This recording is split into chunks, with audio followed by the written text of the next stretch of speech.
championships na nakamit ng dalawang ito. Yeah, and I would like to quote all the past champions, all the coaches na nag-spearhead na ng international campaign ng mga teams natin. It's easy winning the championship, but it's so damn hard to be a champion. Yeah, because we've heard it in a lot of the videos we got to share with the teams, especially Aurora, you know, and what the other players thought about Aurora, how after winning a world championship, like what was the drastic changes that they went through during season 17 where they struggled so much. And I feel like even at the end of the last week of the regular season, you saw the sigh of relief, not just from the players, but also the huge fan base that they have to get to this point. So what does that break? What a bring now for Aurora? Yeah, it's not even, it's a month. Aurora has admitted it feels like campaign and said, all right, good luck coming back home.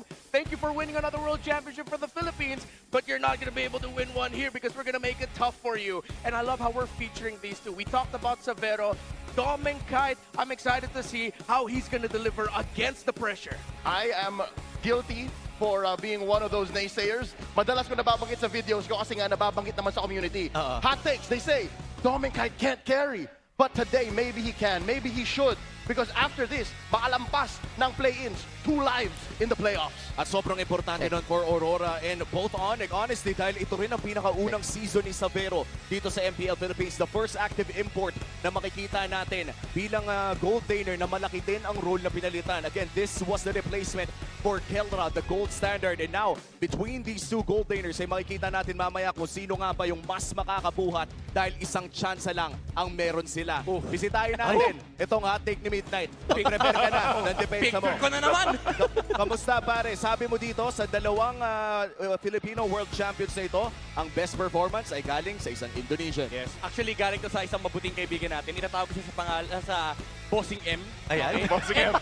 I would like to agree kasi in a world na kung saan yung buong Pilipinas sinasabi na ang laki ng pressure na mag-perform dito sa MPL Philippines, especially replacing the gold standard that is Kelra, sabi ni Severo, balik-try natin yung script. Ako magpa-perform, kayo humabol sa akin. And we've seen that throughout the regular season. Mind you, Onyx Philippines, there were a couple of times we've seen them struggle, even King Kong, even Super Prince. Severo, all throughout regular season, stable for performance. Dare I say, even outperforming the local gold laners. Halfway through the season, baka hot take pa to. Pero ngayon sa playoffs, feeling ko, ang tanong na lang is, totoo mang experiment yung pagiging impact sa Severo. Pamplanado. Well, bago pa uminit ang diskusyon natin dito mas lalo, ay palamigin muna natin ating mga sarili. Pumunta tayo sa ating on-ground panel. Maraming salamat sa ating mga casters. This is Hans Galeria. Together with Wolf, kami ang inyong magiging on-ground panel para sa araw na ito. In fact, our casters already talked about a bunch of different things. Sa kung paano ba mananalo and what were some of the hot takes that even Midnight has made kanina lamang. Nakaramdam nga tayo ng init ngayon because of those statements. But what we do know is this is going to be a very tight match. Kaya naman, ang dalawang teams natin kailangan focus. They also have to start with the draft.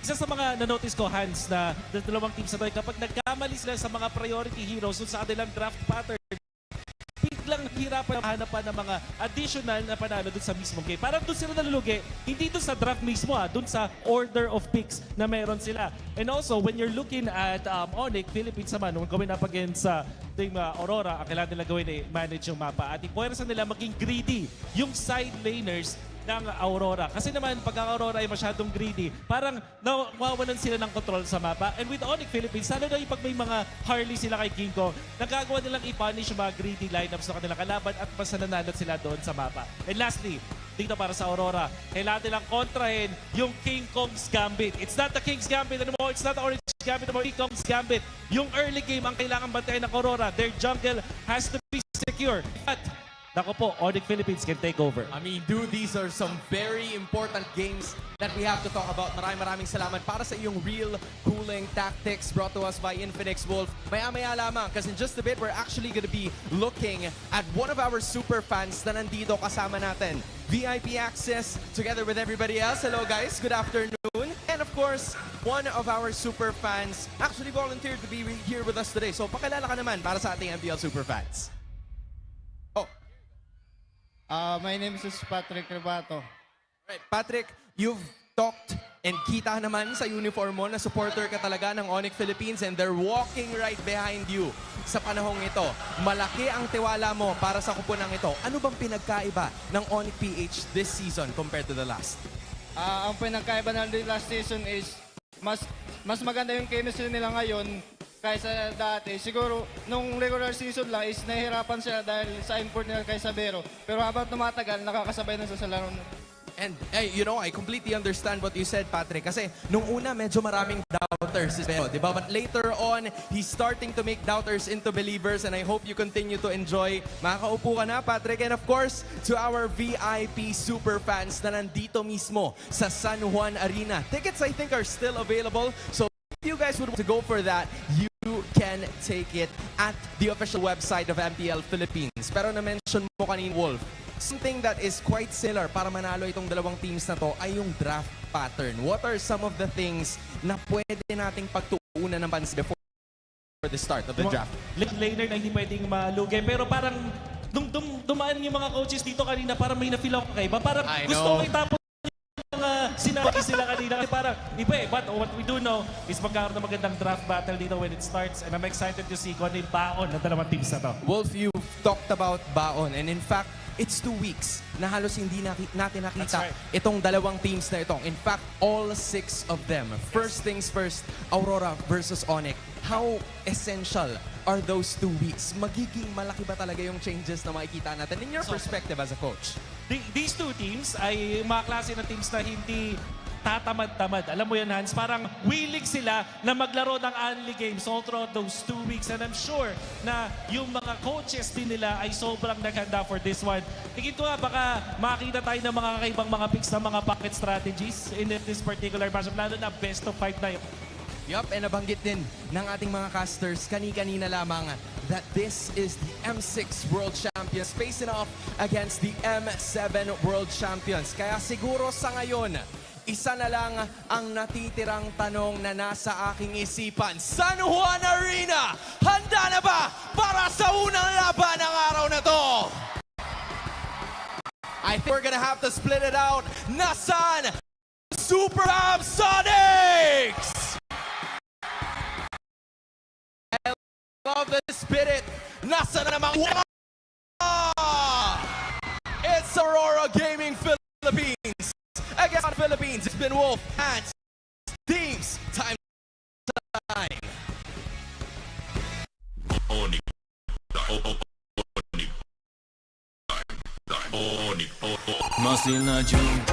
Sweep in the first leg, a clinic in the next. They own this international rivalry put to rest.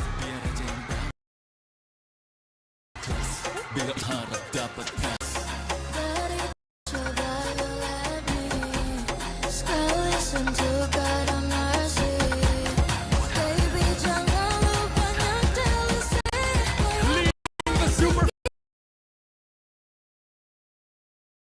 Mr. Aura, no celebrity fighter. This is King Kong. And this is Onyx.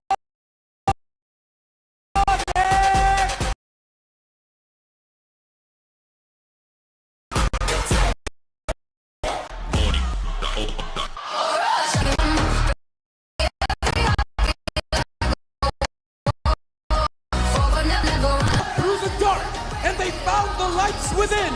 The regular season is in the another quest begins.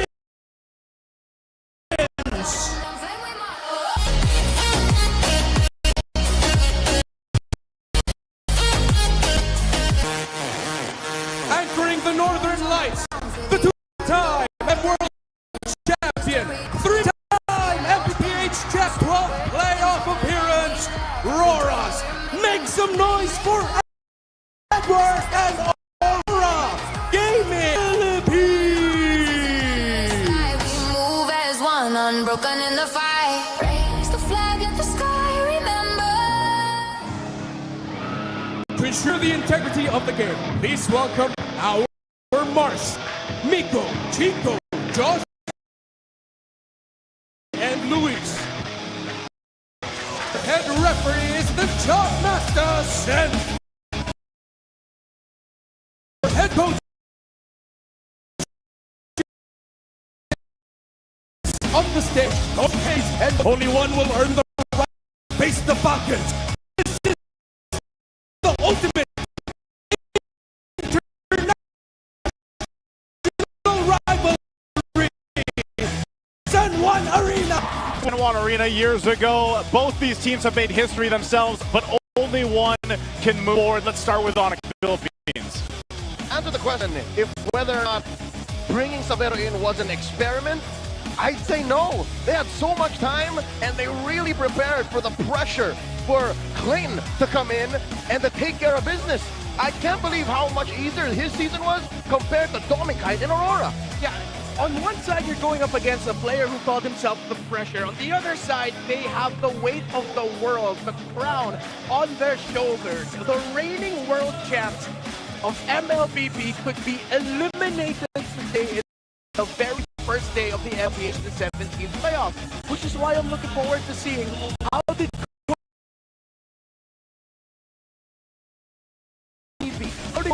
and the top class world champion perform.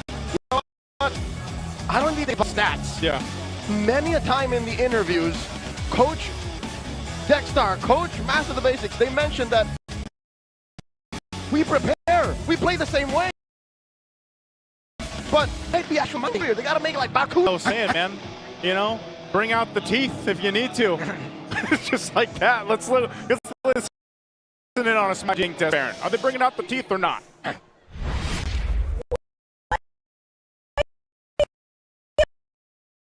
Ulit! Promise. Okay na. GG na. Ikaw na, Jet. Why is Pro barking laser?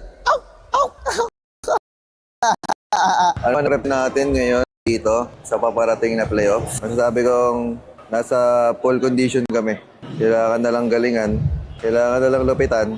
Mas intense, tapos more crowd, more excitement, more hype, tapos mas malamig. Anong palag namin? Galingan nyo kasi galingan namin. Ano ba palag natin, boy? Kirk, wala daw. Malakas daw si Prince. Prince, ano daw palag mo kayo eh? Alam mo na yan? Alam ko na yan. So secret na lang guys. Sensya na. Yung yung nagpa-raid kanina, yung mga karoras natin dyan, thank you, support guys. Thank you so much guys sa effort. Sabihin nyo, ano masabi ko sa inyo, sobrang aking pwedeng makanood. So, enjoy dito guys sa Phil Oil San Juan. Dami tao pre, puno. Home of the champions. Champions, sorry. And there we go. That's our smart 5G ping test. Once again, the international rivalry here. Some shared words between the two. That's a new player, by the way, that the opening scene. New player. Who's she playing for? Yeah, that's a good question. Playing for all of us, dude. I'm a huge fan. She actually did. She played for all of us. That was a terrific opening, of course. Janine, I would like to call her Janine Bardon. But it is Janine Bardon, of course. I like to call the anthem. I decided here with Wolf, thinking that this is really going to be a draft battle. Mainly because for Aurora, the thing that we've been talking about for the longest time is that you know what's coming. Yeah. They, as you mentioned earlier, they love to play the same way. They also love to draft the same way. There needs to be evolution. It can't just be play their game. It needs to be play their game, but with what new way to execute. Because teams have had them read all season long. Yep, they have. Let's take a read here on Onyx Philippines. 100%. This is their 14th.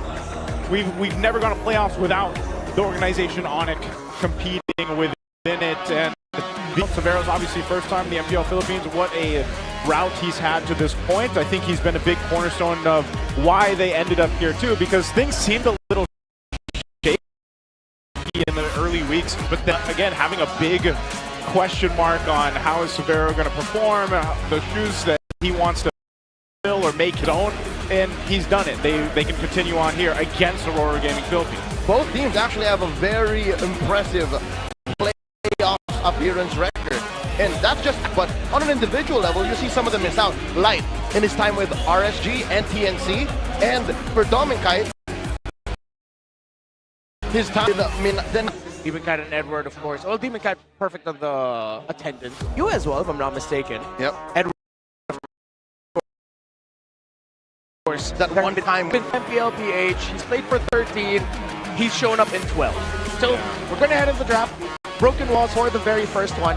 And this is a great tempo setter. This means Onyx are looking to play their gambits. They're looking to play their plays of taking away green camps from Demon Kite. And for those who don't remember what we mean by King Kong's Gambit, it's basically them attacking the orange. It's an early vertical jungling pattern. It's replaced the Sigma pattern. Replace the Sigma pattern. Remind me too, because we've spent the whole regular season going in best of threes. For our viewers out there too, now that we're in a best of 5 territory, as we are about to jump in the draft here in just a couple seconds, we have to think about also the different maps that can come through here. By the way, Broken Walls for the first one.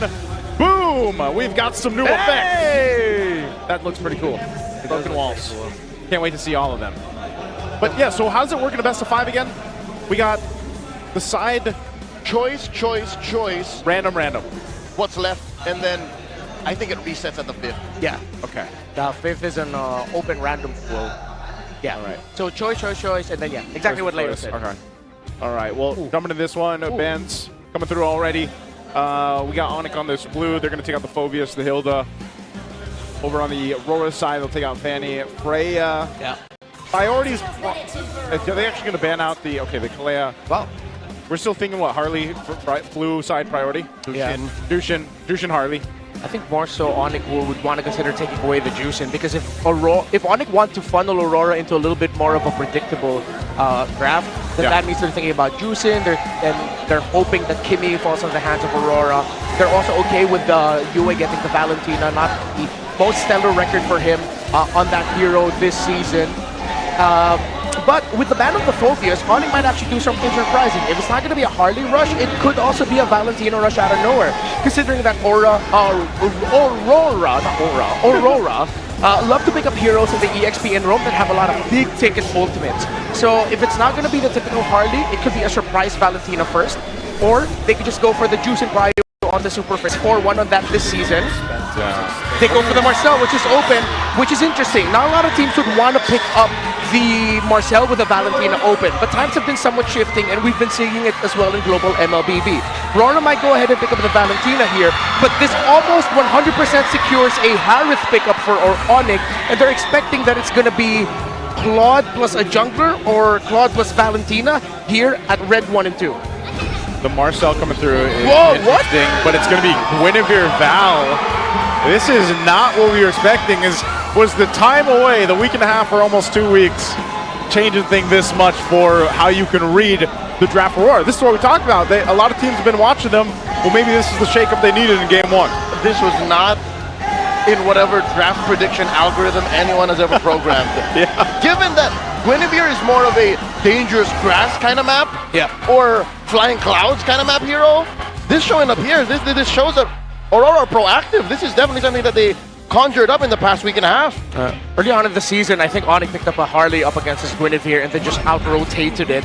It's going to be dependent on what they also pick up in the EXP lane. They do pick up the Harley, and of course, the pick that came out late in the season, very good for the Super Prince. They get the Gourd. Folks, 100%, it's undeniable. Gourd is meta, 5-1 for Onyx in the season so far.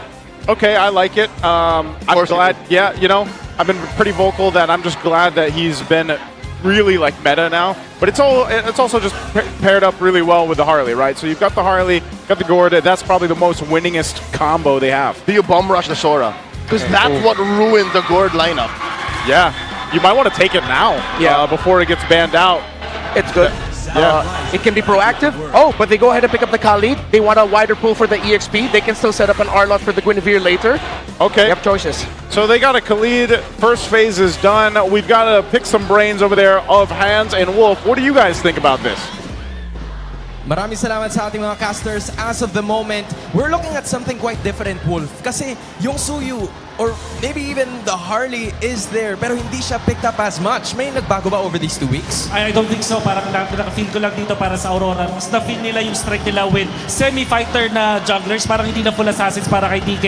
Going in for the Guinevere. Whereas ito namang Onyx, sticking to their style. Yung Gord, pati yung Harley na sobrang comfort hero sila yung kinuha nila dito. Now we're looking at Aurora being the next to pick first in the second phase. They're still missing an Edward and a Dominkite hero. What are some of the possibilities that you're looking forward to here? Tingin ko yung mga mapupunta dito kay Doming, yung mga malakas mag-control ng river like yung Claude the Moscow at yun yung first pick nila, last pick nilang hero.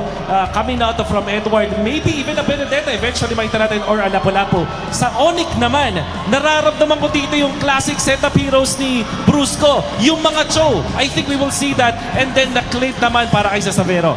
It's classic for Onyx, a little bit different for Aurora. That's it for us here at On Ground. What's up with the casters there? All right, thank you, Hans and Wolf. Some insights there. They mentioned the Cho of Brusco? I was thinking that maybe Wolf was speaking about Kirk surprising with a EXP Cho. Like a swerve. Like a swerve, yeah. That applies a lot of pressure. Again, that's why Aurora were thinking about picking up the Khalid. Because if Onyx end up with a pick that rotate out of the EXP lane fast, Khalid and even a Hilda is one of the few heroes that can actually deal with it. As expected, Onyx will take away one of the best options that Aurora could pair with right now in the R-Lot. We still have Clues on the board. Uranus is a fantastic ban as well. Low on the draft predict, but then again, you get a hero that can mess up a lot of the macros and the presence if Uranus was given to Onyx, so you take it out. Number 1 in the draft predict Onyx ban is actually a Sora, and I think we are on that boat. You gotta take out the Sora if you're Onyx. Because again, Aurora didn't rush it in Red 3. They're giving you the option to ban it out. That or how is the Zhong not showing up? Because that also would ruin Onyx lineup. That combo wombo. Yeah, combo wombo, petrify. Maybe that's something on the mind of Onyx. That's why they're taking their sweet time with this ban. Oh, they are expecting a surprise Paquito pickup here. Newly buffed. For Aurora, is that a smile of, hey, you just took away our surprise, or a smile of you guys are overthinking? I can tell it's been a long week for Aurora. You see Edward with a little bit of stubble. Yeah. They've been in the trenches, man, practicing for the playoffs here. I would too. If I was in their place, if I had that rough of a 2 months, I would too. This is probably one of the best things they can do too. Get that gold lane locked in for Dominkite. They get him the Claude. Naria Harris, it's a Claude. Yeah. I think Aurora know that Onyx would be too greedy if they go ahead and pick up something like a Harith right now. That's too much magic. They'd want to go physical if they're in the gold lane. Either go back to the YSS of Savero or the Moskov. Or the Moskov. Yeah. You can even go surprise with the Clint. Despite all of that dive, you have space creators for you. You can pair that Gord and the Clint together. You don't really need to match mobility per mobility, but you definitely can. In terms of the EXP for Kirk, again, something that can get out of lane quick. You can't pick up the Sora right now. I think you already see the Valentina. There's a chance to swerve. Lapu, Alice are going to be really good. Oh, they go for the Bruno. Okay. They get the glue, so Bruno counters Claude in lane. Ole. While glue is just the tempo breaker that Onyx PH needed a little bit more of in their team fight. Glue's enough to like be a distraction too in that front line. Go ahead and soak up if they need to. But also the Bruno tends to be what we've talked about a lot, being that counter pick into the Claude. We saw that work wonders in the regular season for the teams that decided to go for it. So they have a ton of damage for Onyx, and oh, there's the answer, Edward. He's gonna pull out the Benedetta. Prior, it was vintage Vinuya, but now we're going old school Mr. Consistent. Yes, sir, we are. Superfans, scan the QR code and predict the match winner correctly for a chance to win 1,000 MLBB Diamonds. This one is a heated way to start this best of 5. If you want to go a little bit more PH theme with that, you have vintage Vinuya. This is dating dapadap. Old dapadap, bro. Dating dapadap. Yes, sir. Hey, that works. Let's take a look here one more time at the lineups. Again, we got our draft index here, but this is, what a way to start this.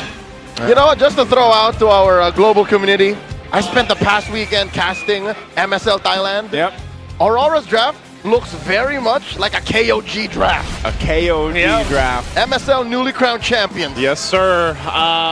Hey, we've seen similar things even in MCT East Asia, man. So I've liked that we get to see all this on the global level, but now let's focus in on this as we jump into the Land of Dawn and our battle, the international rivalry, the last one we'll see of Season 17. Day one already feels like a grand finals. Of course, Super Friends would want to get pull yourself together as the Gord needs faster access to that flicker.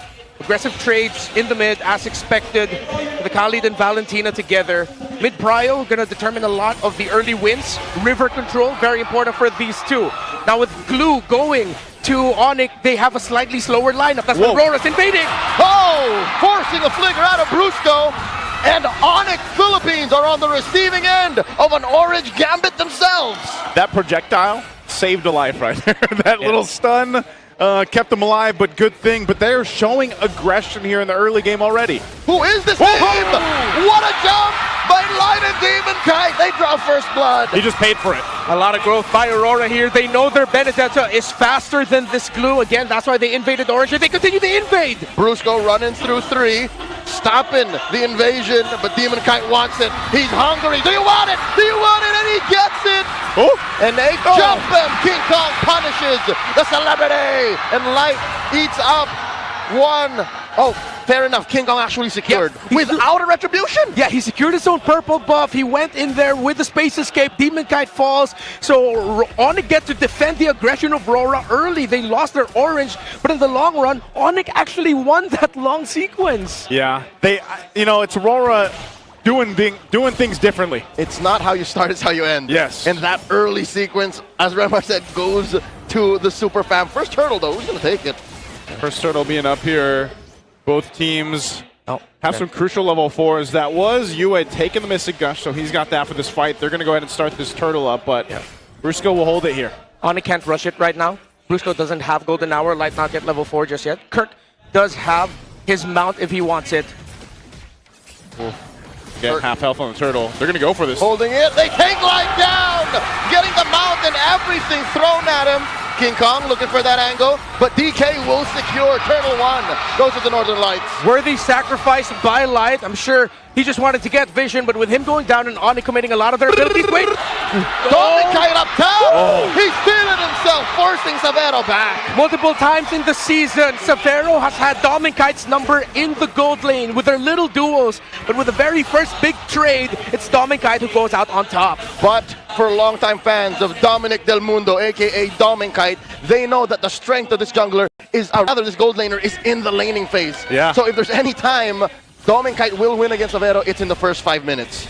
It's going to be a great series just already with these first 3 minutes of game 1.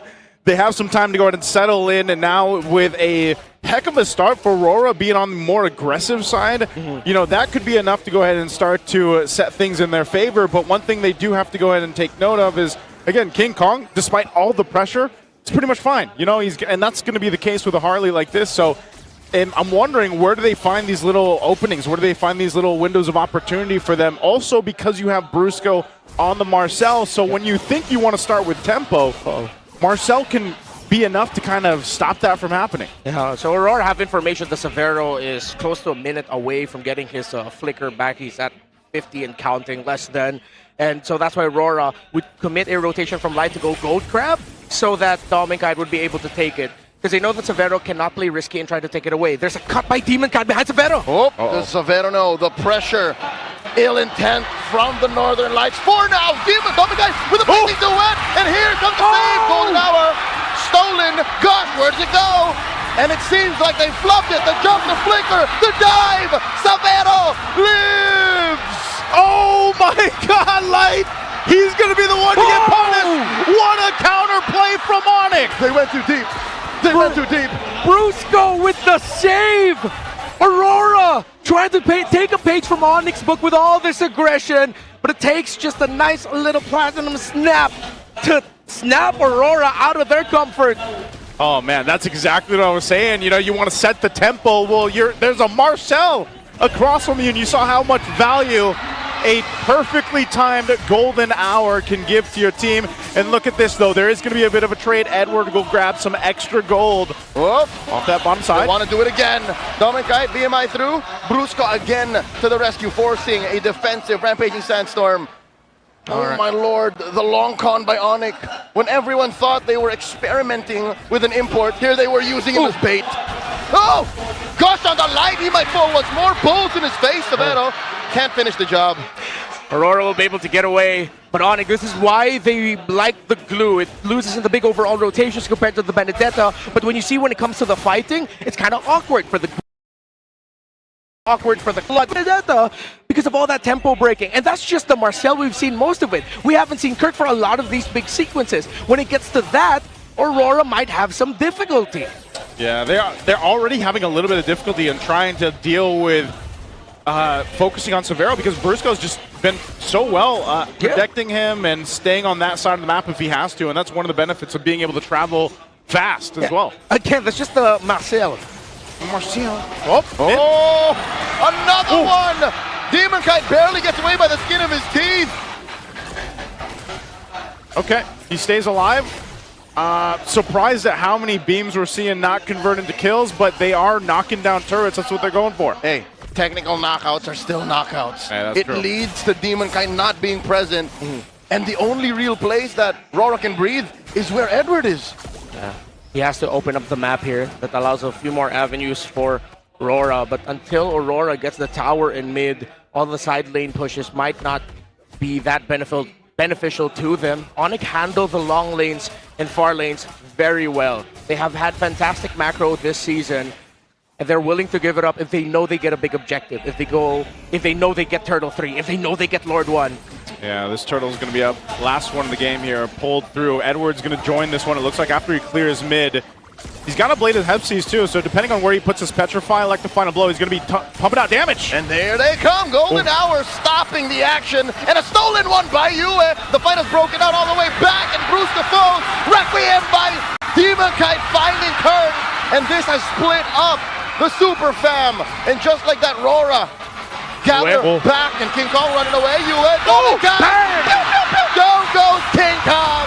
They go for the turtle. Rora scores the final one. Terrific counter by Aurora. Onyx tried to salvage that by sending Severo and Super Prince in the mid, but since Edward was there, they couldn't cover. I was a little bit wary of that fight for Onyx heading into that, because Kirk was in the mid trying to clear lane. It seems like they weren't talking with each other. If Brusco and Kirk were a little bit more connected and you had the glue messing up the backline of Aurora, it wouldn't have gone that way. Since the glue was slightly out of position and out of time, Onyx just got run over by Aurora. Great golden hour as well by Yue. Benefit of the doubt. I myself am an advocate of Kirk. Maybe he was playing man-to-man defense with Edward. Maybe that was the wrong call. Maybe you shouldn't have done that. Yeah, because Edward's going to be hard to man-to-man defense against, just because of how much he can maneuver around the fight. Best case scenario, what do you get? You mount the Benedetta? Yeah. And then what? The Benedetta takes you for a ride away from your team. Yeah, Rora gets to do whatever they want anyways. Yeah. I know Onyx were thinking about the chance of Aurora getting a big team fight win and then getting their tower pushed in mid.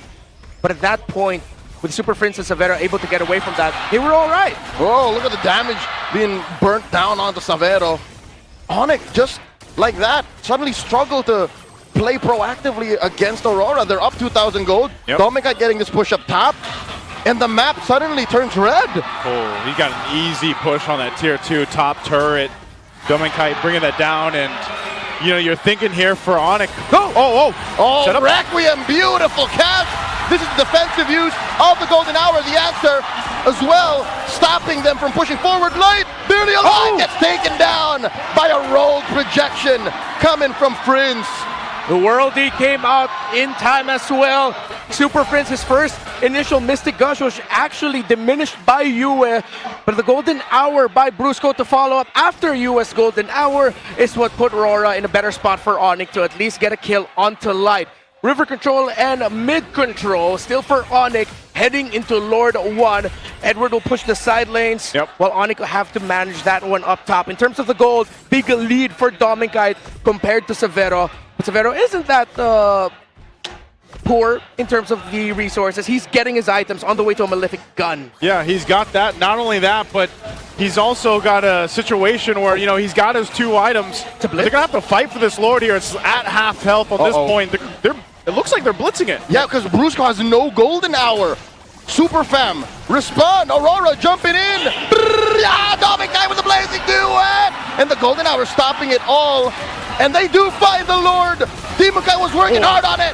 Mr. Consistent finds one. Down goes the pressure. And they get Kirk. Kirk very low. Kirk surviving, but just barely. As Aurora take everything. Requiem knockup just in time by Rora. And Onyx, since they picked up the Marcel and gave away the Valentina, the snapshots, the golden hours have been better for Rora. Yep, they've been really great. Yua as well, deciding on what ultimates to take here. He's been so good and efficient on the ultimate choice, but even just utilizing the Terrify that comes with this, or the Valentina, man. I mean, there's so many ways for Rora to go ahead and play around these team fights, and that's what's happening here. So this Lord is up. They're going to go ahead and try to push into the base, get some of these shields down, and then potentially the health of the turrets. Tier 2 in the mid will fall up to this point. Lord being worked on very quickly by Severo. He clears that out, but the mid shield will fall. Bottom lane, Edward has Severo taking so much damage. Blasting him. Yue from range. Super Prince defensive use of the gush, pushing back the Northern Lights. Aurora are just all over them. Bottom lane taken down. All work from Edward. Well, this is why we were posting the possibility of a surprise Valentina pick first for Onyx, but they were willing to give the golden hour to Aurora, and they've made the most out of it. Yeah. Even better because they have the utility jungler. And now Brusco forcing out a Requiem from Demon Kite. Will not stop the rest of the waves though. Golden hour will at least keep that inhibitor alive. Onyx are just keeping their heads barely above water. Yep, flicker used as well by Dominkai, but so far Aurora in the driver's seat throughout this one for the past few minutes. You got to start to see what Onyx can do here. Can they actually utilize this Bruno pick? You saw how fast he got blasted though, and that's a problem because when you don't have that range and it's that hard to get into a fight again, you don't have that many escapes to get away. Yeah. That's why he does get the Malefic gun. He's got a little bit more range to work with. Yeah. But man, the positioning on Severo, if we talk about his mechanics, his micro skills throughout the season, game 1 is a true test for them. Yeah, Dominicite, of course, in that last few big team fights ago, beautiful entry with a blazing duet. Has had a better time farming compared to Severo. So far, the gold per minute for Severo is just floating around 580. Dominicite is at 710 plus. It's been a much better time for this Claude in terms of getting the resources, and it wasn't just because Aurora were also getting big wins as a team. Gotta acknowledge, Dominicite beat Severo in lane for this game number 1. Yeah, even looking at this, White providing so much information throughout this game. That's again why the Khalid is such a big top priority pick in the roam right now. Not only that, but you know, even if you take a couple shots, you can just heal back up. And so they kind of just take some time, wait for this Lord coming up in a couple seconds here, taking a last look at the items. Onyx, if they want to, they can try to contest into this, but will they just get decimated through a team fight? Likely yes. It hurts that they don't have an actual peel. Their lineup doesn't revel in, you know, free hits from Prince, free hits from Severo. They have to get crafty with it. Yeah. And Aurora, look at Edward. He's built 3 swords plus the wings. And this is why the Benedetta pick was really good. If this was a different EXP laner, be different. Kirk would be much happier here. But the Benedetta changes the big picture of team fights for Onyx. Again, they have a utility jungler, they have a Khalid, they have their own golden hour. Oh, they see that King Kong's down on the bottom side. They're going to blitz this Lord. Onyx might have just decided, you know what, let's just give it up for that Lord secured here for Aurora. They're better off defending in their base, it looks like. And that could just be the case here for Onyx. If they really want to get this game under control, get it back in their favor, they've got to have a miracle defense. And that can happen, honestly, with a Marcel on your side, too. That can actually happen. Marcel, Gord can clear these waves pretty well. So this might not be a game-winning Lord push just yet for Aurora, despite being up this much. Playing the map, the pressure. I think Aurora, they can get the base balled here for Onyx. Take away all the base turrets, throw bodies. Dominicite has to survive, though. Edward as well. Maybe Edward could be one of your sacrifices, but Dominicite needs to survive this push. Yep, Lord's going to push in and take down that mid turret while they focus here on this bottom side. Oh, Edward. Oh, light. Looking for it. The deep cut by Mr. Consistent. Golden Hour stopping the exit, but really not much there. Another one helping delay the gush. Going through a lot of members of Aurora, but Kirk is falling. Light picks him off. King Kong goes for the trade. And I think Aurora are happy with a 2-lane push, but it looks like top lane and bottom lane will get taken care of too, just mid-falls. Yeah, as I was saying, part of the key to this defense is that Gord and the Marcel.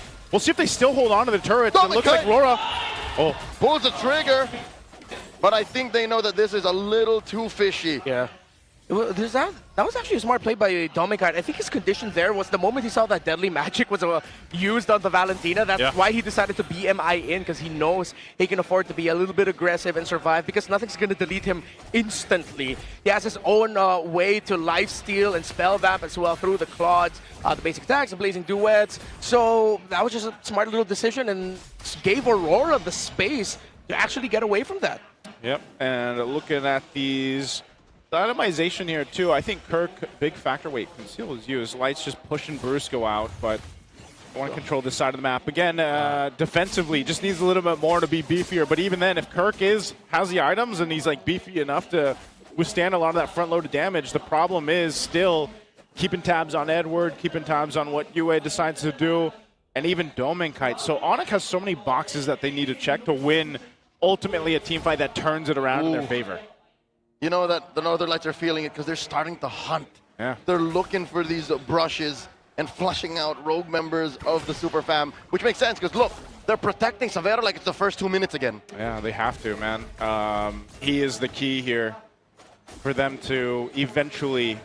Again, it's pretty easy for Onyx to pick off 1 or 2 members, but to entirely win a team fight, that's where the work is going to come through, and where you really need Severo to stay alive for those. Yeah, and it's going to be easier said than done, difficult, because of the Benedetta that is packing hella damage items. I believe the first time we saw Benedetta this season was against Aurora versus Onyx in week 2. Yeah, week 2? Yeah. Edward did use a Benedetta then. It did not win, but it's a completely different picture. Oh, it's a blitz by Aurora. Oh, Onyx are trying to respond. Brusco here, Golden Hour, early. Delaying the Lord take, stuck at about 1/10 of its health. In comes Demon Kite, looking for Oh. more. Demon Kite forced to use the freeze on that Wintercraft, plus the Blazing Duet defensively. Lord will still be secured. They take out King Kong, and now the jump, the Requiem, the Clash, and Kirk falls, and they're not done. They're looking for more. Savero kicking bows, trying to stop him. Another knockup, down goes Brusco. And Savero holding on. Maybe I can, maybe I should, maybe I shouldn't. It's just him and Savero left for defense.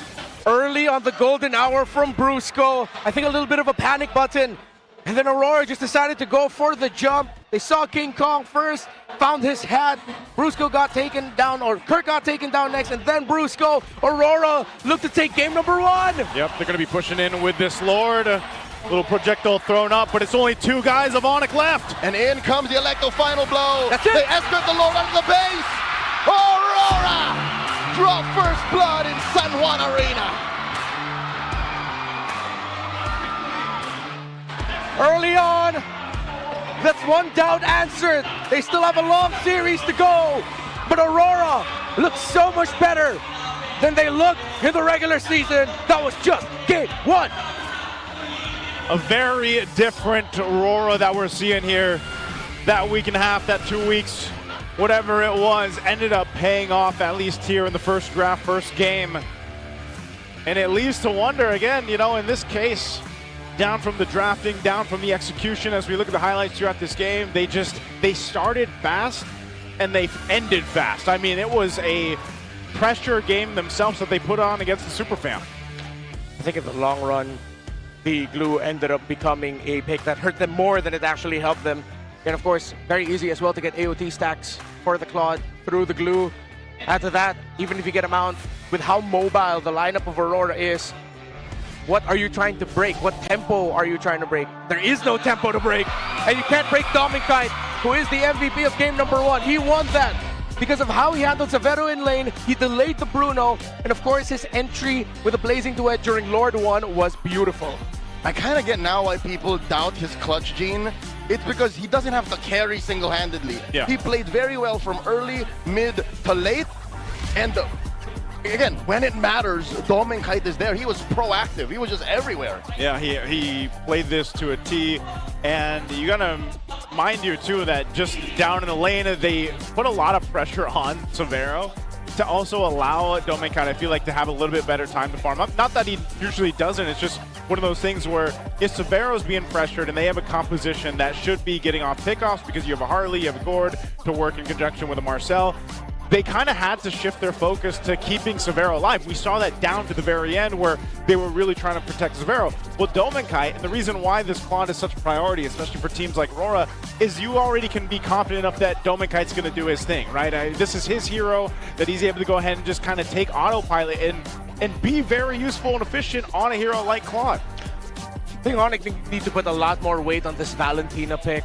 Again, very rare that we see teams willingly get the Marcel and still have a Valentina on the other side. I think in the long run, Aurora built around having their own golden hour much better than Onyx built around their own golden hour.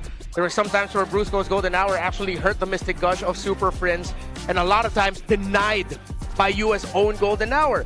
Now, for the trades, I think Onyx put a little bit too much value on the ban on the Kalea because they can pick up Kalea themselves. They are one of the teams that have picked up Kalea, one of their first, and this season that's one of their highest win rate heroes. Yeah. So the fact that they picked the Marcel when they could have maybe found out Valentina at the blue 3, then pick up the Kalea for themselves, so there's no Tsunami Slam for Aurora, you're okay with picking up Kalea over the Marcel because we've seen she's one of the best responses to a lineup with the Marcel. Yeah, there was, that's why I was saying, you know, the Marcel there was a lot of good moments from Brusco, honestly. Like that incredible save that he made up top, you know, they really utilized this Marcel the best they could, but I think there was just a great way for Aurora to execute things. And my low-key MVP for this would have been Yue, because on the Valentina, like there were so many good moments where he was actually able to go ahead and, you know, utilize his own golden hour, utilize his own Mystic Gush, utilize his own tools.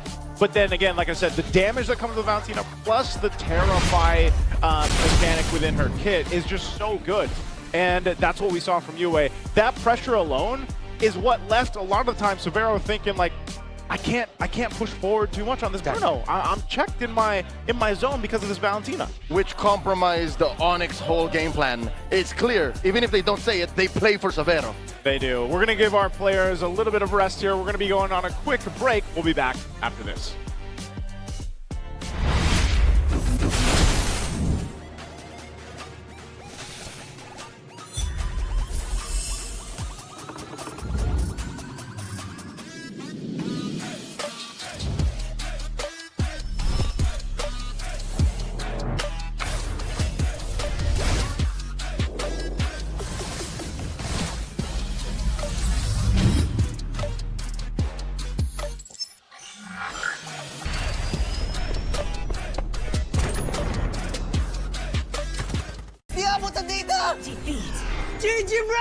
Don't worry, the Unli with Smart Power All 99. Hindi bitin with 10 gig data to power your games plus Unli Facebook or Unli TikTok.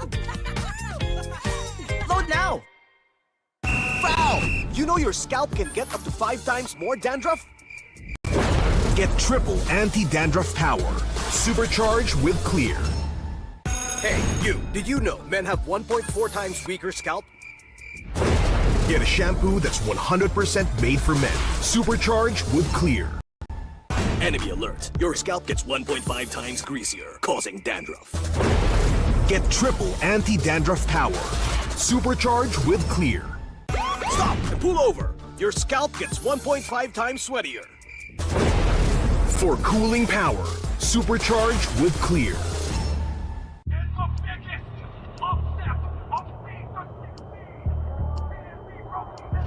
Paano ko kaya sila masusuportahan ngayon ng mas maayos? Kailangan ko ba magpalit ng strategies? Nagagampanan ko kaya ng maayos ang role ko? Will I be able to meet their expectations? We have to prove them all wrong.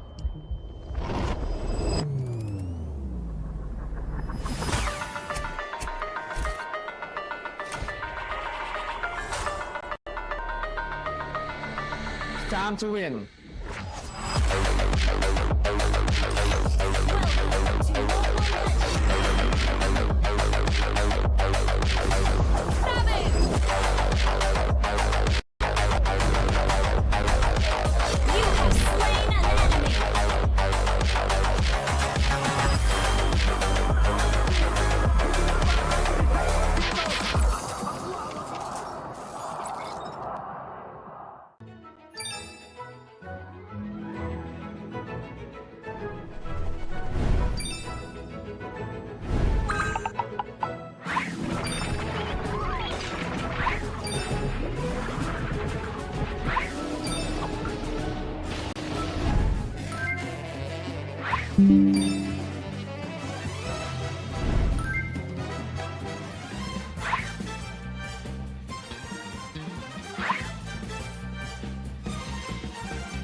MPL Superfans Monkey Eye!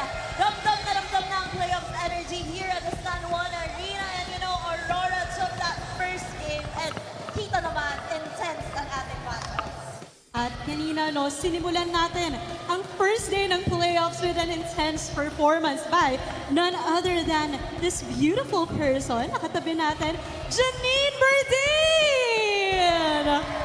Meron ba dito mga fans si Janine? Can we hear that? I think she's overwhelmed right now. Janine, am I right? How are you feeling? Opo, sobrang excited ko. Thank you, super fans kanina, and have fun po! Woohoo! And we would like to thank you for that great performance, by the way. Anong feeling that you did the opening for the first day of the playoffs and at the same time, sobra yung pagiging energized ng fans natin. Well, alam ko sobrang excited kasi talaga ng super fans natin for the matches today. Everyone's excited. So ramdam ko yung hype kanina. Tapos adun pa sila, actually first time ko makita si Carl TZ at Sanford noon. So parang sabi ko, kasi sabi nila choreo daw, iganon ko daw sila. Ala, ginanon ko lang sila. But anyway, it was so cool. Thank you so much, MPL. Thank you po. And you know, Janine, this is like one of the times na nagsama ang esports at OPM. Gaano kahalaga yun para sa'yo? Ako, sobrang grateful ako na part ako sa unang parang collab talaga ng MPL for esports and music. Kasi feeling ko important talaga, pampahype kasi talaga yung music. And all my favorite games, dun din galing yung mga favorite songs ko. So, grabe, dream come true. Dream come true.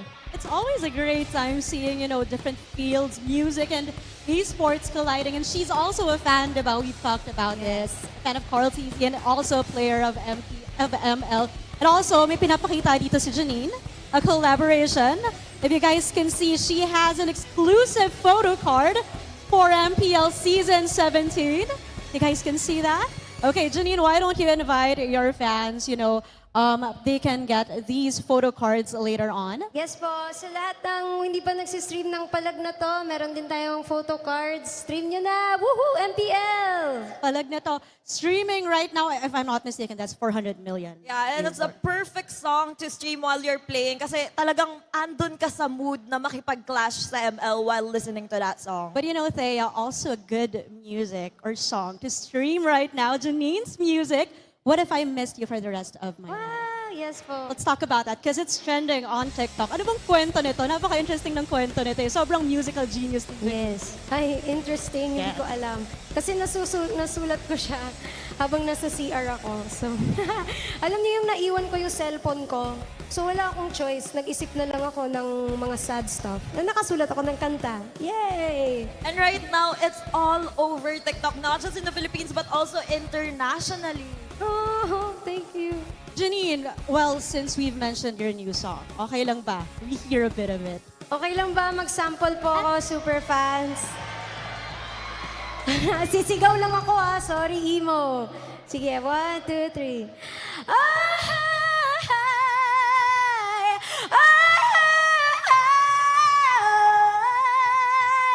I have built a house where I wait for your return.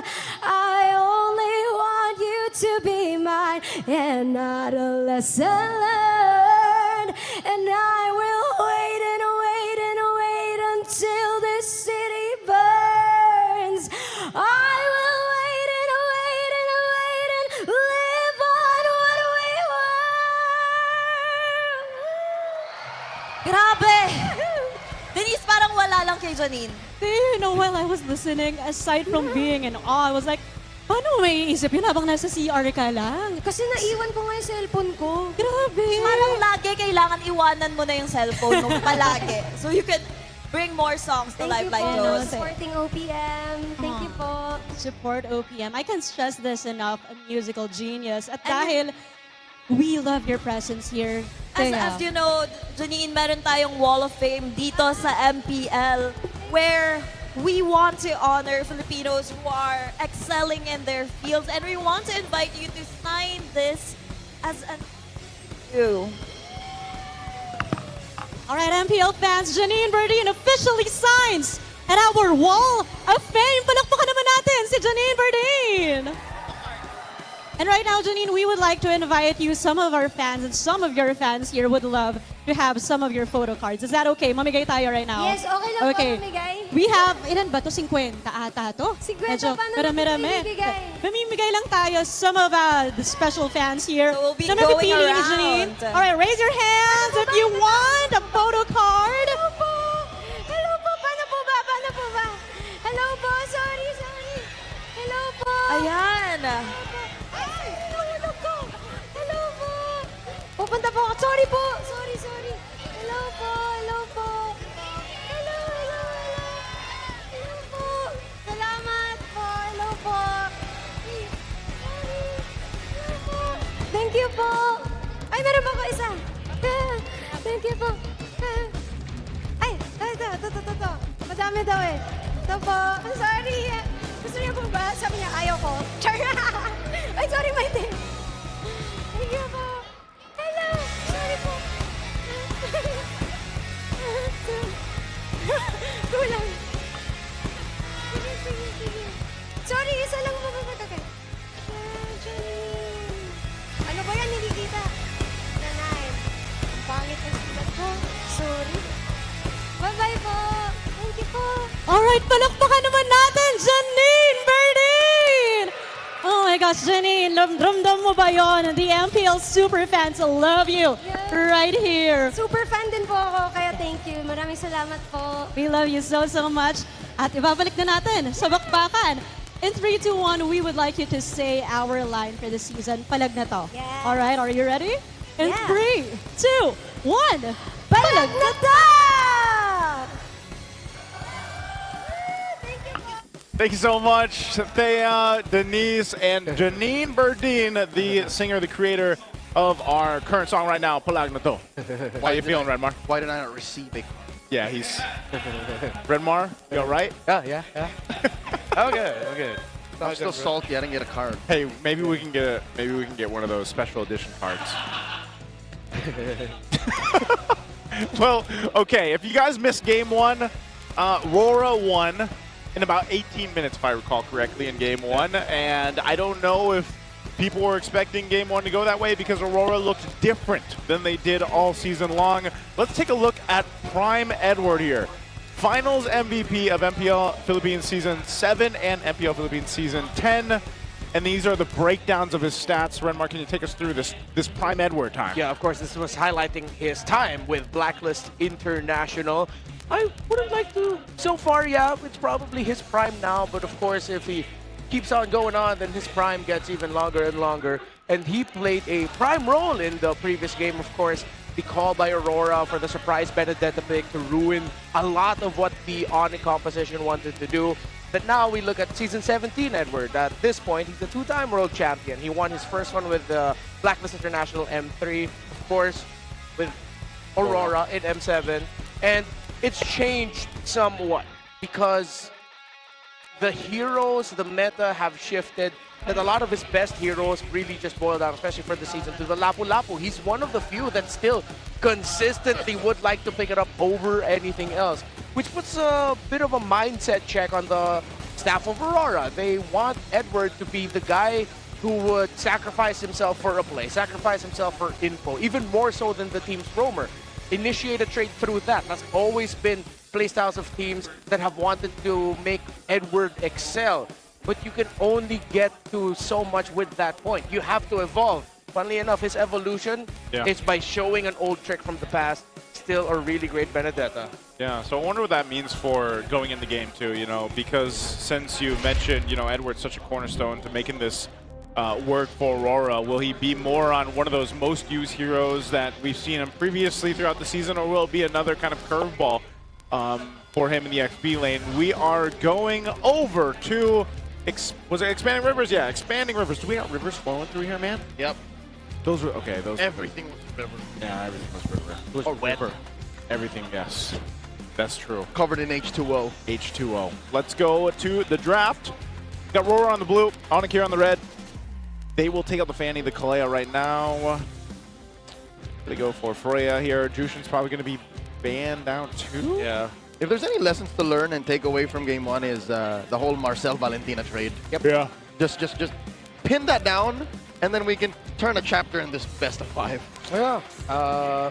Don't overlook your gold lane in the first phase. There's a reason why Harith and Claude is such a big trade consistently, globally. And it's not to say that Harith will almost always win over Claude. It's quite even. And I think Onyx can get away with picking up the Claude early on. The only thing here is, again, don't overlook the Valentina. So Aurora ban out the Kalea, but if Aurora go for the same route of picking up the Marcel while there's a Valentina for Super Friends, that's not going to be good. But statistically, and if you'll remember, Light's games on the Marcel, they did not work out. Yeah, that's so true. did he learn to pick up the Marcel in the past week and a half? It plays a very different way from what we know Light to do. Yeah. That's why I think, you know, deciding whether it's going to be, okay, good ban there at the Jushin. Deciding whether it's going to be that kind of setter that Light needs, or just like even with a Khalid, like he's able to go ahead and be activated so much in the previous game because he was able to provide vision, do his thing while, you know, taking care of himself with the heals. Amuse me with this prediction. Okay. What if they just let Onyx try to go for Valentina Marcel? If they don't do that red 1 and 2, then they break the combo either way.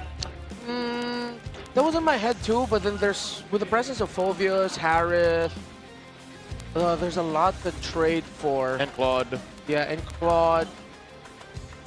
If Aurora willingly give that, yeah, I'm not a fan of it. You're not a fan? Oh, Guinevere being banned out though. This will tell us, like, do they lock in the Marcel or do they go Harley for Demon Kite? I'm more on the cray side. Maybe I've been casting a bit too much outside of MPL PH. Pick up the Valentina now. There's just so much weight on that hero. Yep, you block out the Sora too? Yeah. Yeah, well. Okay, fine. Sorry, this is... There's MPL PH for... Yeah, there's MPL PH for a reason. You know, they'll grab the Harley. They can surely still... Unless it is going to be the response, like, picked up right now by Onyx, it's something they could still play around with or into, or maybe, again, Aurora wants to take their own stab at the combo of the Gord Harley. There's plenty of options that they can go for instead, but over for Onyx anyway.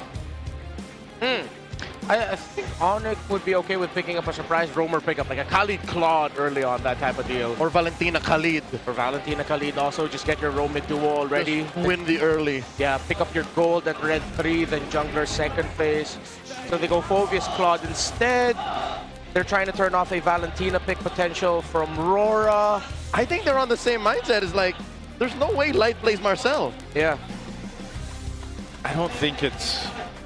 I don't know. It's someone who is a fan of Light. I just don't want to see him on him. I'd rather see him on a Badang before Marcel, honestly. On a Cho? On a Cho or something else, yeah. If ever Aurora might get greedy and then suddenly surprise pick up like a even Harith together, just so that they could get their combo in, but you show all magic damage. That's your course. Yeah, your course, and then they'll adjust for EXP and Roam, which would make the drafting quite obvious.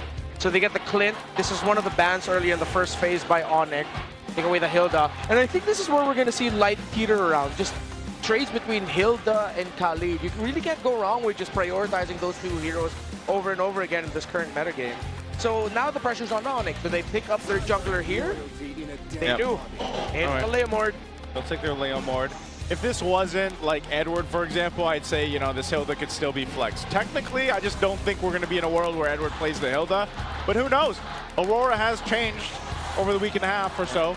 So maybe they have something up their sleeve. But what about the Clint? Is this the right time to go and just pick this up now? Okay, so the problem is they have Harley in the jungle, they have Hilda in Rome. You put all the pressure on Edward now. Unless Edward goes into the EXP with a Hilda, then you get something like a Hylos or a Gatot for Light. Maybe even a surprise Badang pick later on to break the tempo of the Leomord.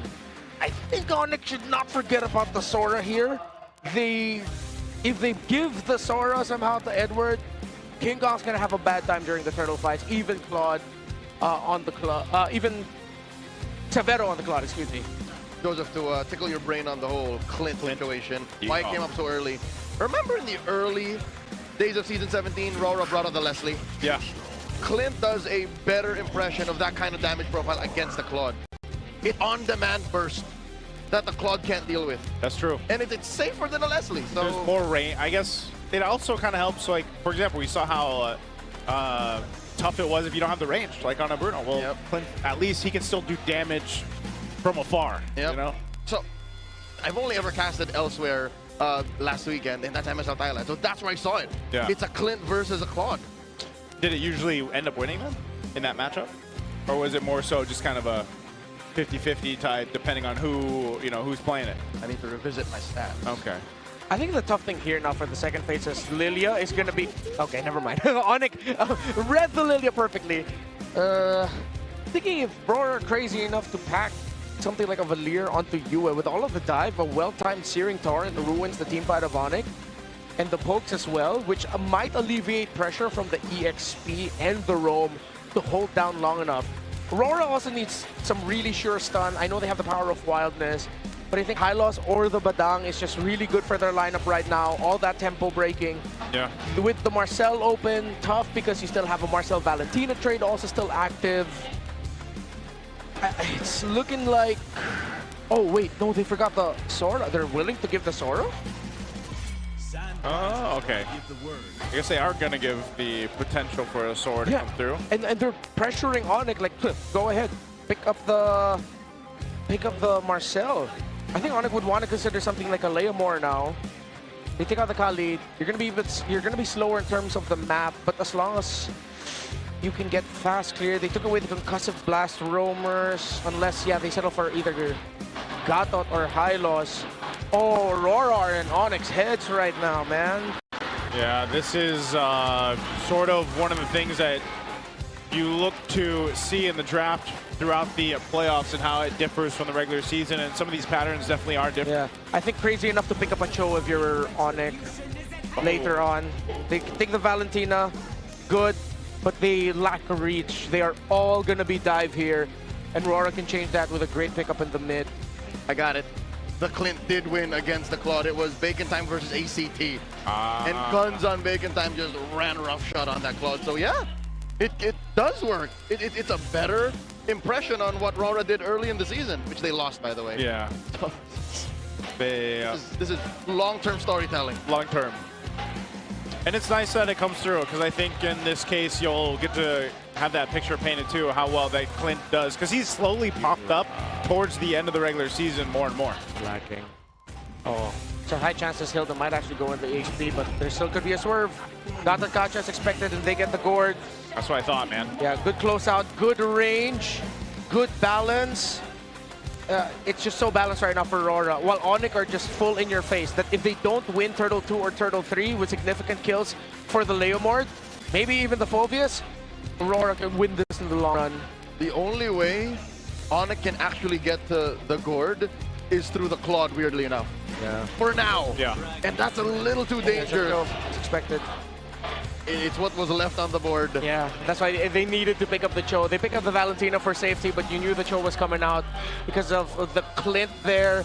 And even with how a Harley and Hilda would like to enter, Wave the Dragon's really good, but this puts a lot of pressure on the Roman trio of Onyx and their early to mid game. That if they don't get the considerable lead early on, Rora win in the long run.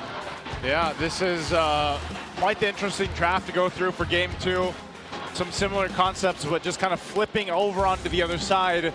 You guys can let us know what you think, and don't forget to make sure you guys scan that QR code earlier on to get a chance to win 1,000 MLBB Diamonds. We'll have that every match throughout the playoffs here. One last glimpse at our lineups. If I had to go and say this is going to be one team or the other here, I like what Onyx brought to the table. I'm wondering if Aurora will start as quick as they did in Game 1, though. Because of the full dive playstyle of Onyx, Rora are banking on the fact that a well-timed flicker is better real estate than a well-timed Purify. Yeah. Because once those dives are committed by Onyx and they use those abilities and Rora gets the flicker out, gap closing for the rest of Onyx is gonna be a struggle. Okay, looking at this too, emblems pretty standard across the board. A lot of early aggression. This is what we expected from Onyx, at least, especially with that Valentina. They're actually going to go ahead and send back already. Light to reset. Look at this. Classic Onyx, the orange gambit. Yeah. And they know they sent Light back, so King Kong will get his num-nums. That's Grand Theft Green right there. Yep. It's not going to be a double green take. He won't even take his own Lizard. Skips out and helping in the clear in mid. Will go straight to his own Golem. If I'm not mistaken. Nope, it's he's doing the Golem orange pull that Leomords can do.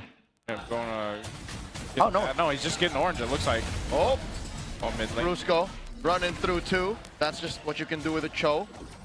I like that Rora's just applying as much pressure again, despite them going up against the Valentina. Yeah. So the rotation for Demon Kite was he got the gold crab up top, also got his own Lizard, and he should hit 4 after taking his orange buff. Yeah, this main thing too for Roar to be cautious about is especially when that Brusco hits that level 4, you know, once he's on the Cho and has the kick, that's one thing, but also Super Prince, depending on what ultimate he wants to take, which will most likely be the Mysticush throughout the majority of this game, unless somehow you see him take something else, maybe the Avatar of the Guardian, but so far it's one of those things where these kind of compositions, you really can't do too much till you hit some crucial level 4s across the board here. Oh, look at this. Signature Doming winning that lane in the face of Severo's Claude. He took that gold crab like it was nothing. Much easier for Clint to pull that off. Rora, no, they can't full commit this too hard. Oh, this is guarded by UA, maximum range. In comes King Kong and the jump by Light. King Kong still secures, and they punish Edward. Nowhere to go for a Hilda deep inside the pit like that. Onyx win the first turtle trade. Now Light comes in. Perk almost gets taken down. Oh, Light so close to going down. It's all Onyx from here. Good coverage there by Super Prince and Brusco to really help Kirk. It would not have helped the cause of Onyx if Kirk fell there. Of course, Domikite still locked in with getting gold. As Severo left lane a little bit, Doming was able to get a few hits on the tower. He still gets the hit on the second. At this point, it would be the third crab, excuse me. But Severo does have an EXP lead.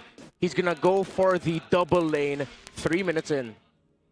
Okay, so pretty safe start anyway. You know, 1 kill did go over, but nonetheless objective as well. Aurora, not too much ground that they have to cover. Because they have a Harley, they can make this happen really quickly if they're able to go ahead and focus down on a potential gank in one of these off lanes here. It's more so of who do they actually go for. Part of it is playing around the tempo of, again, Brusco, what he's been doing. He's so proactive on this Cho here, giving information over and just kind of leading into this. Super Prince has the Avatar of the Guardian himself. I don't know if he's going to get rid of that or not, or he's actually going to try to just utilize it here, but we might look to see if Onyx can actually be the ones to go ahead and start something up before the next turtle comes up. Severo finally gets a hit on last hit on the crab between the two gold laners. Oh, Brusco!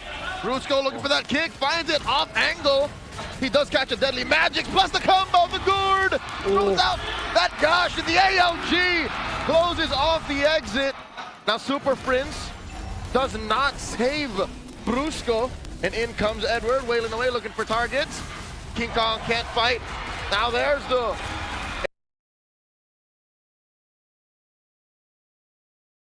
AOG stolen away by Prince, gets out of there. Light, they're gonna dive Doming.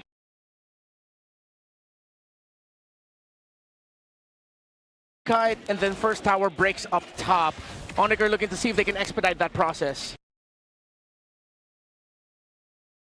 Yeah, the biggest gap here, too, between the lanes anyway, is Kirk leading Edward slightly. Well, no, hold on. Yes, quick math. It's about the same between him and mid. Gold lane is nearly dead even, so this is more so who has the upper hand in terms of timing with the ultimates or the kits that they have here, and that's what we've seen Onyx a lot of times. Aside from that kick that was off by Brusco, that's going to happen sometimes, especially when you're trying to get that angle just right. Yeah. And that's where that tough work comes in for Brusco on this Chota. Utilize it. Blade of Hepsises, first item for Edward locked in. Genius Wand 2, pick up now for Aurora, so that's going to help UA's damage burst profile a little bit more. Yeah, so a lot of the problems that Onyx might have in team fights when it comes to reaching the gourd, reaching the Clint, is also answered now by the fact that Super Prince keeps getting the Avatar of Guardian of the Gatot Kacha. And I think that's going to be okay. Keep that pick up. You don't need to rush for the, or get the Mystic Gush. You'll have enough damage in your dive. Just go all in the idea of getting in the face of Aurora to make the gourd and the Clint uncomfortable. Yeah, you put enough pressure there where you can't even get the right lineup there with the ultimate of the gourd for UA. Uh-oh. Oh, this pressure on Severo. Severo answers with a blazing duet. But down in the jungle, though, they find DK, the celebrity. Gets caught down by a three-man paparazzi squad. Oh, Yue and Edward. Okay, good projectile there by Yue. It gives space for Domikite and Light to push that tower up top. Severo not falling is good. But Super Prince has an angle to hold. 10 seconds for the next turtle. Uh-oh. I think it's going to be all Onyx for that one, unless Aurora catch Onyx off guard. Dear God, off cam, the beast actually took DK's lunch money. Yeah. That is a purpleless Harley going into the final turtle. We were wondering where they were going to put the pressure. They put it on the jungler of Aurora. Demon Kite goes down, now is buffless. Turtles up here, last one of the game. And Onyx has control of this. Aurora might want to just let this one go. And there's nowhere for Edward to go. The gush, the full combo, the answer, blazing duet, the forward push. Brusco gets punished. And there's an AOG by Light, no one home. And they force back Edward. King to run him through, run him over, and to find Yue. King Kong takes him down. Dominic the damage in there just yet. There will be a momentum swing. Super Prince takes down Light, and no one else follows. The Super Fam get on out of there. Severo also gets to open up the map in the mid with a push there. And he did a great little job. Instead of actually committing a full blazing duet chase onto Yue and Aurora, he decided to back off, which pulled the attention from Light away from Aurora. He was able to survive. He got space because he knows he doesn't need to be the sweeper all the time. You're playing through a Leomord. All of the conditions that we laid down for Onyx to hit are being met perfectly by Onyx. Yeah, you can see that with the way these items are falling into place for them too. Severo's going to go ahead and knock down this tier 1. He should be able to get it just in time. Yep, Aurora won't be able to defend that one. So opening up the map even further up to this point.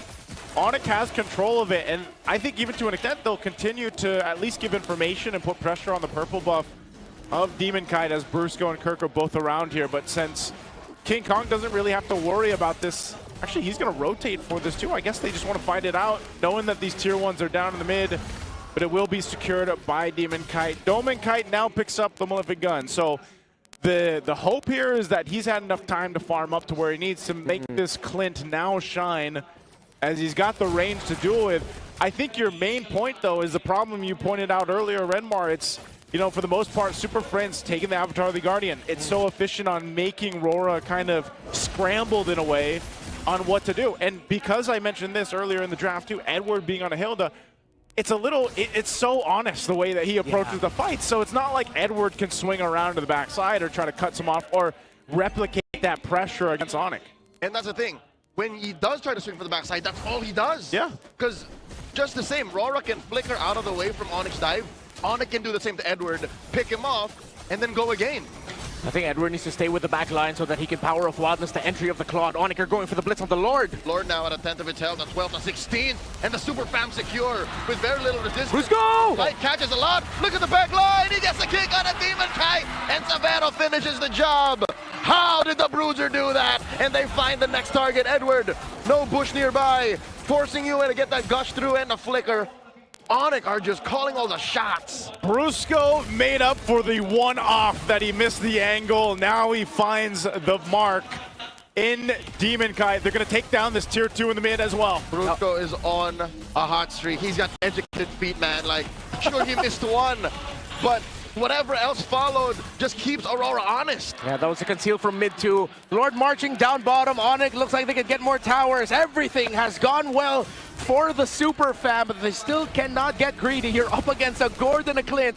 Wave clear is actually terrific. Yeah, the wave clear biggest thing right now for Aurora to potentially turn the game around. They still have to solve the issue of either avoiding Brusco's setup every time that flicker is going to be available, and even if he does have it. Whoa. Deadly Magic thrown out. Lord will charge in. That's what you call the business of wall banging. Brusco's just backing in, backing out, forcing a response. That's why he caught the Deadly Magics. Allowed for the rest of Onyx to pop that shield. Yeah, that was a perfect space creation by Brusco. And I liked the idea of the Cho even before he came out because I was reminded of that absolute crazy win. Wait! Oh! They break out a fight. Kirk here catches, what, 2-3 seconds in the combo. Now they punish Edward! Edward Balboa falls! King Kong once more. They push him back. Another Deadly Magic is caught here by the Super Fams. Cavalier. King Kong backs off. Okay. They can get the tower and a few pokes on the tower in mid. They have the numbers advantage, and there's no Hilda. Yeah, they can focus on the turret. Brusco again, a one-man army pushing back. Oh, Aurora, Light comes through. They just want this. They call it wow. The momentum, the charge, the pushback. Light take it down. Wow. That was just great execution by King Kong to get that knockback onto Light, and the follow-up by Onyx. That was gorgeous. Yep, though they work for this turret. Still can't get it though. 1 HP. Okay, they're not going to get it down, but hey, I think Onyx is happy with that. They're still in the driver's seat throughout this game. They've controlled everything up to this point.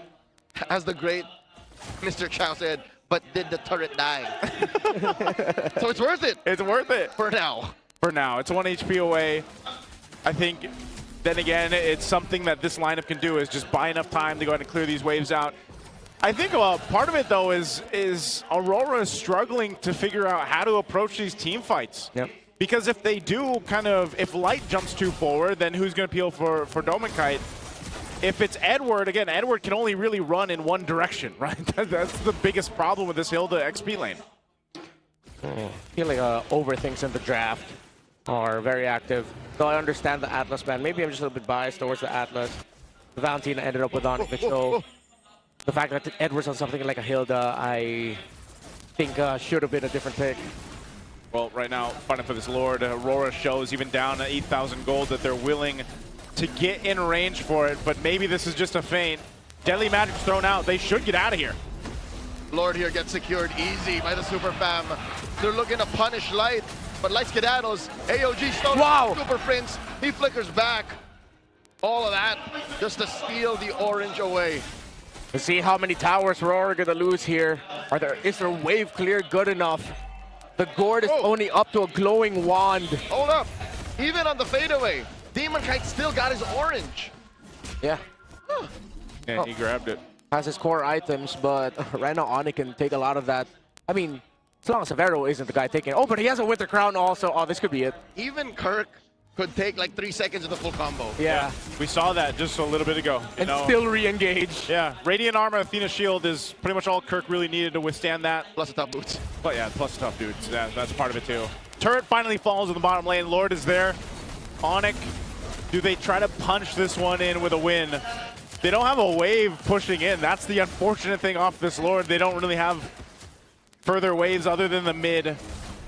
Can they get this though? It's going to be cleared out pretty quickly. Brusco coming through, kicking Edward in, but Brusco will fall. They trade out. for that King Kong! And King Kong finds DK. Down goes that little magical baby boy. And there's just 4 defenders left. Aurora have lost one of their cores. Onyx gonna take this slow as they take 10,000 gold up on Aurora. That's worth it, man. In our own RGs, that's when we'd be saying, nice trade, nice trade. Yeah, nice trade. I think they wanted to potentially take the top one too. Severo held on to the Blazing Duet. Didn't have to use it. Onyx showing discipline. They just get a base turret. Yes, they have to sacrifice Brusco for that, but worth the trade. They'll take what they want from Aurora and further in their lead at 10,000 up. So Dominkite still got a good time getting farm. He's only 1 full item behind Severo, if I'm not mistaken. Severo's about to complete his last one, which I believe will be the Malefic Gun. Well, Dominkite just got the first component for his last item after getting the Sea Halberd. This could be a BOD, let's see. While the difference between the mid laners, again, as we've said a lot this season, this is how you can tell if it's comebackable or not. Once Yue gets his 4th item, unfortunately not his 3rd, then it's Onyx not ending the game quick enough, and Aurora can definitely make a comeback. But so far, he's only up to a Blood Wings, and still on the way to the 3rd item. So it's going to be a long time until Aurora can make a comeback. Onyx just, well, they shouldn't throw, to put it bluntly. Yeah, if they end up losing this game, that's kind of what it's chalked up to. Divine Glaive's picked up, though, finally, here for the Gord. In juxtaposition, they should throw themselves at Aurora. Yeah. Now that they have a 10,000 gold lead, just ride that to victory. Blitz this Lord coming up in 10. Yeah. And then end there. Yeah. If Aurora still survives this Lord, that's alarm blares ringing already. Yes. Yeah, it's not impossible to come back from these types of deficits if you're Aurora, For sure. 9, 10,000 gold. We've seen it before. That can happen. This Lord is up. Onyx going to go ahead and start it. Aurora has the information here, though. They're still going to try to contest. They try to blitz down light, forcing out a revitalize from that Gatot Gacha. Lord at 1/3 of its health. There's a projectile thrown out by Yue. And it gets soft reset. Wow, Onyx are respecting Aurora. Yeah, Demoncat is way too close within retry range. Brusco still has his kick, though. No, Light's probably got to go back to reset this. He already used his regen and the revitalize, so with Light gone, they're going to delay it further. Brusco catches the Deadly Magics, tries to... Oh! There's the BMI, there's the Gush! Down goes Light, Super Prince takes him down! That is a man advantage for the Super Fam. And now the Lord still standing. Frozen! DK with the steal! But they punish Yue. They run through the rest of Aurora. Bang! As Dominkite falls. 3 for the Lord. Onyx needed to clean up house. Demoncat and Edward are the only ones left. Lord spawns in 10 seconds while minion waves are crashing for Onyx. Far from unfavorable. Onyx still go for it. The Lord will spawn in 10, but they will end right here, right now. The Super Fam are on the board, 1 for 1. Lord Gambit, Aurora matched it, but Onyx met it perfectly. 1 for 1 after cleaning house. And that one was a dominant one for Onyx throughout the game 2. There was a little bit of a chance if they could have just held on a little longer, but that dance, that's a new evolved dance, the Lord Pit that we see, where they whittled down Light, the front liner there for Aurora. Even with Demonkite getting in range to get the Lord, they just didn't have the firepower, the economy, the itemization to win the team fight. Onyx, I feel like they triggered that team fight knowing that Aurora would respond just like that. Because with the position of where Severo came from with the Winter Crown Blazing Duet, that looked like a team that wasn't surprised. That looked like a team that was ready. It's like, guys, we just have to win it here. Even if they get the Lord, we can run them down. And they did run them down. Just let them. Yeah. It is the equivalent of throwing bodies. Yeah. They just wanted to throw bodies when they were sure. And when they saw that Demonkite overextended for the Lord, then all the more they were sure. What's crazier is Demonkite actually lived. Yeah, that's what I'm saying, that he was the one to live. King Kong will get the MVP here. Great performance on the Leomore. There's a reason why they went ahead and picked it, locked it in. This is the classic answer, though. When we see the Harley prioritize the blue side, you see Leomore picked up right away. And 100% kill participation shows just how locked in right now. Super Friends, King Kong, and Brusco was, especially in their last game. They get the Cho and Valentine. Kind of criminal, they got away with it. But I think Aurora, again, looking at the Atlas and Khalid, if they banned out the Valentina, the Atlas could have been picked by Onyx by Red 4. If ever it was the Atlas they let through. Index here, but this is... What a way to start this! snap Aurora out of their comfort. Oh man, that's Early trades. again why the Khalid is such a Close. big top priority, and where you really need Severo to stay alive for those. Onyx can just run away with it, and it was up to them not to completely botch this game. Yeah, if they would have lost this one, it'd been a tough loss, and then they would have been facing what? Match point? Yeah. This is great that they were able to equalize the series. Okay, though, looking at this too, emblems pretty standard across the board. You go into game 3, it's like, all right, maybe it's more so of this drafting chess game that we see so often between these teams in the MPL Philippines, and even when you have a solid combo of heroes, specifically the Harley and the Gord, for example, it doesn't necessarily mean you're gonna have free reign. Onyx answered that so well by putting pressure back on Aurora just the way that Aurora did to them in game 1. Dominkai didn't even get to play. I'll tell you now, this Clint did not reach even half of its potential. He wanted so much more to do. It's just when it came time, there was no one to peel for him. Yeah. The Hilda pick, I feel like, was a bit of an overthink also. Just because they saw the Claude, it was like, oh, let's go ahead and pick Hilda. I know that they were playing on the idea of flex. Yeah. But even if you put that on the roam, it would have been the same problem with the EXP side. You're up against a Phoveus. You still wouldn't have enough peel. It's a little bit too offensive-minded. I think at the end, after everything I've said about Onyx and dogging on them in the draft in game number 1, the recovery in this draft for game number 2 was excellent. Again, they actually pinned down on what we talked about. Yeah. The Valentina Marcel trade, and they played the offensive side of that coin. Heads or tails, whichever you take it. The fact that, hey, Light's not gonna Marcel. Yeah. Let's just secure that Valentina. To secure it, and again, I think maybe I'm wondering where the idea came through, if it was in the second phase for Aurora, because I really thought that it would be a roam Hilda. Like, I really thought that was the case, and I know in even global MLBB we think, oh, okay, that could still be flexed. It happened to go over to Edward, and I was just like, that's not the hero that I'm thinking Edward would play after the Benedetta, or like that he would be the most efficient on, and it just so happened that that's what they went with in game 2. Yeah. I think what got stuck was the fact that since Onyx showed Valentina Red 4 already, they knew that they couldn't go Sora. The Lapu-Lapu or something like an Alice also would have been underwhelming. The Ruglu would have been risky again because of the multiple ways that Onyx can approach a team fight. I think it was just they were read out. Aurora banked a bit too much on the late game ideas that a simple Cho Valentina to close out the draft was just really good. Yeah. Brusco's also just, aside from the one kick that he couldn't get the angle, which wasn't his fault. Like, he went deep. He went deep for that one. So that's really difficult to make it happen. Yeah, and that led to actually a win for Onyx because that forced resources out. That forced resources out of Aurora, which gave a little bit more space for Onyx to operate. He even took the deadly magic, So Brusco really making this Cho work. One of the few players that does play the Cho like this. But to break it down a little bit further, we're going to be throwing over to Hans and Wolf over there on the on-ground panel.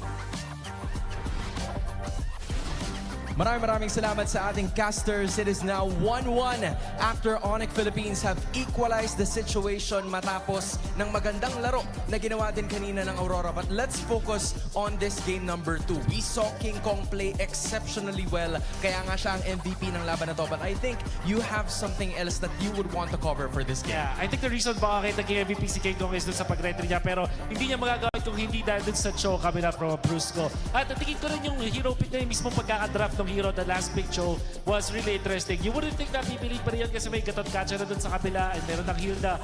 Pero yung nagawa niya in the first 2 minutes was instrumental dun sa kanilang pagkapanalo. It's mainly because kung paano niya na-zone out yung kanyang mga nakakalaban. Yeah, especially when we saw the early portions of the game. Mas nakikita natin na nagagamit lalo ng Onyx Philippines yung mapa. We see Brusco kind of ganking them towards the back. Talagang hinahanap niya yung tamang targets, which is the reason why may mga oras na talagang napipick off si Demon Kite completely, and there's no other damage na panggagalingan itong Aurora in spite of having Clint in their roster. And in relation to that, makikita natin sa ilan sa mga papakita nating video dito, yung mga nagagawa na achieve ng isang Cho. Even when it's just a level 3 hero, makikita natin dito, yung gagawin niyang pang zone out at kung papansin nyo, hindi ko na kailangan masyadong explain kasi makikita nyo naman kung gaano siya naging problema para doon sa damage dealers. Even ginugulo si Yue noon sa nakikita nyo dito sa clash na to. And most importantly, makita natin yung pag-retribution nga na pagpapanalo doon ni King Kong. So, there's really not much to explain about that, but the fact lang na nag-achieve pa rin ito na isang hero mula dito sa side ng Onyx Philippines sa last pick na show. Kasi nga naman, hindi niya na inisip yung mga nasa harap. This is not a stun plus retry na diskarte mula sa Onyx Philippines. Ito yung zone out mo, retry ko na galawan mula sa Onyx Philippines. Alam mo, kaya nga sinasabi nung Filipino casters kanina na parang yung ibang ultimates na hindi nila nagagamit, excess, example, yung AOG na nanggagaling kay Super Prince, hindi niya nagagamit completely. So just waste it, hanap na lang siya ng panibagong ulti na magagaya, and then work their way from there. That's just how smart they were playing in Game 2. To add to that, makikita natin itong heat map coming out from Brusco. Nakikita niyo po yung first 2 minutes na galawan mula kay Brusco. Directed dun sa may gitna, control naman doon sa may bandang Rock Ursa ng side ng Aurora. And then eventually, pupunta siya dun sa may bandang purple buff. Makikita natin dito na ang daming nabibigay na vision coming out from Brusco at naging instrumento para ma-delay yung Harley nitong sa Aurora. Kaya naman dun sa first turtle fight, parang madami pang kailangan nagpasa na doon si Demon Kite. At bago siya makarating sa mismong turtle, bukod sa na-damage na ng Onyx Philippines yung turtle mismo, low na rin yung health at hindi na nakapwesto ng maganda doon si DK. And having a Harley on your squad, kinakailangan mo talaga ng napakagandang scaling. And for Onyx Philippines, napigilan nila yung scaling ni Demon Kite na yun. And with that being said, it is Game 2 going to the side of Onyx Philippines. But from what I'm seeing in this series, early game is very important. Aurora has managed to get theirs nung game number 1. Onyx naman pagdating sa game number 2. But game number 3 is right here with us. Casters, balik sa inyo. Thank you, Hans. Thank you, Wolf, for the breakdown there. Nice little heat map we've got going on here and getting a closer glimpse on things, especially for Brusco, because it's so important for the roamers and how they move around the map. We talked about especially the troll pick that he has and how efficient he was. Before we move on to Game 3, MPL fans, there's some new beasts on the Land of Dawn with the Infinix GT Watch 5 Pro on your wrist. GT Buds 5 in your ears, I wish I had those right now, and the GT 50 Pro in your hands. You can now unleash the liquid cooling beast powered by Hydrofold, liquid cooling, and 144 FPS. MLBB certified performance, no lag, no heat, pure cool, pure speed every game. And as a gift for our MPL super fans, Infinix is launching an exclusive payday sale from May 27 and 31, that's right, playoffs weekend, with up to 30% off. Scan the QR code now and grab these sulit deals. And for those MPL fans here at the venue, enjoy the exclusive GT50 Pro pre-order with 11,999 pesos worth of freebies and discounts, including an Infinix MPL jacket. Plus, the first 10 pre-orders daily at the Infinix booth will get free Grand Finals tickets. That's why don't be falling behind. Get your Infinix today. That's real translations right there. Hopefully, you guys get a chance to go ahead and grab one of those because it's amazing. Also, to dominate the Land of Dawn, you got to grab this. You need a connection that never lets you down, from scouting rotations to tracking the pros. Stay online and in the zone. Power up with Smart Power All 99. Get 10 gigs of data for MLBB and share every GG moment with Smart. Yes, simply reliable partner of the MPL. Hey, you know what? Just keep it. You're welcome. So sometimes we got to have each other's back here. Again, with our sponsors out, shout out to them. This wouldn't be possible without them. We've got this new venue, the MPL Arena, going on. I'm looking above us, man. I think the seats even all the way up there, are starting to fill up. Those seats, like in our view, I don't think those are for sale, right? Yeah. But those will probably be full towards the end of the playoffs too, just because they'll put people there. Like right behind us, that's just full. Like you probably think, oh my God, no one's watching MPLPH. But right there, full, and then there's lovely people right here. What an opening! There's a lot of super fans. By tomorrow and by the weekend, this should fill up. Yeah. Yeah. I remember we completely packed the house for the grand finals in Cuneta. Yes, last year. Yeah, we did. But I don't know, Santa Juan Arena, this is my first time here. I love it. But before we go into Game 3, we're going to have to go ahead and throw it over to our hosts to see what they've got going on for us. It's the international rivalry, putting on a great Let's show it's 1-1 for Aurora Gaming and Onyx Philippines. And right here in the Champions Arena, please welcome the MPL Philippines Season 7 champions, Aurora Hunters! But guys, before anything else, why don't you introduce yourselves and your roles to our MPL super fans? Hello everyone, I'm Zen Romer from Aurora Hunters.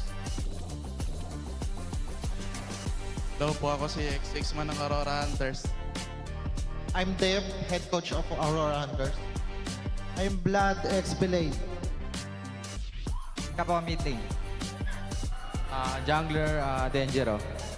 Atoms Gold Laner. Atam!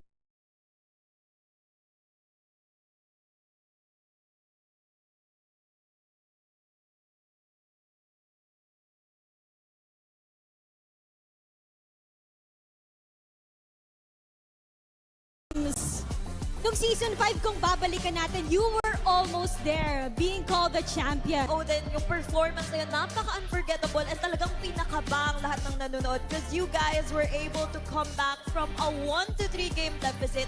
Pwede nyo bang makuwento kung paano yung nangyari doon? Yung nangyari po kasi doon, ano lang. So, unforgettable moments po yung paano kami mag-reset, tsaka paano na pinag-usapan yung mga mali namin. Naka-reset talaga sila. Grabe yung atmosphere doon sa Tagaytay Sports Complex. And right now, we're here with Dangero, a two-time MPL champion. At alam natin na iba talaga yung feeling kapag naglalaro ka with the crowd, live audience. At ngayong nandito ka sa Champions Arena, ano ba yung vibe mo dito sa ating audience? Yun, mas nakaka-excite pala manood dito sa sa MPL PH Arena. Lalo ko, ang dami nanonood. Kinakabahan ba kayo para sa Aurora Gaming? Sakto lang. Confident kami na mananalo naman sila. And speaking of the excitement, namomotivate ba kayo na baka kayo na yung susunod na maglalaro dito sa arena? Pwede. Pwede! Siyempre, yan ang developmental league natin. And moving forward, baka malay natin, kayo na ang susunod na nakaupo sa ating mga chairs. And after winning MPL Philippines, ano ba yung aasahan namin sa Aurora Hunters? Ikaw, Eska po, bilang regular season MVP at ang ating finals MVP, ano pa ba ang goal nyo na susunod? Makapaglaro sa MPL, tsaka kung kaya international. Aabangan natin yan, Thea. And with that, maraming salamat. And you know, tapos na yung MDL, guys. And I'm sure you're here to support your main roster. Ano naman yung message nyo sa kanila, guys, now that they're playing and tied yung series? Focus lang sila sa strength ng team. Tapos, since lahat naman gusto manalo, sana wag nila kalimutan enjoy yung game. At enjoy nga yung game, Odin. Thank you so much once again to MPL Philippines champions, Aurora Hunters.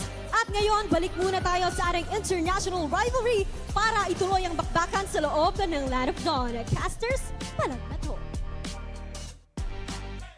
Thank you so much, Odin, Thea, and the Aurora Hunters. Whoa, estimated crowd attendance, by the way, of 5.5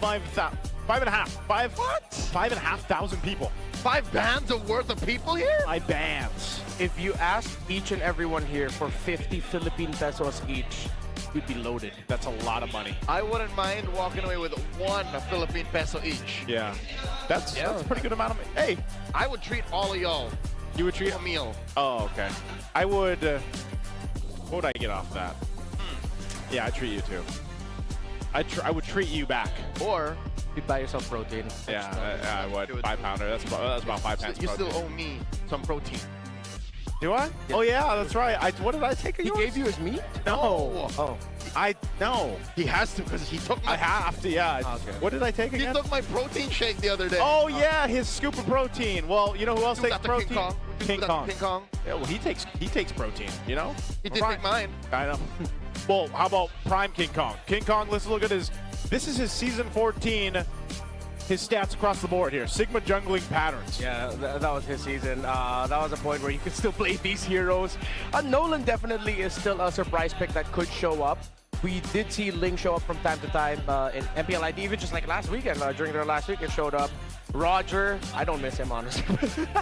You don't miss Roger? I don't miss Roger. I miss Roger. I miss Ling. But it's just way too demanding to play him now. But compared to where he is now, Suyo is still up there. Yeah. But look at the growth. And it's the Baksha pick for King Kong that has been such a revelation. The fact that for the longest time, it's always been, King Kong can't play the tanks. He shows up with one really good tank pick, and now that changes the picture of the draft greatly for Onyx. I was going to say, now it's always purple band. Yeah. For the most part. And then when teams don't, it actually comes through. So map 3, we're going to Dangerous Grass. Randomized. It's choice, random. Random. Last available for game 4. And then totally random for 5. There you go. Okay. All right. Well, at least we get to see more of the maps here, since we're going to have a guaranteed at least 4 games through this. And we see all 4. Yeah, we see all 4. Yeah. Let's jump into the draft here for game 3. Again, both teams having relatively strong games individually from game 1 for Roar, game 2 for Onyx. And this one, again, the big pattern comes down from that first phase of the draft. Whoa. That's a lot of grass. How come we didn't have that much water for Expanding Rivers, man? Yeah, can we just drown out the crowd? It was very translucent. Yeah. Water. I think they utilized the water from as like a light effect instead. Yeah, but, definitely fueled by SIP, by the way, from the volcanic rocks. Filtered through it. It is good. All right. Drink that. Phase is almost done here with the bans already. Nothing too different. Interesting though, yeah, that the Hilt is actually going to be banned this time for game 3. So Onyx will go ahead and take that out, especially on the Dangerous Grass map. Baksha's open. They ban the Kalea here, red 3. Does Onyx just pick up Baksha? I think it's warranted. Yeah, to take it away from DK. Yeah, but then Marcel, Valen, Harley, you're okay with it? Yes, yeah. sir. Marcel, you don't have to worry about. Yeah. Pick up Baksha. I think they have to consider something that can help invade here. Yeah, Jushin, Claude. Jushin, Claude. And So expected by Rora. Then they can steal Marcel. Yeah.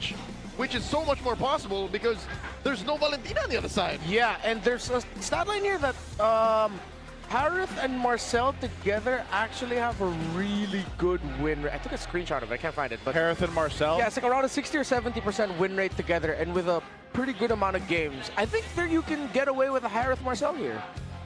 You already get your gold lane. It's the typical duel between the Harith and the Claude. You get the Marcel and the tempo breaking. It's fine. If you want to be active, then maybe take away the light Khalid option.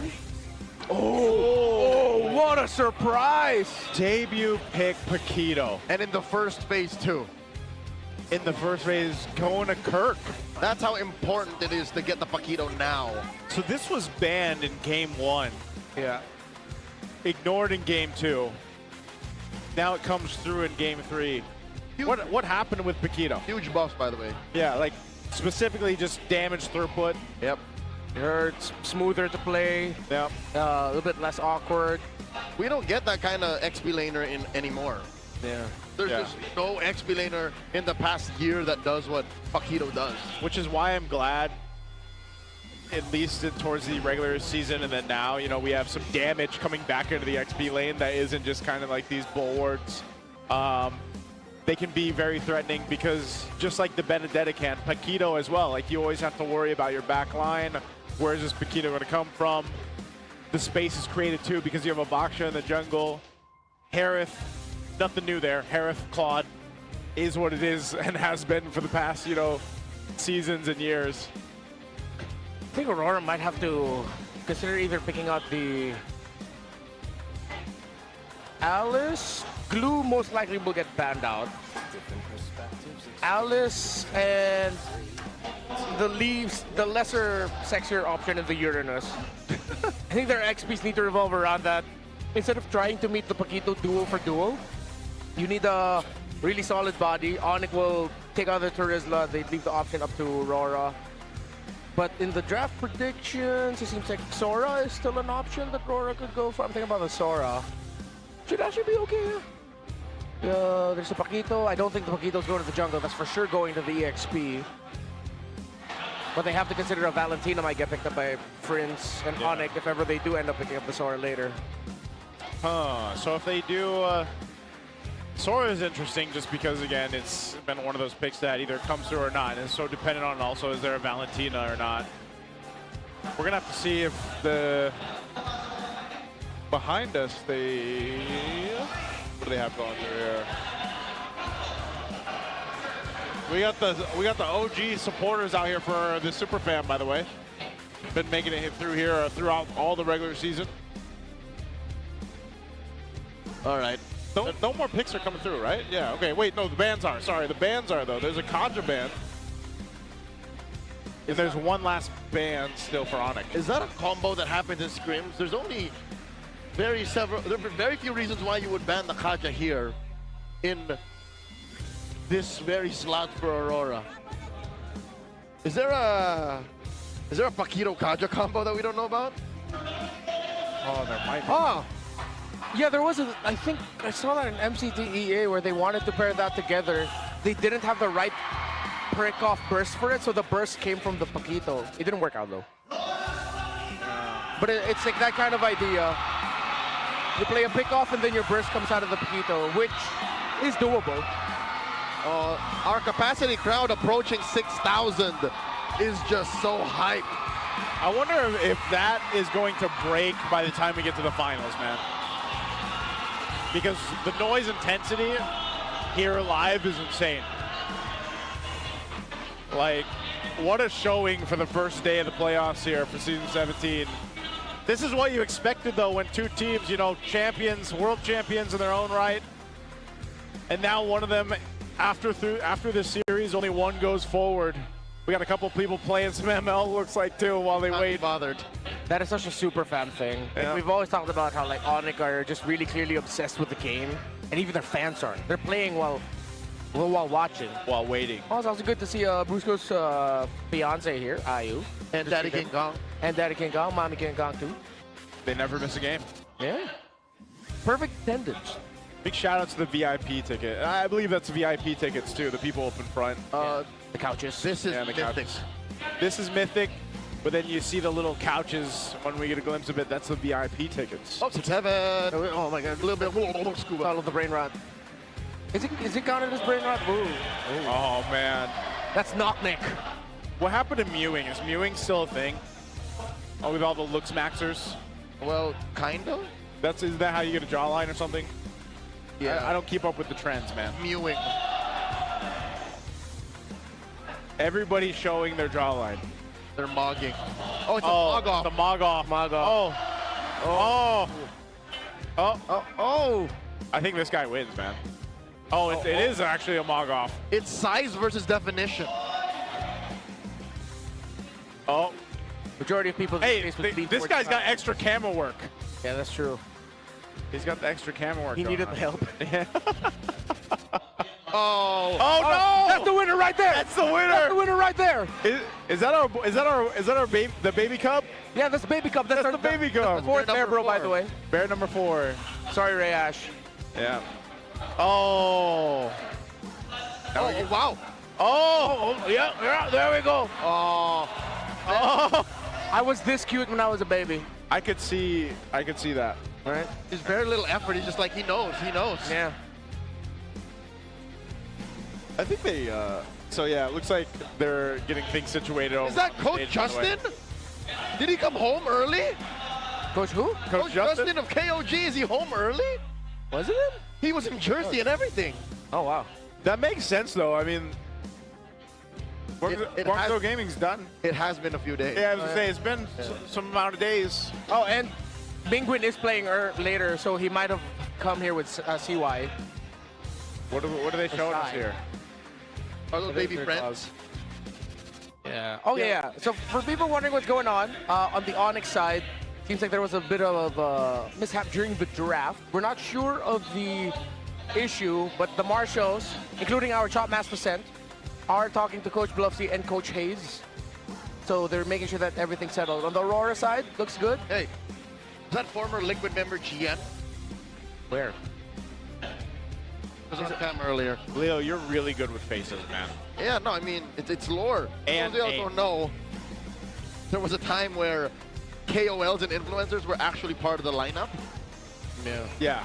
So that's when GN was part of Liquid. Ah. Echo at the time, if I'm not mistaken.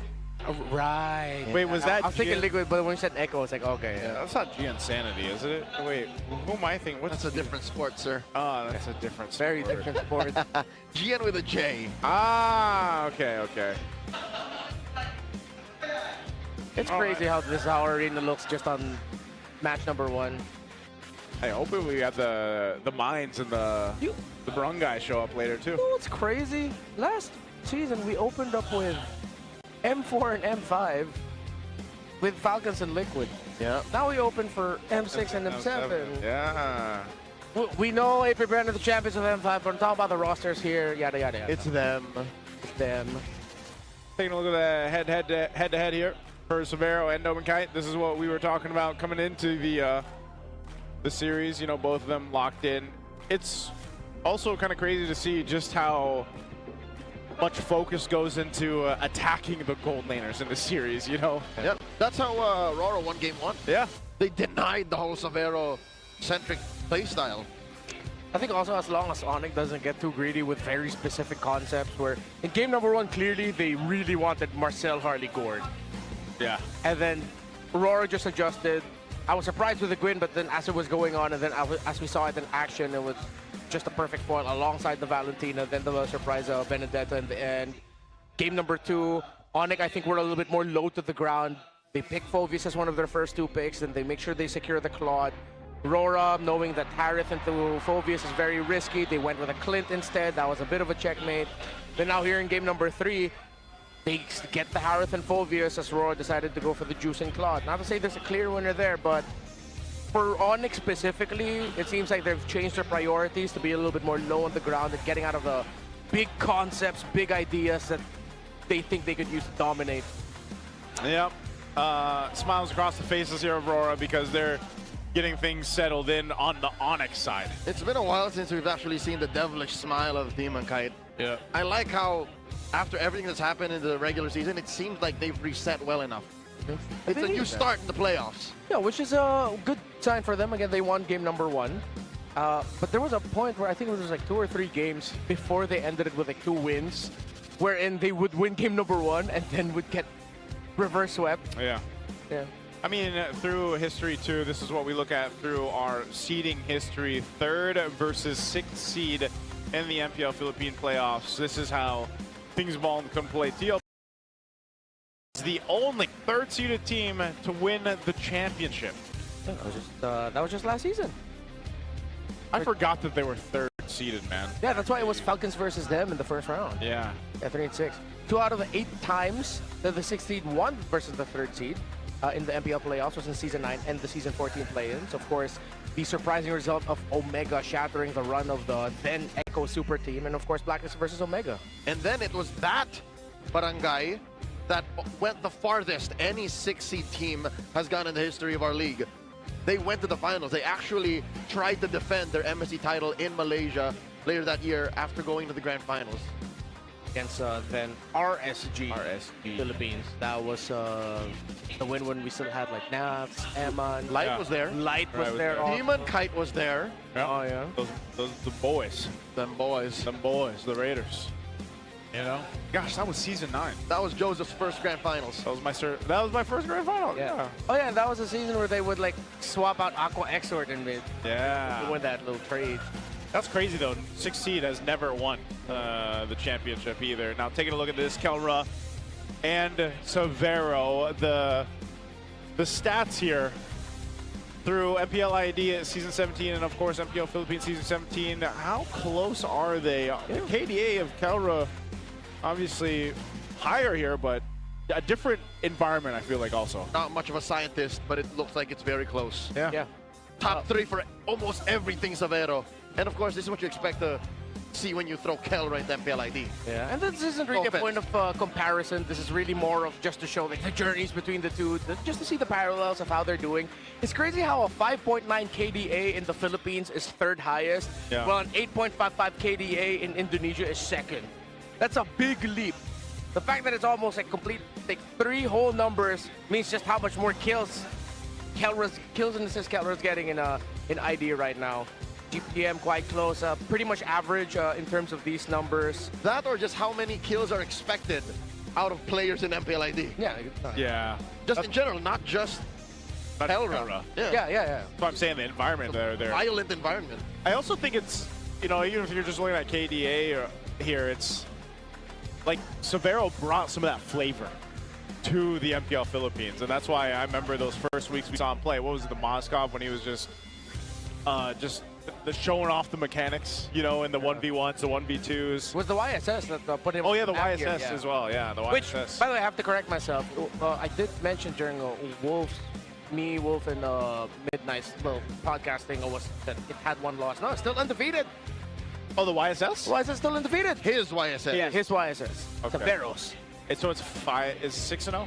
Yeah, 6-0. 6-0, yeah. YSS in other people's hands, not so stellar. Yeah. So I have a question about it. Did Severo adjust to the Filipino playstyle? Or did Onyx adjust to allow for him to flourish in the Filipino meta? I think I'm more in the boat of the second statement where Onyx did adjust and flourish, because despite them knowing that Severo at times could also just be left alone in lane like Kelra, you see a few more rotations. You see more movements on at least his side of the jungle to pull away attention. Severo, compared to like his past with Onyx ID, plays the map a little bit more, doubles up much more, opens up the side lanes and far lanes more. It's cool.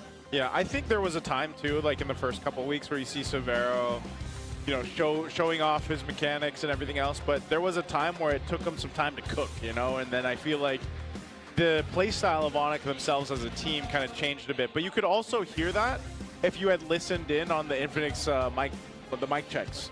You saw that kind of develop on how much he was able to communicate with his team and how he really adjusted to the Super Fam as well. Wait, so is this going to be a different draft? Or is it, okay, no. Maybe they're just going to go through some of the same picks. Yeah. We will elapse up to the point where it conked out. Yeah. So, which I think was ban 2. Yeah, just wrapping up the second banning phase. Yeah. Okay. Yep. Yeah, just re-picking first phase, and then we go to the second phase of ban. Wait, no, the difference is... Oh, wait, no, yeah. Yeah, it's still all the same. Still all the same across the board here. So, Kaja Marcel, red 4 and 5 ban. There it is, yep. Maybe the ban of Onyx was what was going to be different. Like maybe they meant to ban something out in something else different on Blue 5. Blue 5. Yeah, there's a Kaja. Yeah, because this was already the Trizla. Now, what was the last ban? That's what we didn't see, so... Yeah. That's what was held up. Kaja Paquito. It did not work when you guys tried when it was tried out in MCT. Yeah, right? MCT East Asia. Yeah. Well, Glue, so Glue will be the ban. And there's a show. This is a light hero. I'll tell you now. That's a light hero. Just as much as it's a Brusco, you know? So it's like, I like how they're trading things out, and they're just being like, yep, now this time I'm going to get the show here. Yeah. They hand that over to Aurora. They play more of this for control. This banks a lot of pressure onto Demon Kite to get Piercer and string kills together. Because you don't have an instant burst. You have strong displays. Oh, it's their turn to pick up the Belleric. Oh man, I feel like I'm watching MCT Station with this, man. The Zetian, the last pick for Onyx. This is such an interesting draft from Onyx, especially the last two, Belleric and the Zetian. Okay, so the Belleric ult helps supplement pretty much the entire lineup of Onyx. The Zetian and Belleric ults are difficult to actually make work for the layer of stuns, which an Alice into a Belleric now should temper a little bit of what Onyx can do, that they have to be careful to fight under Alice's passive. But even so, there's still no sure burst. There's going to be a lot of long team fights and displacements because there's a Cho on the other side. And possibly a whole lot of nothing. Yeah. Yeah. And the question is now, are Onyx prepared for this? Because rotation-wise, the Belleric will fall significantly behind compared to the Cho. The faster rotator on Onyx is actually their Baksha. Yeah, maybe they're going to play into that. Maybe part of this too is you can't somehow, some way utilize the Belleric on this dangerous grass map in certain situations when they're fighting around objectives. That could be part of the play. Could be setting up the Paquito here for Kirk. I think there's more question marks on Onyx draft for Game 3 to see if the execution is going to be there. You guys can let us know what you think. We're going to be jumping into Game 3 in this best of 5. Once again, Onyx, after a decisive Game 2, when Aurora took Game 1, what will be the equalizer here moving forward? I like this. You were pulling a page off of Moreno's book in MPL ID by packing a sprint on this Juicin. Okay. Why that? Why the sprint? You are so much more annoying to grab, and you can grab the others much better because you're just so mobile once you pack it. It's Crimson Beacon, then you pack the sprint. You're going to be difficult to catch, and you're going to be annoying to deal with. Ooh, look at all this pressure on Dom and Kite down bottom. This is how you can tell that Onyx are making up for their lack of rotational speed. Yeah. By making their movement more meaningful. Light picks off Savero just like that. It backfired. Well, rotate as much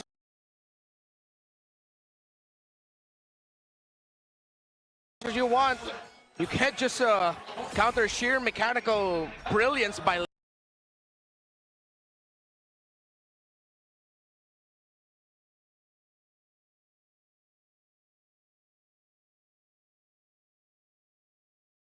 Light. Even forces the red tree away from King Kong just so he can secure his own beat up there. That's why there's so much of this focus. And again, a Belric can only do so much. Brusco doesn't have his phone flicker, so Onyx playing on the back foot right now, at least leading into that first turtle here in about 15. Aurora has control of things so far. The last time we actually saw Belric be a big player was when Aurora flunked out of the group stage of M6, the Swiss stage, and when Onyx eventually won. Yeah. That's when it would stop Chosen Joys. Yeah, literally just Wrath of the Dryad being that thing, you know, to go ahead and slow them down, stop them. It's one of the great things, again, you can play with around objectives. They're going to be the ones to start the turtle up, but quickly goes back in control of Aurora. Let's see if Onyx really can convert this or not. They're going to be dragged for it. Oh, Fury of the Phoenix, allowing them to find a re-engage. Light pushed back out. Edward looking for it. Does glimmer through, takes down Kirk, serves up the turtle and Demon Kite. DK finds King Kong, stringing kills. Down goes the big tree. 3 for none plus the turtle. The light is blinding. Girls need blinders. Onyx is left to where the sidelines is.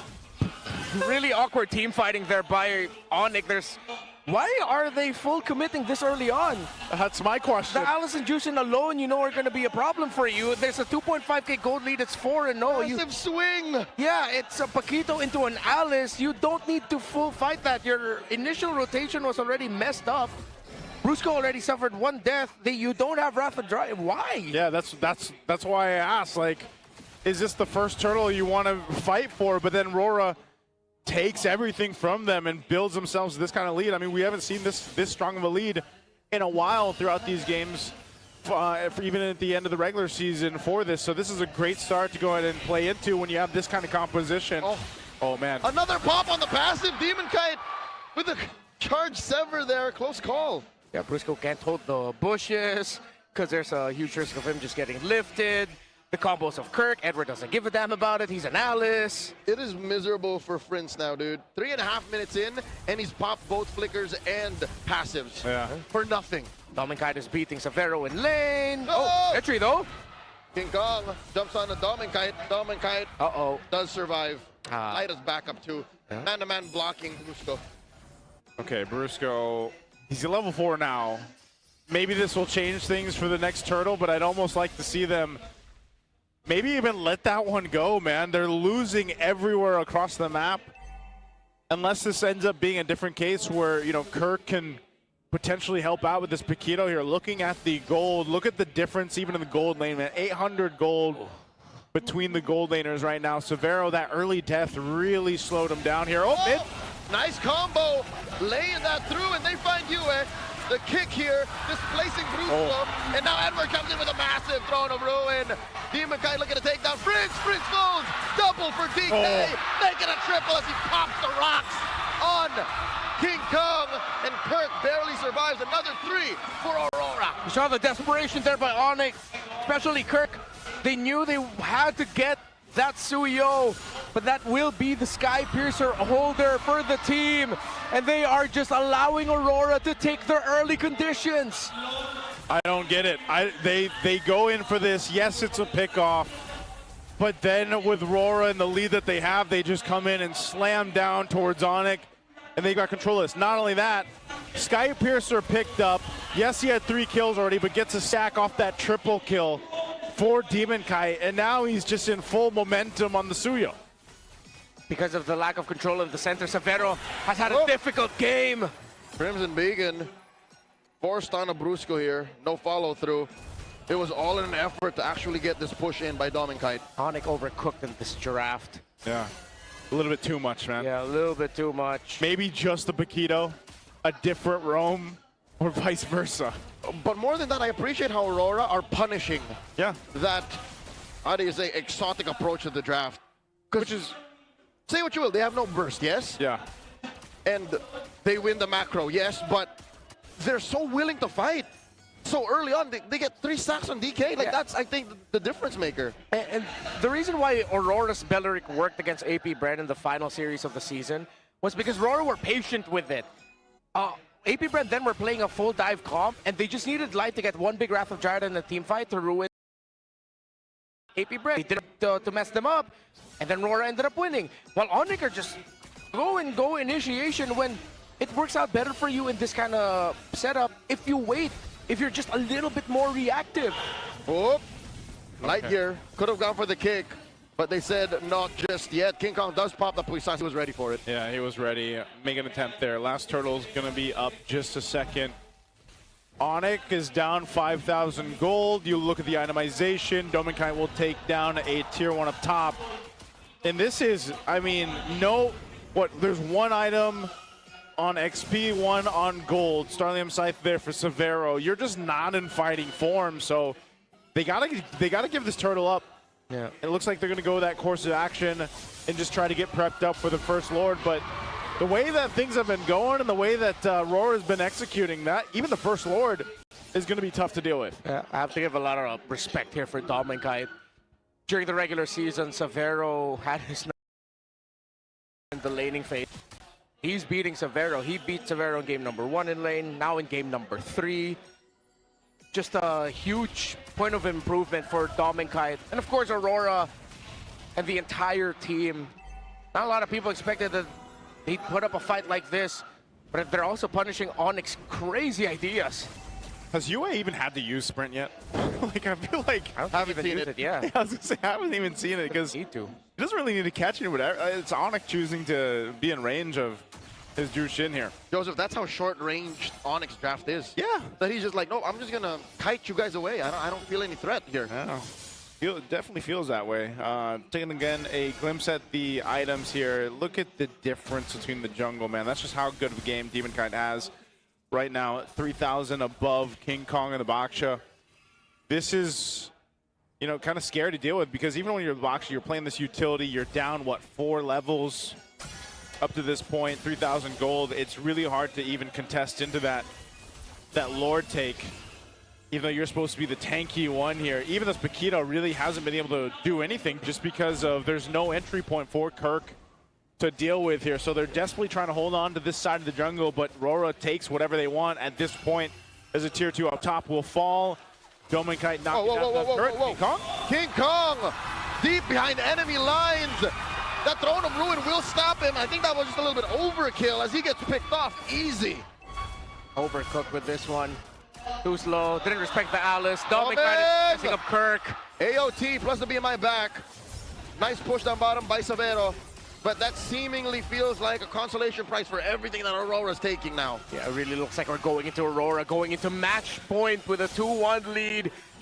Once that Dominance Ice comes out for that Alice, good luck trying to take it down, even with just a Radiant Armor and an Oracle.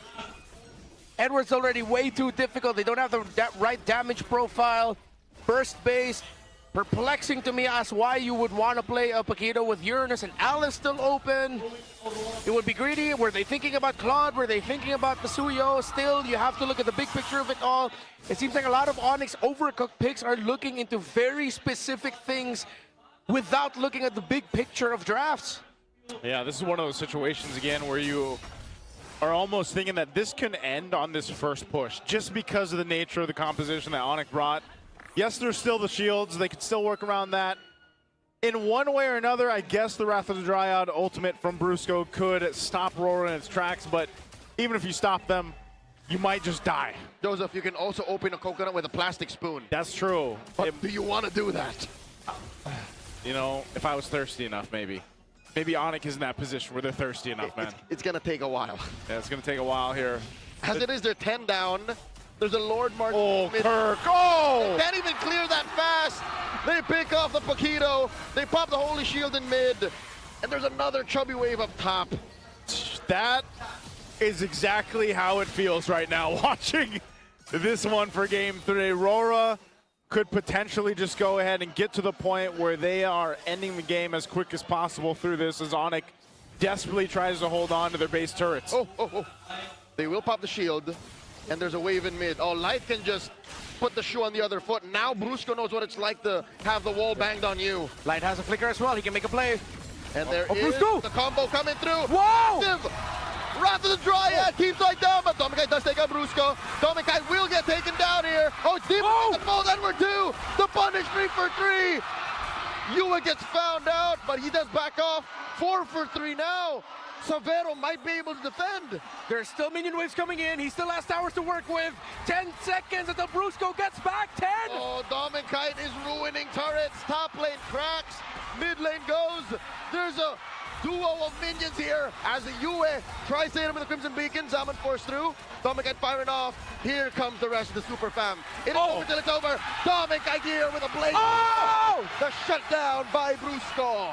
Onyx holds on despite it all off of a Wrath of Dryad from Brusco. Followed up by the Fury of the Phoenix. A Zaman force, a triple kill from Vero. And it might just a comeback here. Still, it was expensive, but they were able to chip away at that greatly. A perfect combination with the Belleric and the Zetian together. But because of the recent lead of Aurora, Onyx lose way much. Still, they held on and they keep going for it. And they find Edward. There's the Zaman force.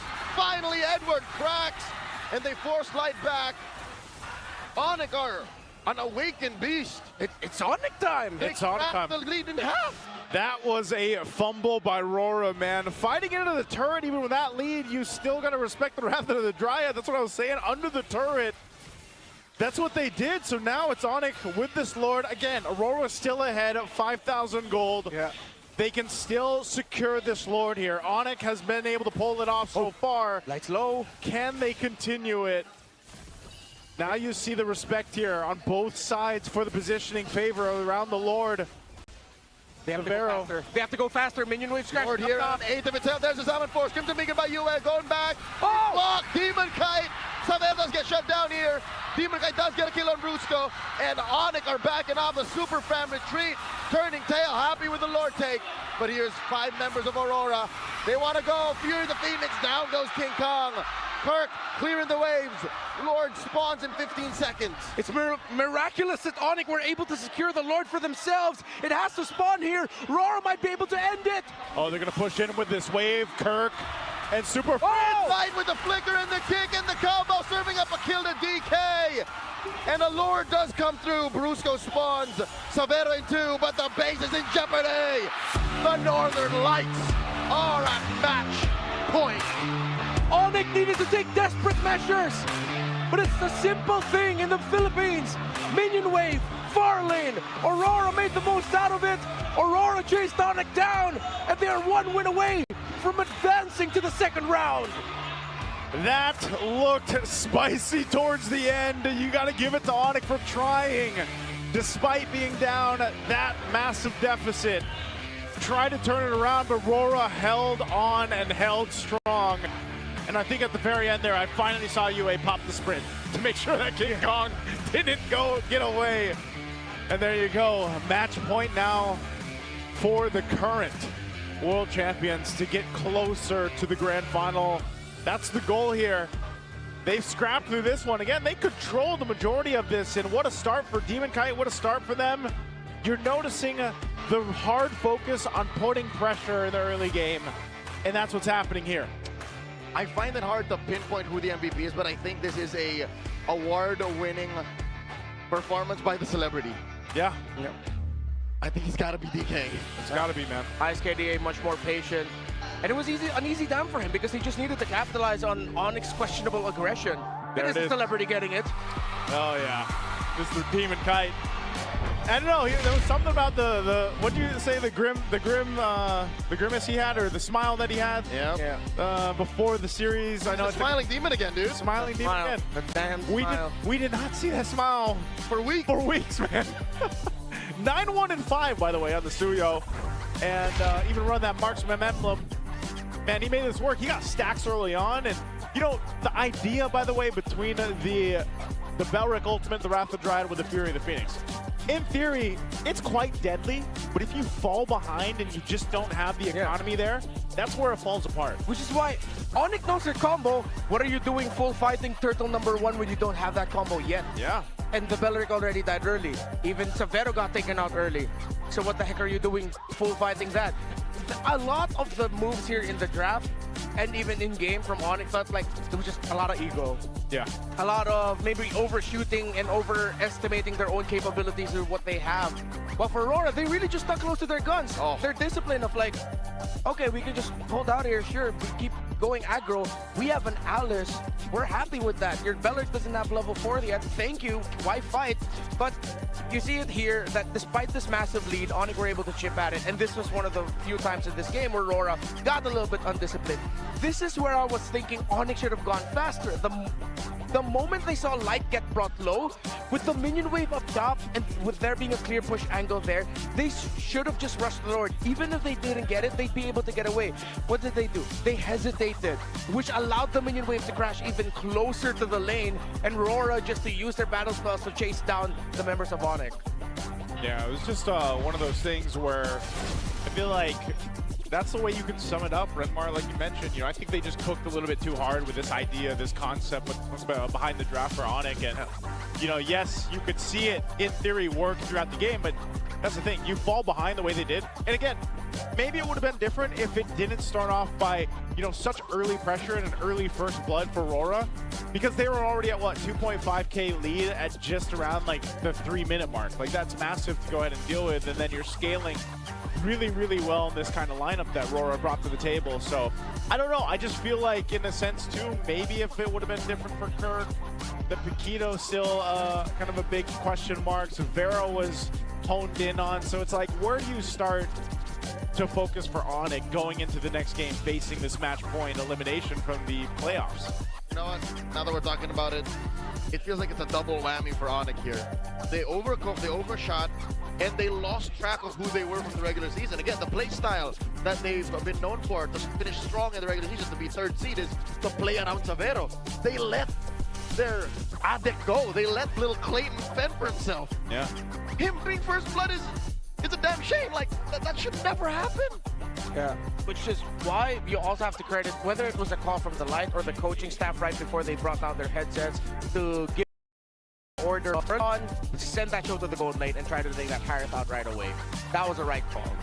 Onyx, it's a damn shame really to see how, not even a de-evolution, it's just weird what's happening with Onyx now. It feels like it's shades of what we saw from them from last season's playoffs. Where even then, if we remember correctly, we were going like, what's going on with Onyx? Kind of weird, kind of awkward. Yeah. Why? I don't know. Maybe the answer is with our on-ground panel. Let's throw it over to Hans and Wolf. Muli, maraming salamat sa ating mga casters. It is now Aurora Gaming Philippines at match point para sa pinakaunang laban ng Season 17. The Auroras are very happy with this performance, but let's take a little bit of a look na medyo mas malalim towards what has happened in game number 3. There's a bit of a draft situation that worked out so well for the Auroras, but at the same time, yung execution din has worked out for them. Bago sa atin binato ni Owo, minention niya na-mention niya yung mga keys to victory na na-mention din natin kanina.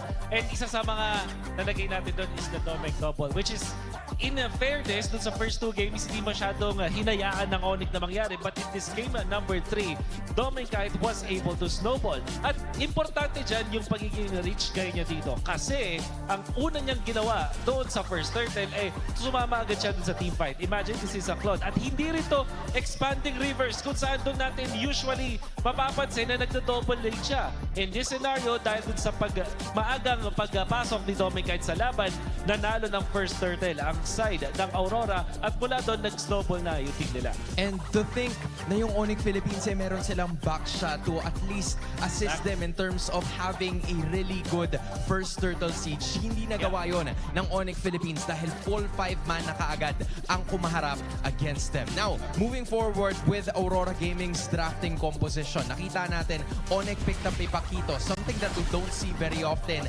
kahit yung Beleric din. Pero isang sagot ng Alice was already enough for them to neutralize the entire thing. Lalo na dun sa positioning coming out from Edward, you'll see dun sa mga impactful na team fights na nakita natin mula sa Aurora, nakakapag-flank etong si Edward. And this also kind of nullifies yung gustong gawin ni Kirk kasi parang wala nakapag-follow up sa kanya. This composition mula sa Onyx Philippines ay based dun sa magic damage na meron sila. At ang pinaka physical damage output lang nila was coming out from Kirk. Siguro throw damage yung Harry at certain points, pero in a way, in essence, magic pa rin yun. So, every time na ma-eliminate nila yung Paquito, nawawalan ng physical damage at na lumiliit at sumisigip yung damage profile ng Onyx Philippines. So it was again a very risky choice that they had to make dahil nga sa kakulangan ng kanilang physical damage. Yeah, I think na pressure ata sila kasi kung papansinin natin yung Game 1 at Game 2 draft, nababan yung Paquito dun sa may second phase at parang biglang hindi siya nagiging shoot. So medyo na pressure ata yung Onyx Philippines na agahan yung pag-pick dun sa Paquito at sila yung napasama dahil dun. Now you've mentioned pressure. Ang tanong ay kung nape-pressure ba ang Super Fam with this situation? Sonics, buhay pa ba ang Onyx Philippines? I'm loving the spirit still coming out of the fans wearing and bannering yellow. Kamusta naman ang match point na Aurora Gaming? Everybody is looking forward to this game number 4 dahil hindi natin alam kung ano ang mangyayari. Will it be Aurora Gaming Philippines finally moving forward in 4 or will Onyx contest this to make it a 5-game series? Casters, it's time to find the answer. Thank you so much, Hans Wolf, for the breakdown there, our on-ground panel. And that's a good question to go ahead and ask all the fan base out there. Who is going to be moving forward? I honestly expect this one to go 5 games. I hope both matches today we get our 5 games, because that's always the case. You know, we got to send two teams home today. You know, as long as Onyx keep their feet low to the ground, their heads low to the ground, then they should be able to force 5. But yeah, right now I'm not mad. I'm not disappointed. I'm just very curious as to what's happening with On right now. I'm confused. Confused also, yes. I'm sure there's some shared sentiments out there about confusion. Macrora? Is that Macrora or Mycronic? Is it greater? Is Macrora greater than Mycronic? Wait, Mycronic. Sounds like a... Isn't that a song from the 90s? Yeah. Yeah, something like that. You know what? But hey, 7 years later, we are officially back to where Filipino MLBB dominance began. That's here at San Juan Arena. The MPL Philippines Season 17 playoffs are live and underway at San Juan Arena. And we are running all the way till May 31st. Don't just watch history unfold. Step right in. Yeah, if you want to be part of history, so head on over to ph-mpl.com/tickets to secure now. See you here at the venue, the gorgeous venue that we have here. The gorgeous venue that is now almost probably 6,000 strong here for the first day. Now also the All-Star Event Series is officially live, and the loot is yours for the taking. Gear up for the title Treasure Hunt and title Gold Rush to score everything from free skins to diamonds. Don't forget to grab your All-Star returning gift just by logging in or rally your squad for Title Clash 5v5. Now it's time to gather your friends and stack those coins. Just log into the game, log into your MLBB, jump into the action, don't miss out. What's the saying that you usually say for that, Red Mark? Something about action? Turn that action into passion. That's a different script. That's about the E Project. Yeah, but I like that one. You know, you are a man of passion and action. That is true. Say it for him. You are a man of passion and action. I'm turning my action into passion, or my passion into action, one of the two. Also, here's the thing. This is crucial because for a lot of people, I think, that are looking forward to one of these teams, whatever fan base you're coming from, right? Rooting to go forward here. In a way, whoever does move forward, at least they have a little breath of, a little sigh of relief, because at least then you get to a point where you got 2 lives moving forward. You got to survive through this. You got to go through the ringer. You got to fight the cavalry, no big. Yeah. Let's not worry about that. You know, like. No, it's the Falcons. It's the That's the Falcons. I was going to say it's Falcons. Cavalry's waiting for Omega and Twisted. You got to fight Falcons, no big. No big. Number 2, you know, just the other Titan. It's like, do you want to fight Aaron or do you want to fight Water? No. A horse. Another Titan. Oh, Aaron. I think you said air. Oh yeah, I heard Right, Aaron. like, I heard Aaron. Aaron or... What, do I have to say it like that? Hey, spoiler alert. You can't say that.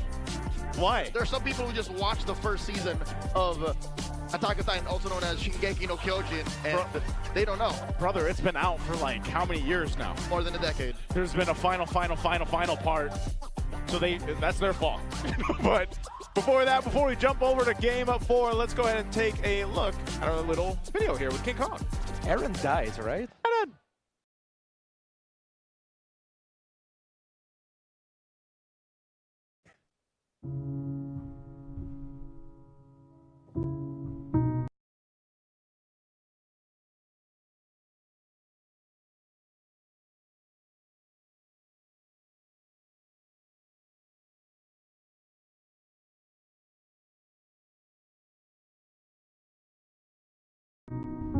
Paano si King Kong maging teammate? Anong pinagkaiba niya sa team? Hirap imaginein na malungkot si King. Wala, masayain kasi ako eh. Tsaka thankful ako na wala namang malalim na reason para malungkot, ganun. Masayain kasi talaga ako, super babaw ng kaligayahan ko. Yan. Oo, ang hirap din ma-imagine na na parang biro lang kasi yun makitang malungkot. Siguro pinakamalala yung talaga, season 15. Pati nung season 16 pala, umiyak din siya nung time na naglag kami ng TNC. Best ko lang siya na parang sobrang lungkot talaga. Feeling ko nung season na yun, I could have done better personally and as an individual. Mas may regrets ako nung time na yun eh. Kasi parang hindi ko na nabigay lahat nung season na yun. Kaya super nalungkot talaga ako nung season na yun. Nung mga time na gano'n na malungkot si King Kong, gaano katagal bago siya makarecover? Pag-uwi namin. Oo, kasi nanitrip na siya agad nun eh. Sabi niya, bawi tayo pre, next season pre, ganyan. Siya na mismo na gano'n, mag-minsan na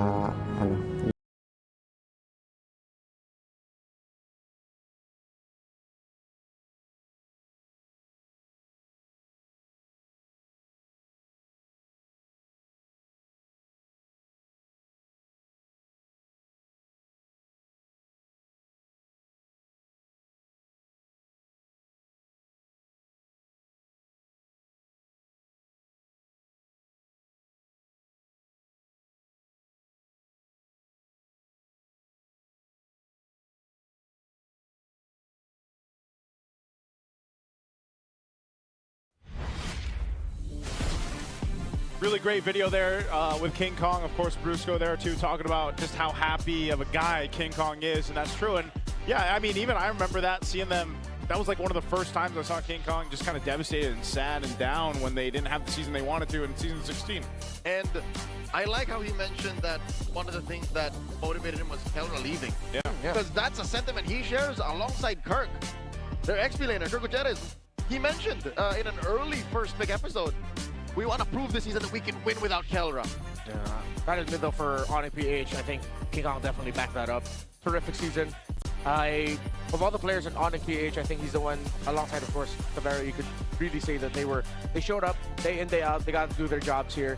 But clearly in this series, it's not about the individuals anymore. It's about a lot of layering of problems, from overcooking in the draft to not respecting your own potential things that you need to execute.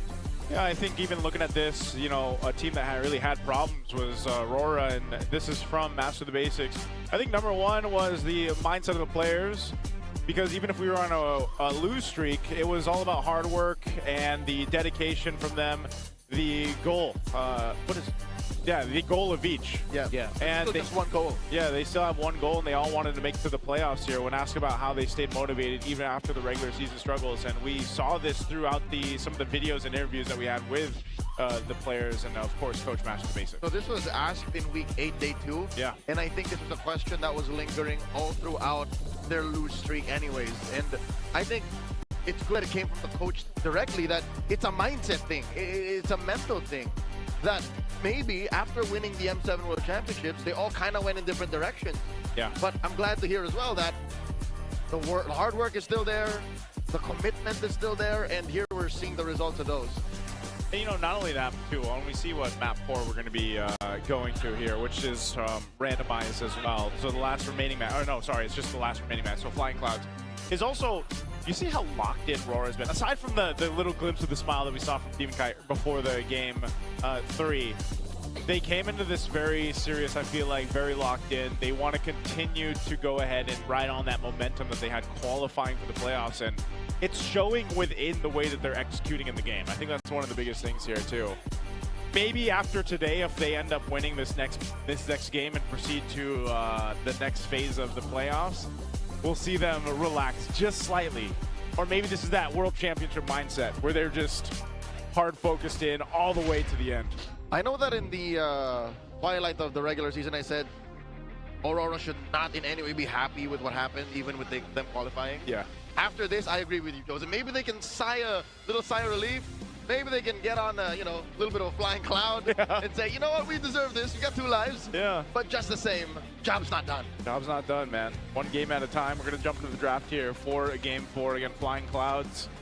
And Aurora will be on this blue side. We'll see what their idea of priority is still going to be here once we get through this. Historically, Aurora for this season has been 2-6 in Flying Clouds, while Onyx are very 50-50, 5-4. It's not a good stat line for both. This could go either way. I know Onyx is a little bit more on the positive, but a 50-50 in MPL PH is just closer to... Are you sure, really? Well, so what? Phobias, Kalea, Fanny. Could set up for a surprise Harith Rush if they're greedy about it.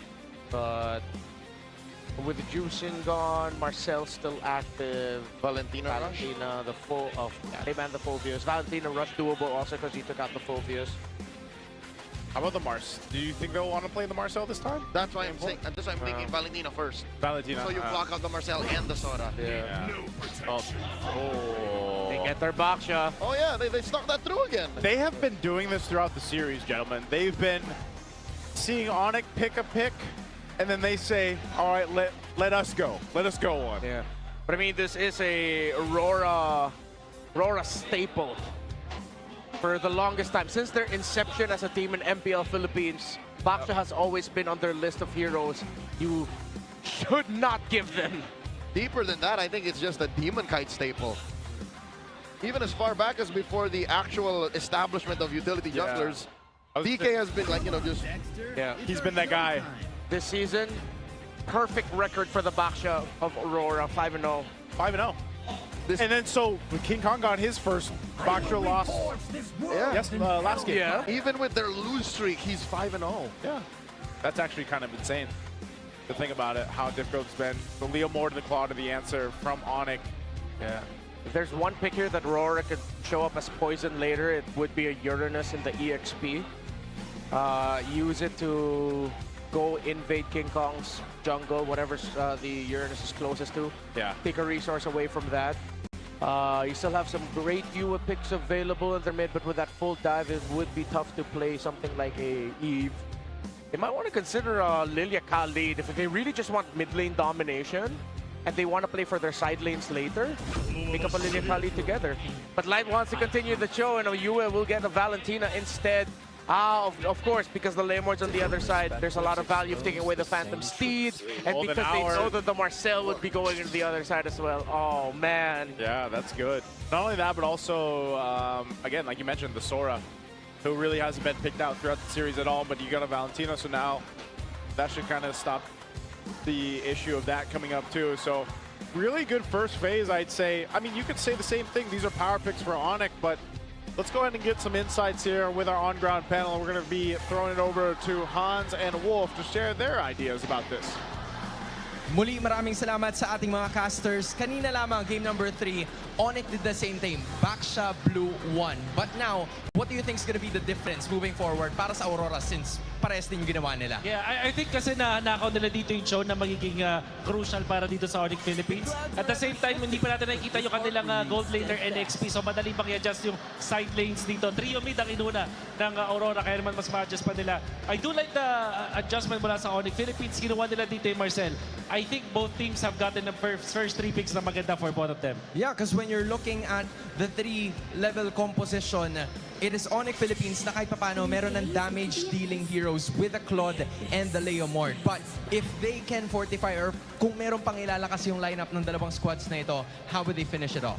They will have to look for a long-range nuke mula sa Onyx Philippines, tipong mga Eve, mga Farsa na may good combination with this Marcel. And then close it off with a tanky hero na may setup pa rin dito para sa Onyx Philippines, para kay Kirk, like maybe an Alice, eventually, nakikita natin, or Terizla. And Aurora kailangan handa rin dun sa mga ganong heroes. Eve, Farsa, you've mentioned it para sa Onyx, but considering that the Valentina is on the other side, magiging malaking problema ba to para sa Onyx or will they have to worry about it less? Good point. Kasi yung naisip ko katulad ng Terizla at Alice, good copies agad yun para isang Valentina. Kaya maganda yung pagkakapwesto ng Valentina dito para sa Aurora. Now, if you're looking at the show and the back na first 3 compositions para sa Aurora Gaming, facing off against Onyx, what would the Marcel role be para sa Onyx PH? Pag-setup to, maghanap ka ng mga tipong Kimi to combo it up, which means na itong Aurora, kailangan meron silang burst with this Claude. Kaya magandang ban yung Harit. Maybe Clint yung matitira dito para sa Aurora to go with Lapu-Lapu para kay Edward. That's gonna be it for us here at the ground panel. Casters, balik sa inyo.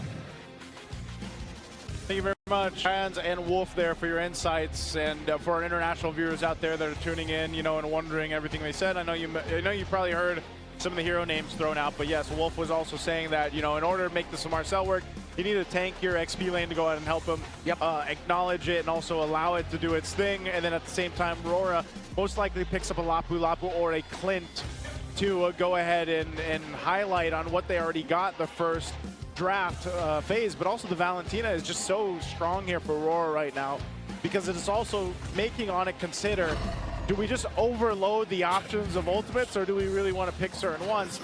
Terizla is also a great ultimate to take. We've seen this before where a penalty zone from a Valentina sometimes is more effective. This is a stroke of genius though, because Onyx knows that Aurora wants that Terizla. Yeah. They steal it, and they know that Aurora's not going to rush for either a Selena nor, rather, a Farsa nor an Eve, as mentioned by Wolf also, because they already have the Valentina. Unless there's no way that serves the XP. I mean, they can still back up the Uranus, as we mentioned, but I like the idea of the Lapu-Lapu. Might be a little bit more viable considering the Selena and the Valir were banned out. There's the mid pick for Onyx. Yeah, they need that burst and they need a little bit more range, but I'd want to see a lot of things on the ground. I'd want to see them consider Olivia. Edward brings back a Benedetta, and they get up a Moskov despite there being a Marcel on the other side. This is just a confidence pick right now by Aurora. Not always the easiest time to make a Moskov work when you're up against a Marcel, but yeah, they're feeling it. Oh, and Louis Yi. So this is a Super Friends pick. He's made it work before. Now he's going to bring it to this in a game that is so crucial right now for them to extend the series. Maybe only the second most prolific low Yi user in MPL Philippines. Second to the Lone Stallion Sanji. This is going to be interesting. Yeah. I like how Onyx are capable of, you know, just folding the map in half and again, using the world's longest BMI. Yeah, I also like that. I sort of got my wish of seeing a lot of things on the ground. Of course, with the interaction of the low Yi abilities, you need something with a capability of zoning, crowd control, and damage, which is what is delivered by the kit of the low Yi anyway when she wants to damage. While at the same time, as you mentioned, they realized that they can't go all in with team fights. They needed to find a way to play the map, and they got it with the low Yi. Honestly, the low Yi pick just answered a lot of things of what Onyx needed. Instead of them leaning towards one way a little too strong, they were able to balance it out. Well, here we go. Match point for this battle, the international rivalry, the last one of Season 17. Only one of these teams can move on forward, and right now it's Onyx, the super fan that wants to extend the series to a Game 5. We're on flying clouds, and we're jumping on in. Put yourself together for you. Still a Festival of Blood for Edward. Inspire for Prince. Even got an Acity. All right. Pretty standard on the emblem sets. So far, a lot of pokes coming in from Yue towards Brusco, who just wants to protect the orange side of Onyx. Gonna get invaded by Edward and Demon Kite. Now, 4 members of Aurora. Uh-oh. It's their turn to pull their own version of the orange gambit. Now Brusco running through, freezing them all. Perk does oblige, force the flicker through that wall the long way around. Yeah. I think Aurora wins that engagement. Yeah, King Kong needs to compensate by getting Litho and one of the green camps here because he got his own Lizard. So the math usually is Lizard plus 1 green camp, plus your 2 buffs should bring you very close to orange. For Demon Kite, still they weren't able to. No, Onyx were still actually able to hold on to the Golem. They compensated instead by getting the Beetle up top. Oh, that was really close. They went to see if they could get an attempt on Brusco. They don't. A little bit of trading across the map, though, in terms of the jungle. But also, I think one thing you have to worry about if you're Aurora facing against this this combination of having the Golden Hour there, which could essentially set things up for Louis on Super Prince to really get the interactions off, and then utilizing a diversion too. There's a lot of kind of weird things this composition from Onyx can do. Taken and granted too that you're on a flying cloud map and you can get back to the fight time and time again if you need to. They just don't want to fall too far behind like they did previously.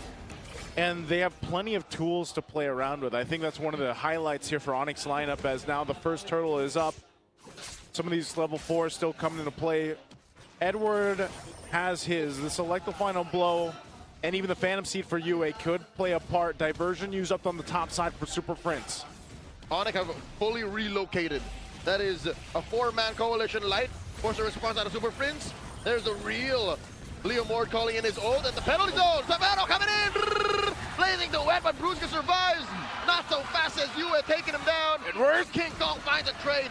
Down goes Edward. King Kong will go down as Yue dashes through the wall, uses the flicker, and gets a trade. 2 for 1 for Aurora. US saved that for Aurora.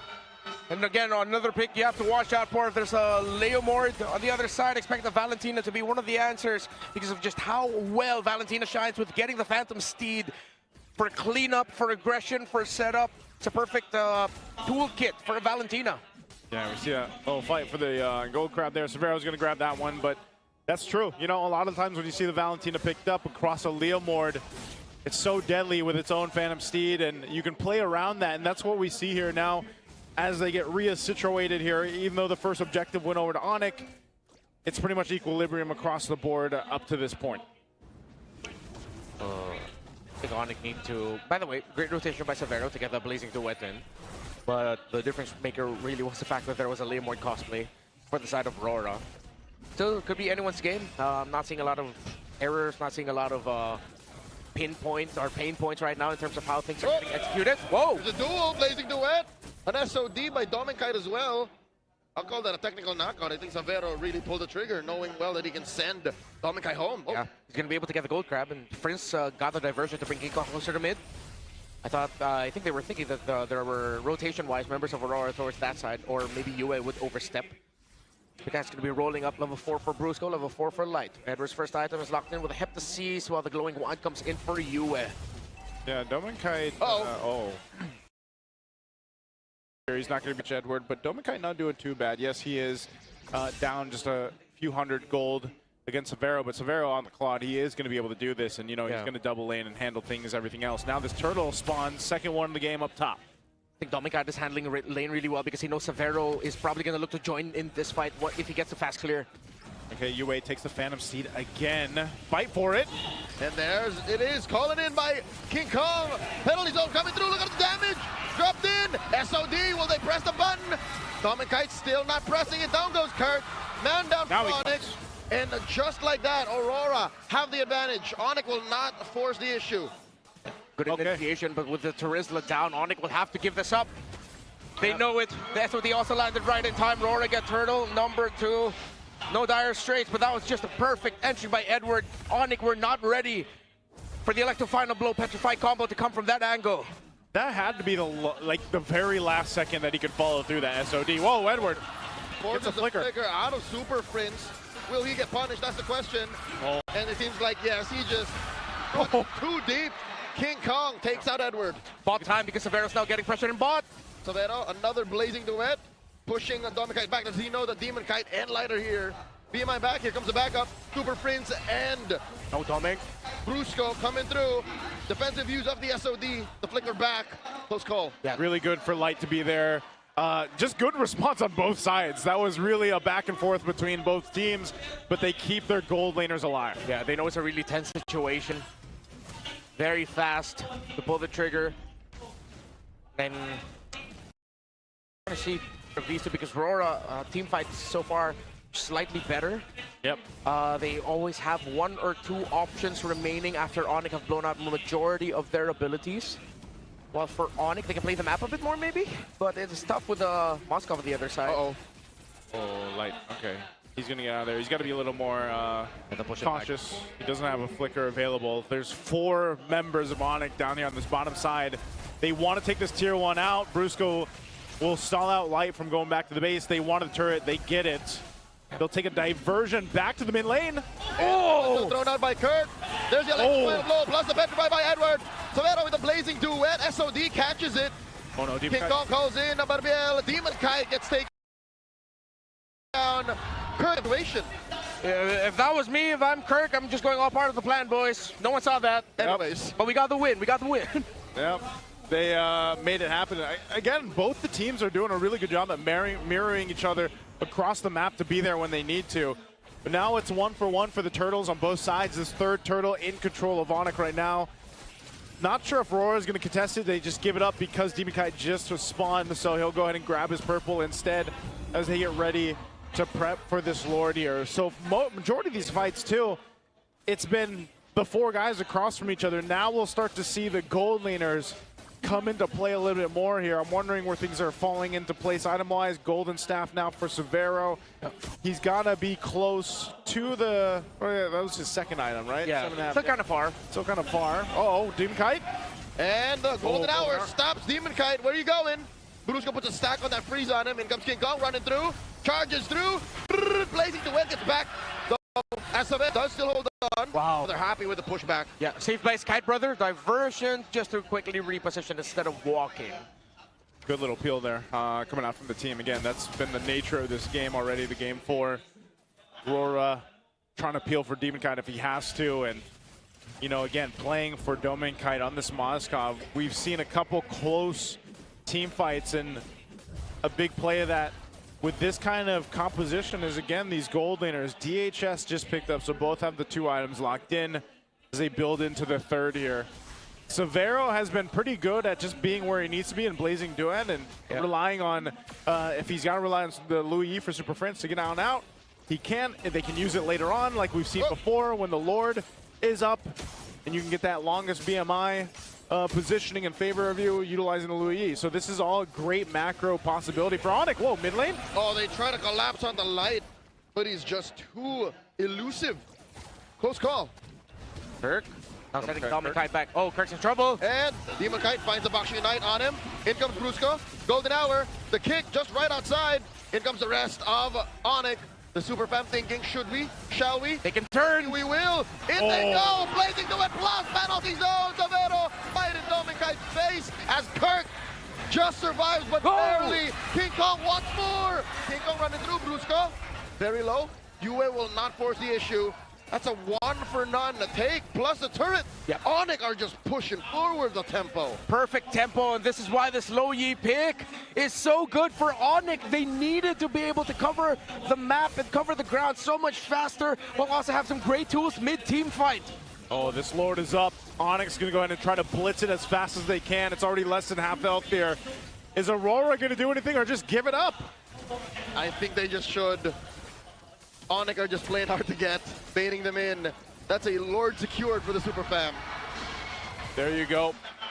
Well done, Onyx. Well done, Kirk, also with that turn with the penalty zone and the flicker. He survived. Yeah, and I'm pretty sure Aurora expected that, and they saw that coming, but they still found themselves in an awkward spot where the 3 of them were close enough to get penalty zoned anyway. So yeah, I think a bit of a misposition there by Aurora, also trying to handle that whole situation. Yeah, it was so good too, timing with the Blazing Duet from Severo. Yeah. If only, you know, they were able to capitalize it on a little bit more, but I think they're happy with what they got. They're slowly chipping down these turrets. It was for a turret. Yep, opening up the map. He's now got his Trinity locked in for Severo. Wave clear is tough for Aurora. They have to commit a lot of big ticket abilities just to clear the minion waves well. Not to mention the range issue, which can be punished again by a mad combo between the DPZ and the Blazing Duet. Quick rotation down bottom. Onyx are just in Rora's head, like, we're gonna pop up next. Let's get about the strengths of having a Louis in your favor. Lord will charge up into this bottom base turret. Little swing with the cloud there. I don't know if Light's gonna try to do anything off this. They just want to clear out the Lord and these waves, as mid-tier 2 will fall as well here. As Onyx continues to build up on this lead. Oh, that's SOD thrown out. You don't want to follow through with that, but they're trying to defend onto this. King Kong with the Phantom Steed. Oh, Edward. To disincentivize any more aggression, and Edward gets taken down. Light looking for something, but Super Prince violence serving up the kill, and they rotate. Diversion up top. Super Prince stays. He was gonna go home though, as Aurora still reeling from the pain of that rotation down bottom, cannot defend this top lane push. The ideal was there, the timing just wasn't. Not yet endable though. But Onyx have played this brilliantly. I think that was a little bit desperate. I think they were trying to force out the BMI early from Severo. But then Severo just stood his ground. He's like, I'm going to basic attack. I don't care. I have the Purify anyway. Yeah. And he knows that he has enough lifesteal, enough vamp to survive the initial hits that he'll get either from the Moscow or the Benedetta. And since he didn't commit that BMI, it forced Aurora to awkwardly force an attempt on him and the rest of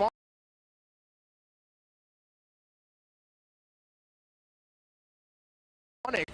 That's what the last 2 big team fights have been. It's like this awkward fight for Aurora.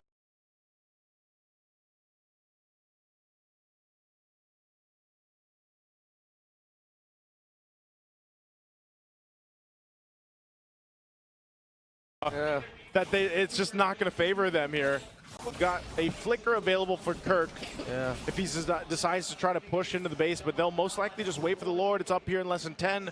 Then they get ready to cap out the game to bring it to game 5. This is Marcel with the Guardian helmet and the photo flask of the Oasis. So a lot of utility. He's going to be difficult to take down. Good seal used. We'll scout him out. Going hunting. Spots Light in that Y brush. Flushes him out. Yeah. One thing that Onyx has to be careful of is you already has a Divine Glaive. Okay. Let's see, he doesn't have an ult stolen. Demon Kite gets blasted down. SOD. There's King Kong, popping it. Gets kicked by Light, but Light goes down. Lord still standing. Blazing the wet by Savera. King Kong secured, and they take it out on Demon Kite. 2 kills plus the Lord. All super fam. Very clean. They know they have a massive resource lead. And Onyx are just executing these fights really well. See? Keep it low to the ground. Don't overcook. And you're doing really well. UA's holding on to his own penalty zone. They got to hold on for the rest of the team to come up for Aurora as Lord makes its way up top. The last base turret does fall though. And now Onyx is just waiting for the potential to end this game. But at least for Aurora, they'll have a full team up for this defense. But a full team going up against Onyx with 10 bands up, almost 10 bands up. They will try to take down Kirk. Kirk still holding on to that penalty zone. Oh, here comes the big fat Lord wave. And in comes the flicker, and the Blazing Duet to answer. Severo does take down Light, double kill for him. Edward falls, and Demon Kite will try, but it will be all for naught as Onyx has their eyes on the base. We're going all the way as Onyx go 2-2. The toughest region, the home of champions. Day 1, match 1, season 17 playoffs will max out. Hey, I'm glad we're maxing out here on this kind of match between world champions in their own right. And it all comes down to one game. This has been sort of a back and forth from each game throughout the series. But this time, Onyx didn't overcook, man. They brought a lineup that maybe you weren't entirely thinking that would happen. The Louis was a classic pick for Super Prince when they need it, and it happened here. This was a medium rare with the mashed peas and corn on the side, and maybe some gravy. That's it. There's no meat.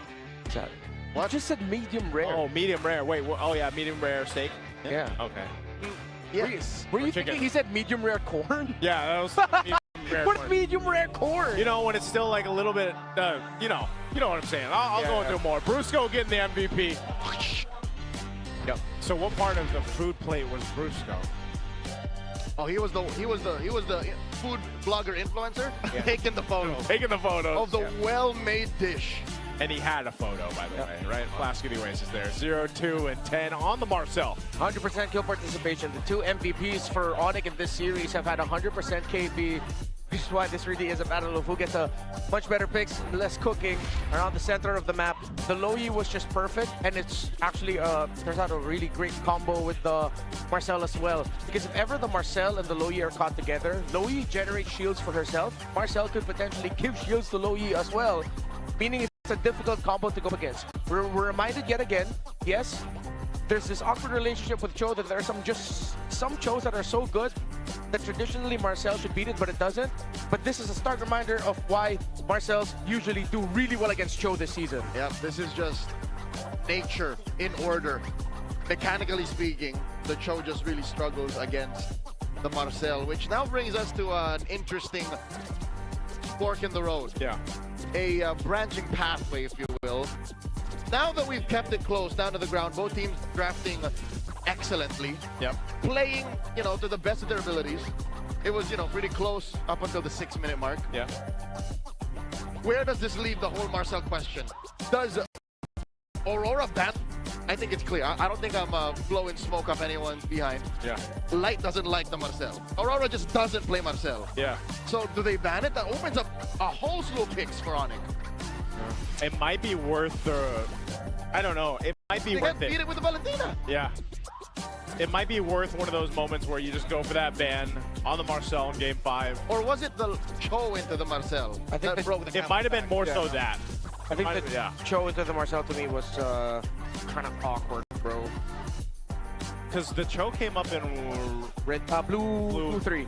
After you saw Claude and Leomord, and you could have picked up the Cho, the Marcel, but instead you picked up the Cho. But again, this is Aurora we're talking about. Yeah, not really a Marcel team, which maybe that's where, as you mentioned, Onyx are looking to pinpoint on. But again, the closeout of the Terizla, really good. The Loyi was just a perfect pick. They were stuck with either a Moskov or a Clint, but Moskov struggles against the Marcel. The Benedetta, again, with all of the mobility for Onyx, your main target is what? The Loyi. But then you have either, most likely, the Marcel near it, and then we talked about the relationship of the whole Marcel and Loyi thing together, where they empower one another, and Marcel adds even extra protection for the Loyi. Again, it's like whichever team I dog on does better in the draft in the next game. But again, there's only one last game left. There's only one last game left. Which will be randomized. Yeah. Okay, to help all of the fans watching that might be new to, this little shindig, I'm going to put it in combat sports terms. Combat sports. Yep. Onyx is a complete MMA artist. They just know almost all of it to some extent, right? Yeah. Aurora, they just have a weird ground game. And that's Marcel. They just don't do so well when Marcel is introduced. So they're always trying to fight standing. Correct. They don't want to be on the ground. They've got great question mark kicks. They got a nice keep. It's just don't sprawl on me, bro. Yeah. Don't try to sweep me. I hope we have some combat fans. There's plenty. Plenty out there. There's plenty. Yeah. I don't know. I have to see what the insights are from Hans and Wolf on the on-ground panel. What do they think about this combat? Maraming salamat sa ating mga casters. Wolf, I don't know what to tell you, but that is the perfect way to respond. The Onyx Philippines has won game number 4 at unang serye pa lamang natin ay 5-game series na kaad ang ating makikita. There were so many good things that we could say about how Onyx has performed kanina lamang, but probably 2 things to be specific. One, first off, is Savero not getting enough ganks, and in fact, siya pa nga mismo yung dumadalaw sa ibang lanes, right? Sobrang nakita ko dun yung kung paano niya nakita yung kanyang lane. Merong part sa mid-game kung saan ginagangta siya ng 3 members at maraming mga ultimate na kinakabit sa kanya. Pero nagulat ako kasi maaga niya ginamit yung Blazing Do-It na delikado pala. Pero nangyari, nabigyan niya ng oras na dumating yung teammates niya and that was enough para bugawin yung side ng Aurora. Alam ni Savero kung paano talaga makakapag-farm. Kaya naman siguro siya din yung naging eventually pinakamayaman na player dito sa laban to because of how he's able to keep his gold in check. And because of the performance na nagawa ni Savero, merong mga naging failed ganks na nagawa yung Aurora that would have been crucial for them para makaangat palalo, but that did not happen. Another thing, as some of the words na nasasabi ng ating mga casters, diversion play. How does that exactly happen and how efficient was Onyx Philippines in making that work? Very, very quickly, hindi lang yung ultimate ng Louie, pati yung pag-distract nila dun sa invasion na ginagawa ng Aurora, dun sa jungle nila, si King Kong nakakapag-split push, and then eventually, Louie, the control of the map was there for Onyx Philippines. With that being said, I'm sure that we have a lot of thoughts, but I think we have to include one more person. Round of applause to really watch him online. ML All Day PH. Bless you. How would you address you? You know what? ML All Day na lang. I think you can work with that too, right? Yeah. Okay. So, Low-key lang siya, no? low-key lang siya. May mukha ka pala talaga. Akala namin boses ka lang. Pero hey, talk to us about this series. Since makikita naman na namin to sa page mo mismo, ano sa tingin mo yung mga napapansin mo all throughout match that would say is a pattern per se? Parang ini-expect ko talaga na aabot ng Game 5 kasi M6 saka M7 champions. Pero yung Game 5 talagang hindi masasabi ko sino mananalo. Siguro kung sino yung hindi magpipick ng backsha. Oo nga, no? Kaya mananalo. Kasi nag-backsha yung Onyx nung Game 3. Tama. Backsha yung Rora nung Game number 4. Teka nga, matanong ko lang, Wolf, ano bang meron dun sa backsha at bakit hindi siya nag-work over the last 2 games? Parang sa ngayon talaga mas pabor dun sa mas aggressive na mga heroes in the scaling role. Diba? Aggressive naman yung backsha mga Dilaroy, pero kasi masyadong magic-based eh. Yun ang problema ko doon, tsaka kulang na damage. Now, we're looking at some XP laners naman, ML All Day PH. What do you think about Benedetta and Paquito? What are your thoughts on it? Yung Paquito, nakikita ko siya sa ibang region nag-work. Pero so far sa atin, hindi pa napagana ni Kirk. Pero hopefully, wag siya gamitin sa next match. Grabe, so yung Paquito yon. Paano naman sa Benedetta? Yung Benedetta, okay siya eh. Kaso natalo ng game 4. Okay, so heavy hitters. I think that's what ML All Day PH is telling us, Wolf. Yung mga major na playmakers but also the ones dealing damage. Ganun na ba kalaki or hot commodity siya in this current meta? 100%. Kasi nasa playoffs, once nasa playoffs na tayo, gigil yung mga players natin. Nakikita mo naman on point yung mga players natin. So when they're given heroes that can deal the damage, kaya talaga nilang i-execute.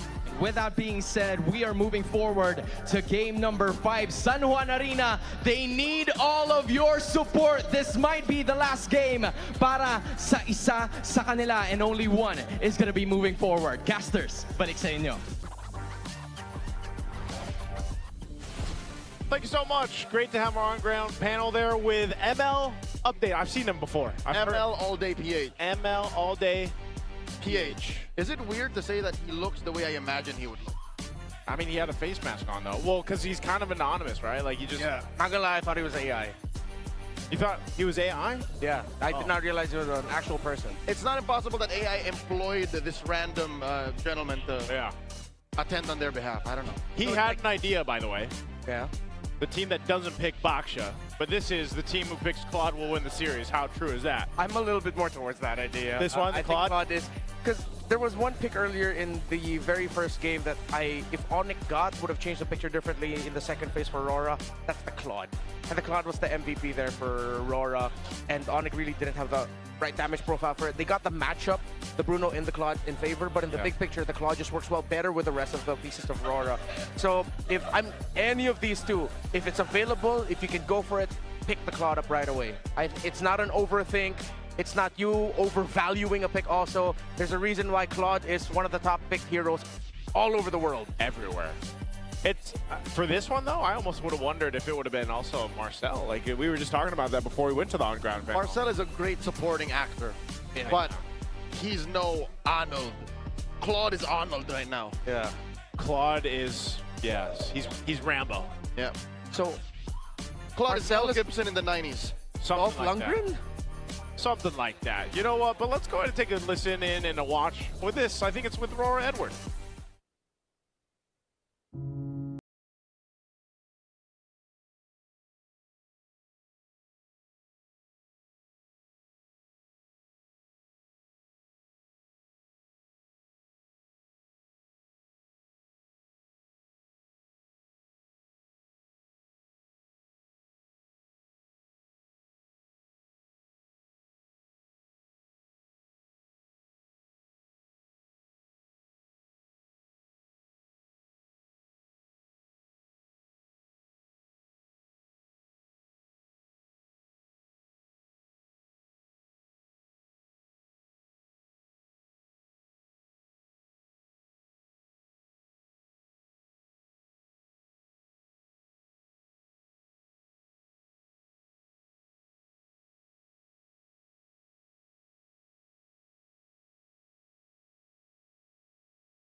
You know what? I hope that one day, in Perfect Player, someone says Aura Edward. Because he has such a silent confidence. He does. He's got aura. He does. Oh, from Aurora. Yeah, oh, that's right. I was waiting It's for all like, right. the second delivery. You know what? It's all right. But I thought there was more to it. Yeah, I thought there was more to it. I was looking at you in the eye. That was a great dramatic pause. I didn't want to like steal your thunder. Hey, you know what? You'll never steal my thunder, Red Marl, because I have plenty for all of us. Now, also, what I will say is Edward has a lot for the whole team, and I don't know, I get a little, I'm always pulled into these videos, man. They're so sentimental, like through the music and everything. I'm really glad that they get to shoot some content like that because, you know, we had the Onic one previously. For King Kong, and then now we have this one with Edward. And yeah, that's crazy to think that, you know, amidst all of it, think about all the teammates Edward's worked with, played with. Everywhere he's been. Everywhere he's been. And then the one thing missing from his trophy cabinet is literally the MSC tournament. Like, that's his driving force. And so, you know, hopefully this next game, this is so, for me, I almost have to flip a coin for this one because I don't know. I don't know who's going to win Game 5. Yeah, it goes back to the very top of the key to victory that was mentioned earlier by Wolf and Hans, which was just draft patterns. What you get, what you're willing to trade out. Clearly, for 4 games now, there's always been a pick or two in every draft that has made us go, huh? Or whoa. Yeah. Either because of sheer disbelief of that was picked and something else was given up, or just grand acceptance of a really good pick. That's why you feel like this is a coin toss, because the draft has always been so unpredictable in both good and bad ways. I like it. There's at least one thing you can point to. Yeah. What if we come to a draft or, you know, for both teams, wherein nothing is wrong and it all comes down to execution? Very well could be. You know, one of the players here that executed throughout the season was Super Prince, you know, and this is executive interview that he had with Push ABS CBN. Push. What do they, so he is strict during practices. He's very straightforward to say, you know, if he sees something that his friends or his teammates can improve on to get better or that he needs to mention. Even the coaches? Even the coaches, because he is known as just being that guy. And Balanan, oh, this is, can you guys do this? Oh man, I missed it. There's the long words, Even man. when it comes to reminders, yeah, it always falls on him. Good luck to me translating later. You're doing it. I'm sure you can. Yeah, you got this. Thank you. You need backup for later? No, you know what? You got this. You're I got you're this. a big boy. He's Game got plenty 5. of thunder. I got plenty of thunder, man. Ooh. Hey, so does Onyx, though, but we're going to Expanding Rivers. Totally random map. Totally random for Game 5. And it was Onyx that won it in the last time. That was the draft where they went red side, banned Freya, Baksha, Guinevere, went Phovius, Claude, Leomord. So they got the Claude, Leomord again last time. If I'm Onyx, just rush the Claude if they could. Just the Claude is going to be the guy. Yeah, one of the first 2 picks. I think even more so than the Harith. But it's tough to say. With the Harith such being a power pick for Aurora, if Aurora ended up winning game number 5 because Onyx gave up the Harith, then it would look bad for Onyx. It's one of those things where no matter what happens, someone's going to get mad. As long as you cover your bases and you don't end up with weird interactions or totally weird picks, like again, forcing the Paquito, Belric from out of nowhere, that might just be it. Like the coin flip in the gold lane. Man, I'm kind of sad that the gold lane has resulted into what it has. Like, it's still just very much Claude Harith, with the occasional switch up of Clint or Bruno or, you know, Moskov. Carry is just totally kicked out. At least for this series, yeah. I think even overall, like worldwide. Oh, yeah. We haven't really seen the shadow of a carry in weeks. Yeah. Yeah. He really dipped out. It just ended up falling to Harith and Claude. There have even been like some weird random Granger picks that ended up making a lot more sense. And not carry. Yeah, and not carry it because it's covered with a range. I think that's what hurts her the most. The fact that she's not as mobile, and sometimes her damage can be underwhelming for what she needs to do in a team fight. Right here, right now. Yeah. Not a good Sky Piercer carrier. Yeah. Yeah, there's just, I don't know. Hopefully we're in a meta where there's more than Claude and Harith being picked up for the most part, you know? Which is, again, a thing to say about the gold lane. 12 unique heroes throughout the regular season. So let's see. We're seconds away from jumping into our final draft between these two teams here. Again, it's Expanding Rivers for the final randomized choice for this Game 5. Oh, there's the Rivers. Now I see it. Yeah. It's translucent and it's with the help of the light. Yeah. So they flow past the VIP section. Oh. Okay. Different sides now, which puts the weight of the whole Claude, Valen, Phovius, Marcel, Harith, Harley Sue Yo weight on Onyx shoulders. I think they have to not remove one of those power picks and just overload Rora with choices that they still end up with something really good. Oh, they banned it out. Very good. Very good. So this takes the headline out of the question now. Who cares? We'll ban them. Now it becomes even more of a coin toss. It falls on ML all day PH's call now. The box, Baksha. yeah. Still left open. Yeah. And then our low-key one, the Marcel. Who's that Valentina. supporting actor? Yeah. He's a cameraman. If Onyx get Baksha, I think I'd like to see them pull out the page from KOG's book and go Baksha, Marcel, Jushin as their first 3 picks. But Jushin's banned out. Oh, sorry, Zetian. I'm a Zetian. Okay. They could make it happen. Kalea banned, the last one from Rora.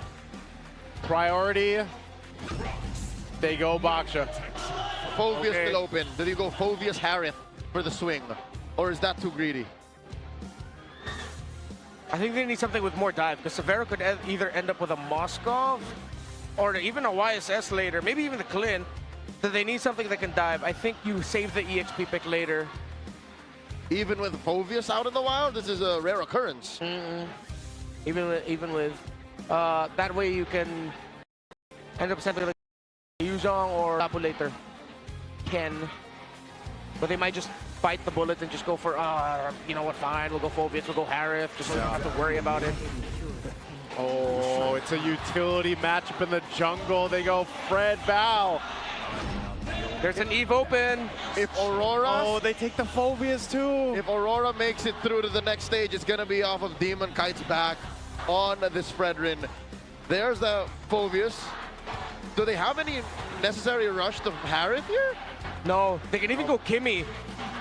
Kimmy with Phovius and Baksha do really well against a Fredrin and a Valen, or even just a Lilia. mid lane pick can completely mess up Aurora here right now if they're not gonna rush a Severo pick, if they're not gonna rush a Brusco pick. So if they go mid, Eve, Farsa, Gord. Maybe not Farsa. I'm more Eve Lilia Gord here. Oh, yeah, it's going to be Gord. Okay. This is one of the things, too, that he has, like, this is more space for the Gord to work with. Yeah. And then for the roam, yeah, this is why they even need more dive for EXP. They're going to go for their back line. But you can't easily just Sora, not because the Valentine is on your side. It's you're still going to get punished. Yeah. So either go Sora. Oh, no, not Sora. I'm leaning more towards either Lapu. Glue might be a bit slow, but I could see it somewhat. They can pick up their gold now, or gold at red 4, because they're going to be the first pick in the swing back. But against Severo, I think that might be like one of the biggest stories for him is he has the widest hero pool this season. They do end up going the Lapu-Lapu, so at least they recovered somewhat in the EXP. Yeah, the Lapu's great. Both sides, it's interesting, right? You got your mid, your XP locked in, your jungles, of course, which are throwing back to the utility jungle matchup here. So this is a solid first phase for both sides. We're going to throw it over to our on-ground panel for some more insights. Hans and Wolf, take it. Maraming salamat sa ating mga casters. Looking at the first 3 picks ng ating dalawang teams, something is quite familiar. Baksha and Fredrin in the big 2026. Oh nga, Year of our Lord 2020.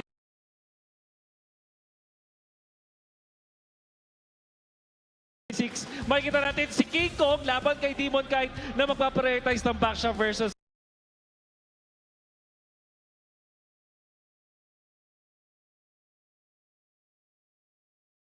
Fredrin. But this also means na mape-pressure Onyx Philippines as they will be the ones na parang may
the series opened with Yue playing Valentina.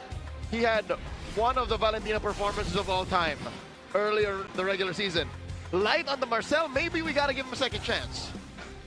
Now the thing about the lineup of Onyx is, if you look at their pieces, reaching Dom and Kite will have to mean King Kong Shield Unity or Kirk Flicker Darkwave. For Aurora, it's so much coverage to be able to access the carry. Again, that's going to be backing Flicker here, not Purify. No Purifies. But the difference is that there's a Revitalize for Brusco. The team, if we're talking about team fights, Onyx theoretically should be a little bit better. But in terms of the speed, Aurora have that. Well, here we go. Which team is it going to be? It's down to this. We've crawled our way through the series to 5 games. And now it's either going to be Onyx Philippines to move forward or Aurora Gaming Philippines. They brought their best for this draft, and it all starts here. It's going to be the attack speed spell vamp for the carry. Oh, this is going to be determined by the team fights and the little skirmishes in the middle. The river, the turtles. This is old school Onyx with that orange gambit. They successfully take it away. Even looking at this, man, Demon Kite on the Fredrin. I know we talked about him playing the Baksha before. Whoa. Fritz here gets saved by Brusco, and in comes King Kong forcing a Flicker out of Light. Wow, really good rotation. Yeah. The good thing is Light forced his Flicker out. Brusco didn't even need to use his Revitalize. So you take an aggressive trade like that because you're trading out battle spells. Brusco, good discipline to not use it. He didn't panic.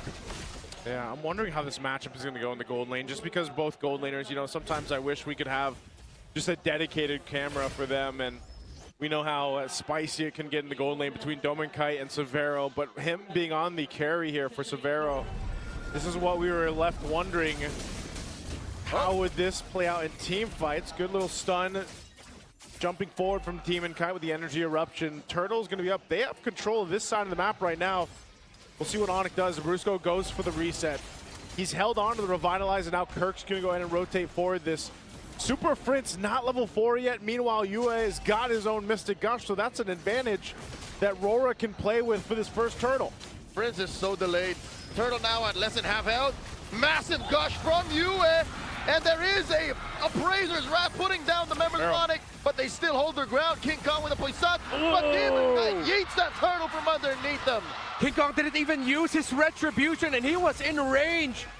Quick, a simple take there despite the rotation by Severo. The question is why? Brusco here, barely alive. Why would King Kong hesitate? Yeah, I don't know. I thought that was an easy turtle take for them, secured with how that fight played out, but that doesn't happen, and now look, they're going to put pressure on this side of the jungle of King Kong. He's got to wait for the team to respond with him, but man, talk about a delay towards Onyx. And a big part of that, again, was Super Fritz wasn't level 4. Aurora, or excuse me, Onyx also knows that they need to take all the advantages that they could get early on. There's no other reason why they would call Severo to join in for a very, very early 5 versus 4. He's slightly gapped right now, so he has to hold this minion wage and freeze so he can farm just a little bit better, while Dominkite is going for his Doming double in the center. Onyx might really regret that moment, but they still have 2 turtles to work through. If they can get at least one while keeping it close and not give any stacks. Oh, Gush on the Light. Dash is back. In comes King Kong. Slightly off sync. Onyx, very M5-like, running into a brush with blind vision. King Kong knows better. Yeah, good response there. Good recovery. Could have gotten way worse for either side. Good amount of pressure coming through, though, too. Meanwhile, in this XP lane, it's pretty much a stalemate between Edward and Kirk. Whoa! Done. Yue is not surviving this. Super Fritz gets first blood. Perfect layering there. Onyx need to take those moments, while you and Light have to do as much as they can to reduce that happening. Clear miscommunication and lack of connection there from Aurora, despite the great start that they've had to this game with the first turtle win that they were able to secure.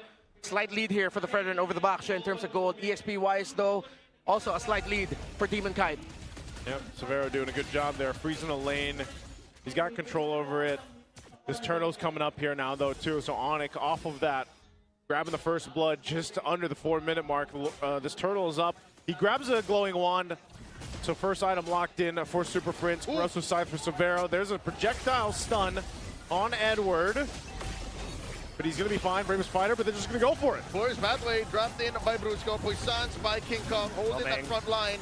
Light looking for someone in the back. Severo wails away with those light wheels. And here is their own stolen Glorious Pathway. Turtle still up, and Demon Kite takes it again. No retry again from King Kong? Yeah, well, how? Why is he not using his retry? Was he just slightly out of the range of the turtle? It seems like. But that was just a nice little pull by Rora. Yeah, he might, maybe he's, I don't know or not, but that's, so Rora, they look to take down this tier 1 turret. There's a response from Onyx. They're just trying to hold it on. They will, but they're going to fight. And there's a bait. King Kong still alive. Brusco with that Glorious Pathway. Demon Kite in jeopardy. Demon Kite falls. The pressure finds him. Now Yue is going to be up next. Light wheels short as Yue flickers back. Bait play. They needed to get a win because of the 2 objective wins that Rora has gotten. There is so much pressure right now on the pressure on Severo and of course on Dominkite, as well. He rushed the Piercer. They know there's so much value in the Sky Piercer, which is why I was considering Onyx would want to take it for themselves. So it's a ticking time bomb. Will Aurora activate alongside Domin getting his stack, or will Onyx be able to stop that? He even rushed the Malefic Roar. He excluded the Hunter Strike altogether. Yeah, a bit of a rush there. Oh, whoa, again, a big pickoff for Super Prince against Yue. He's landing the combos. I think Onyx are baiting Rora into a false sense of security. Yeah, and they know they need to pressure this Valentina because it brings so much value in team fights, damage, and everything that she can pack with whatever ultimate that she decides to steal. Side lane minion waves need to be handled by Onyx, so they send Severo down bot. They still don't have any push on the tower. This is what's going to hurt Onyx for their next takes for Turtle 3 and Lord 1. Their lack of map control, and Aurora hell-bent on protecting all of their first-tier towers. Yeah, they want to hold this one down bot. Severo continuing to farm up here. He's just slightly behind right now, Dominkite. Rora might be in a position where they're just waiting for Dominkite to get these stacks that he needs on the Granger, providing the space to work with. They've gotten 2 of the turtles. We'll see if Onyx wants to use the Retribution to secure this one for the 3rd and last turtle of the game. Well, Light running through 2. Super Prince and King Kong compromised. Brusco trying to exit that small brush. In comes King Kong, holding that roll. Many pokes. Twice now, King Kong has not been able to Retribution inside the pit. Yeah. Let's see if the 3rd one's the charm. Brusco dropping that Glorious Pathway. Edward cutting right through the formation. Down goes Brusco. A staff for Dominkite. Gush on gosh action as Yue gets frozen. And DK scores again. Kirk in no man's land. Flickers back. Might get another stack over. Body block. Kite will finish it. Serving up a kill to Yue. King Kong dashes on out. Puissance to survive. Severo won't even get the push in the bottom lane. The golden hour was perfect from Light. Defensively, the Gush ended up getting blocked, and it protected the US. Severo and Onyx decided to leave the turtle in mid, and they tried to go for the tower and bot, but it was covered really well because of the river flow, and Aurora have the lead in the mid game. Onyx are running out of time. It's a ticking time bomb. The Sky Piercer stacks on this Granger. They'll start to build up here off of that swing. It was a good attempt for Onyx to try to make something happen around that turtle, but if that was a depiction or a preview of what could happen for the Lord, that's not the type of fight or the positioning that they want to replicate. Now Dominkite picks up a Hunter Strike. He's going to pick up a turret here. Tier 1's going to fall as well as Rora continues to open up the map further. And now for Onyx, they're scrambling. Severo will take a tier 1 up top himself to get something, but look at this pressure on tier 2. Rora is just going to full send it, taking down another turret on the bottom side of the map. Onyx are just finding ways to balance. They won't be able to take the 2nd tower up top. Concealed by Light, forcing a flicker out of Super Prince. Brusco defensive views of the Glorious Pathway. This is not good. Aurora smell blood in the water. They know that Onyx are scrambling. Now all the turtles going to Aurora. The 2 Retributions. King Kong weren't able to use the save by Light on that golden hour. Looks really bad for Onyx, but Aurora, imagine how it feels. You're so close. You have the lead. Yeah. You've had the toughest season a world champion has ever gotten after winning the world championship. You barely made it into the playoffs. And now here you are, one win away, maybe just 4 to 5 minutes away from defeating third place Onyx, a rarity in the history of MPLPH. Well, right now they got control of the Lord here as it's about half health as Onyx is going to get flushed out. Gush from Prince, flushed out of that position by Edward. They lose and this. the Lord gets easily taken by the Northern Lights. Oh man, that is exactly why Aurora chose this composition. And Demon Kite, talk about a hero for comfort. He's played this Fredrin so much that he's just full confident around the objectives, and the team can help him secure it that way. So now Onyx defaults to let's just defend, let's use this composition we have to clear out this first Lord and to hold on to what we have. Defending not going to be the easiest for Onyx because they have to eat an entire salvo of Rhapsodies coming out of that Granger. They have their gourd. Oh, they hit the Gush on the light and the stun, the golden hour. They do stop and play. Super Prince still waiting. Kirk still can engage with the Dark Infernal Pursuit, and King Kong falls. Just Edward! the back line, Mr. Consistent. Drop, serving up a kill to Dome and Kite, but they trade 2 for 2. He falls alongside Light. That tempers it a little bit. It could have been a massive loss for Onyx. They will still lose towers. The tower at bot was able to be charged by the Lord, but Severo stays alive.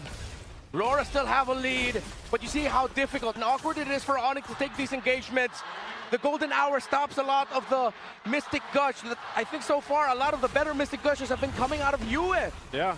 Aside from the picks that Super Prince has been able to get, those kills that he set up in the earlier portion and mid portion of the game, right now the team fight Gushes that are coming through from Yue, especially playing around the golden hour, is proving to be a obstacle that Onyx has to overcome here. Taking a look at the items, you can see also Severo has been able to relatively come online on this carry. He is a big source of the damage after Super Prince gets the Gush out. The problem is King Kong needs a little more defensiveness to withstand that front line. Him and Kirk both so crucial here in providing the space that's needed for Onyx line to work. Yeah, with how awkward it is for Onyx, seems like majority of the wins that they're going to be getting or potential comebacks are going to be in those base Lord. So they've opened up the map somewhat, but still, it is 6 towers broken by Aurora to Onyx 2. They even haven't been able to get the tower in mid, which is why it's tough to see a scenario where Onyx are going to win a team fight outside of the base siege. Yeah, this is one of those situations again where, you know, Lord's coming up here in about 30 seconds.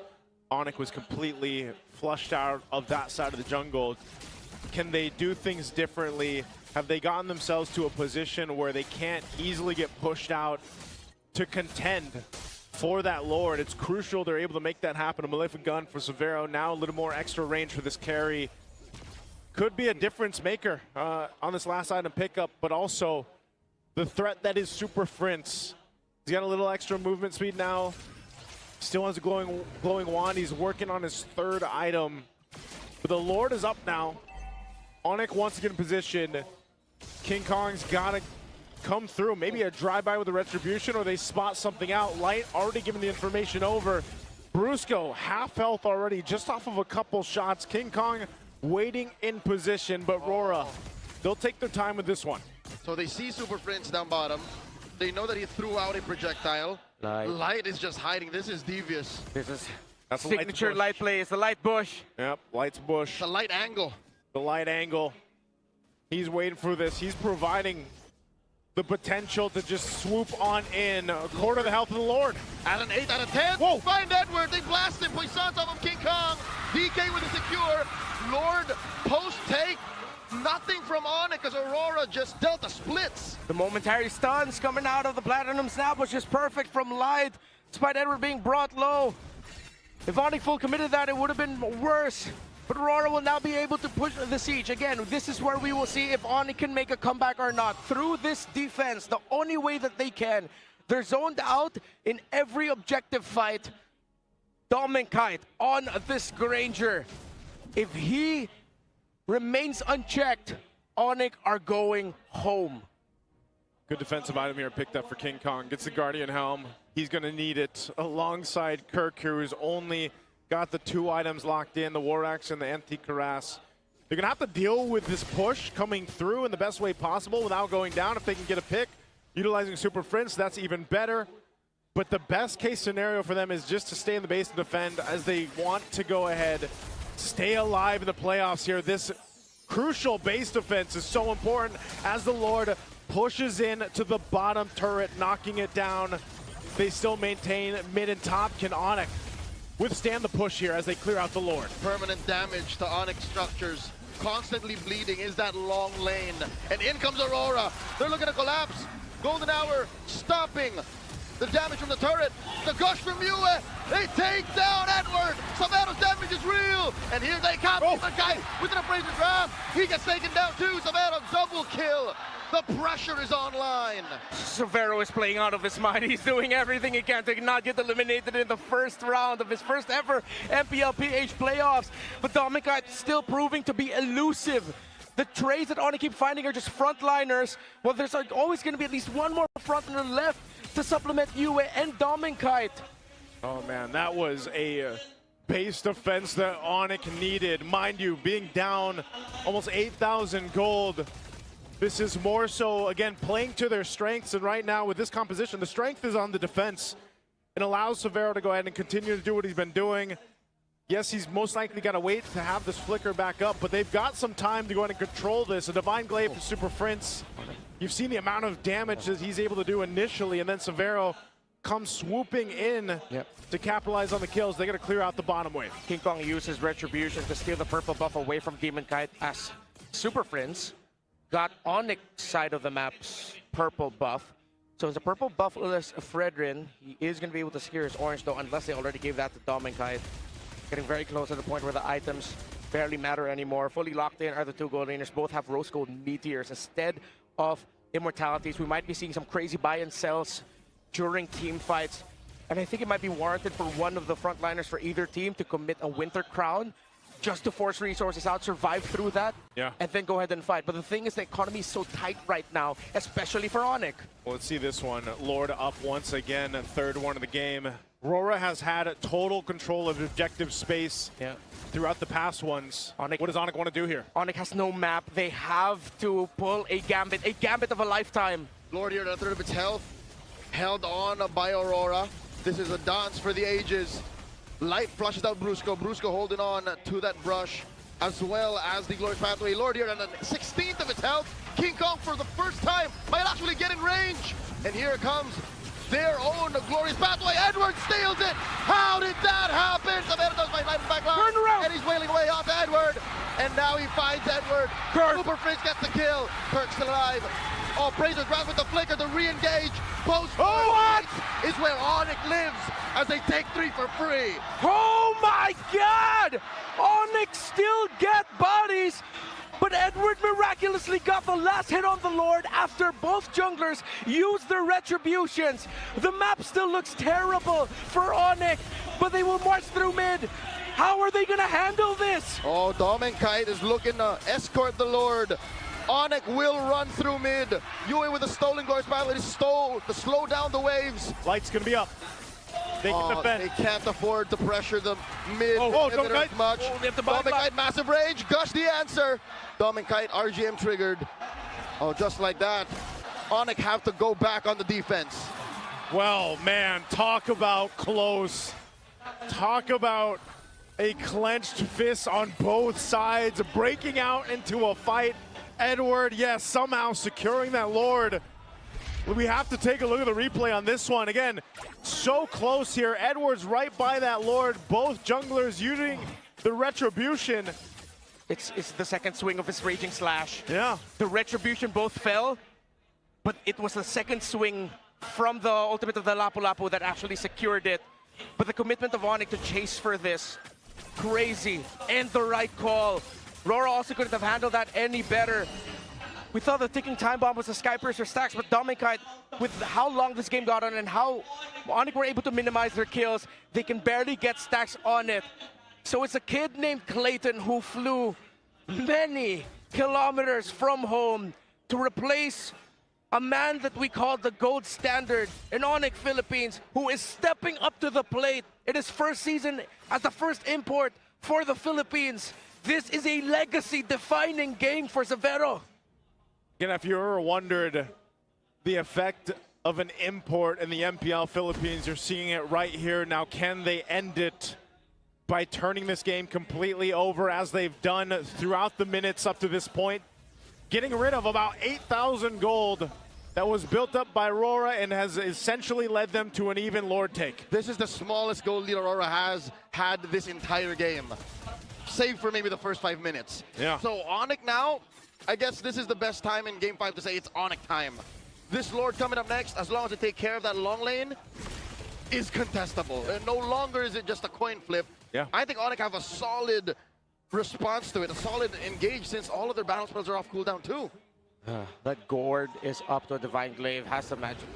The Lightning Truncheon and the Blood Wings is the difference maker. Kirk and how he's going to handle these fights. There's been a lot of damage coming toward Light, Edward, and Demon Kite's way every time they show themselves in the front. But Rora still have the map, despite everything we've said. Rora still has minion priority, map priority. It might be too tough of a task for Onyx. It's come down to this. Micronix versus Macrora. Can Aurora use the map to their advantage? There's a wave inside. It'll constantly bleed. Force out Onyx to respond. They're sending Prince to it. And Aurora are doing what the Philippines has been doing for the better past of the half-decade.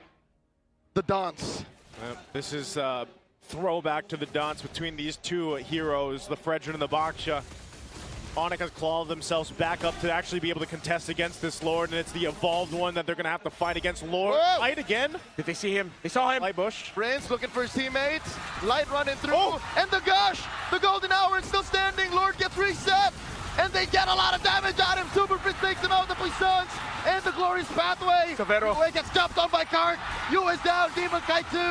And Edward is going to be up next on the docket. Kark takes him down. Onyx are gonna wipe out Rora. King Kong finds Doming. Doming Kite gets his immortality pop. And it's just a matter of time. The Super Fam have proven that imports can play in MPL PH as they eliminate Aurora Gaming. The reigning champions of the world, tested third seed, proved doubters, but in the end, it's Onyx, it's the Super Fam, it's Clayton, the first import, it's them who move forward in 5. We had a hot take before the match between these two World Championship teams. So far, the best performance has been an Indonesian, and he made it happen here in Game 5 against the defense. Super fans, right here with us is a team who showed so much dedication throughout Season 17. This is a team that poured their heart up to the last game of the season. Champions Arena, for the last time this season, please dedicate a warm round of applause to Aurora Gaming Philippines. You know, Odin, hindi lang Aurora ang pumapalakpak. You know, Aurora, nila, pati yung Onyx, it wasn't just Aurora fans that are clapping for them. It's even the Onyx fans, the Super fans, the dedication that they've had. Master the basics hanggang dulo. All the way to the end. How Coach proud Master of the you basics. for your team. How proud of you of your Hanggang team dulo eh. from what you've seen up Binigay niyo pa rin here ng to this puso. point, to this end. Sobrang proud ako kasi kahit He's really hindi proud talaga maganda yung naging regular season namin. because even what they went maganda through yung, players, the regular season, siguro lahat, nabigay namin and they gave everything that they had. They gave their all here for the playoffs. Appreciate all your efforts as well as your whole team. And with me is Edward. Edward, nakasama ka namin sa napakaraming seasons. Edward, you've been with us for so many seasons for the MPL Philippines. You're still here Ng championships. through all your championships, through all your games that you've always been You're through. staying with the whole community, hindi lang sa Aurora, kundi You're staying with the whole community, not just Aurora. daanan mo. What do you want to say to all your supporters? What do you want to say with all your supporters, Edward?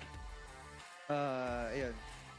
Sobrang thank you sa sa sumuporta sa amin. I'm so thankful for all the support for us, all the way to the end, Nabigo namin kayo.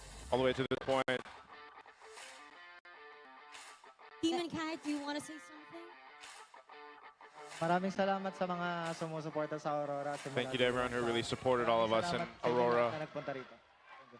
Thank you so much, Aurora Gaming. We see you, we feel you, we've seen all your efforts throughout Season 17. And with that, you may now take your final bow. Thank you so much, Aurora Gaming Philippines. Again, if anything, Odin, they just showed na puso tayo hanggang dulo. Unfortunately, their journey ends for Season 17, but it's not the end for Aurora Gaming Philippines. It's time for the match winner of International Rivalry. Super Family, make some noise for Onyx Philippines! Congratulations, Super Family! Oh my God. What a match, Denise! Ang laki ng ngiti ng buong Onyx Philippines, lalo na dito si King Onyx Philippines. What a smile across your face. Uunahin na kita. I give out the mic. King Kong of you. King ako kanina ko. Hirang umiti ngayon. Earlier that it was a bit hard to smile, but now.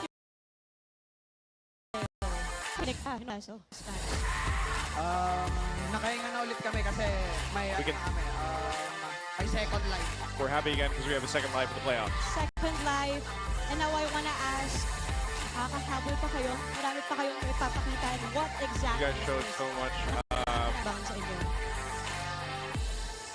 Pwede, secret lang po. Marinig po kasi ng Falcons kalaban ng... There's a secret. We have to hold on to our secret because we have to play against Falcons. King Kong. I wanna ask Kirk naman. Also, Kirk, I'd like to ask Kurt.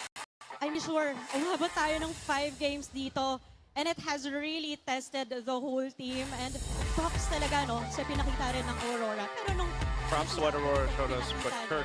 para sa Onyx Philippines. If anything, sobrang battle to ng identity. Anong identity yung pinakita nyo today? What identity did you guys show of Onyx? Gusto, M6 daw.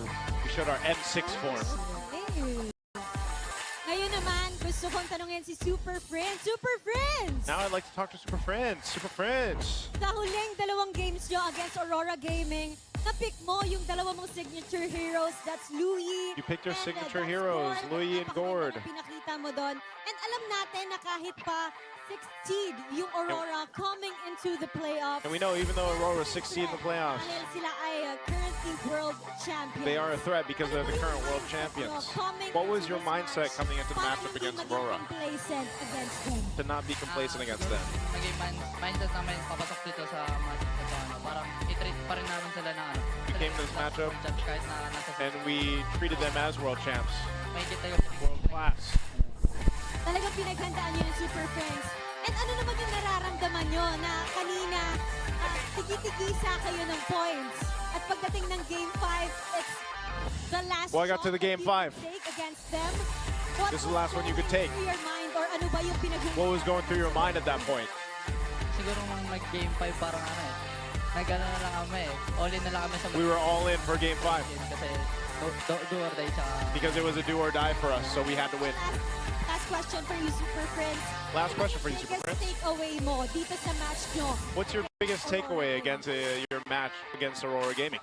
Coach, Coach, help me, please. Ano daw siya? Ano ba ang Coach Hayes, please help. ng buong team? di ba po nagpa-process sa akin na I haven't processed yet naka-advance ko pero that we advanced to the playoffs, but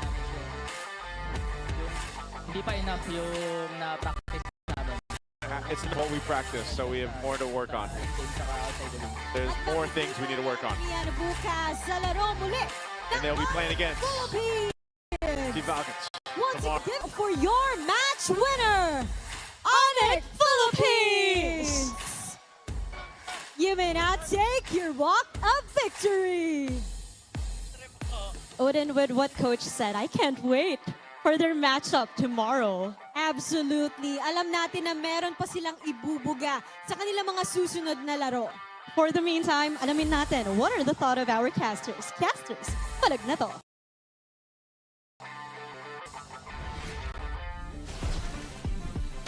There we go. Thank you so much. First off, GGWP to Aurora Gaming Philippines. You guys had a fantastic run through the season. At the end there, trying to get back in form. Unfortunately, we know how competitive it is here in the MPL Philippines, and so come back stronger, and hopefully, again, we get to see them improve. Now, congratulations to the second lives now that Onyx Philippines has moving forward. And this guy right here, man, MVP, Severo, 6-0-5. We questioned if this was the right pick, the carry in the draft, and it ended up being the pick to get the MVP. Because of how demanding this was for Severo, he needed to play the perfect game. He was juggling items around like crazy there. Yeah, this carry needed to survive. Let's put a different idea on what could have been. If Aurora still considered their Marcel pick, and then Onyx, instead of the carry, picked up a Granger and high loss, theoretically, if Aurora went carry, it would have been easier for Onyx because they have their own Gord combo, Gord Granger, their Gush, they have the Phobius. Much easier to deal with a carry there. But the problem is now in reality, looking at Dominic and looking at how he played this game, it just reached that stopgap of how come I can't kill anyone anymore? I need my Piercer stacks. Aurora needed to end this game quick. If Onyx stretched this out, they would have won. If Severo stayed alive and unkillable, they would have won, and that's exactly what happened. Look at this crazy moment here where Severo was just pounced on by 2 or 3 members of Aurora, and it was just King Kong and Brusco helping him out, protecting him, making sure he survived, because they know it all banks on this carry to be able to carry Onyx to victory. You know what?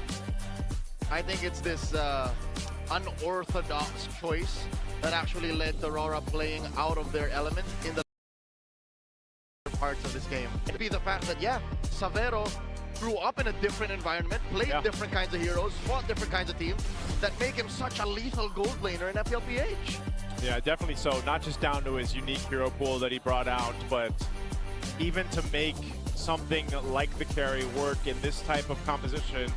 Mind you, too, part of that was just the way that they adjusted. I mean, think about how much they had to gain back in this game because it was Aurora knocking on their doors early on. You know, 10 Gs, Joseph. Almost 10 Gs they had to crawl through. Almost 10 Gs, man. And it's interesting, too, to see the fact that Super Prince being 5-0-9 on the gourd, how much insight we got back in the regular season where Coach was saying that, yes, Super Prince played a whole lot of gourd in their scrims, in their matches leading up to this. And you could see it, and it ends up working really well. Because this is not the typical synergy we see with the Harley. He ended up making it work so well to the point where he was getting early kills for Onyx to keep things somewhat controlled, or getting out of control for Aurora. Yeah, and Super Prince is the second element of the whole picture. It just wasn't all Severo. Super Prince landed a bunch of Mystic projectiles and gushes that actually helped Onyx in the long run. He too was deathless and played a perfect game. And Onyx being able to minimize the wins Aurora were able to get, despite there at one point being, if I'm not mistaken, 20 stacks on the Piercer of Dominic, they stopped giving him any more after that. And a lot of those turnaround moments, the damage that was coming out towards Edward, Demonkite, and Light were first initially from Prince, and then Severo would swoop in with his own damage. Yeah, there was just a lot of good points here throughout this game. We're going to be thrown over for some insights from Hans and Wolf on what they think. What a match that was para umpisahan ang ating Season 17 playoffs. Your winners are Onyx Philippines at ang kasama natin ay walang iba kundi sina Brusco and Severo. Guys, congratulations with that recent win. I think we've talked to you about that interview kasama nung ating mga hosts, pero may ipapakita kami sa inyo this time. Or maybe just, you know, mental check kasi kinukwentuhan mo ko kanina, Brusco, about that last clash na parang may mga nararamdaman niya, everything was so loud. What was going through your head during those last times? Nung last clash, parang expect talaga namin na, na susugurin nila si Severo, mag-all-in sila. Kaya ang call namin, kung sino yung papasok, yun na lang yung patay namin. Kasi sabi ni Severo, yung Valentina lang daw sa kanya, yung Valinda lang daw yung papatay sa kanya. So, Zenon ni Kirk ng Valen. So, walang damage kay Sabero, kaya naka-fade siya.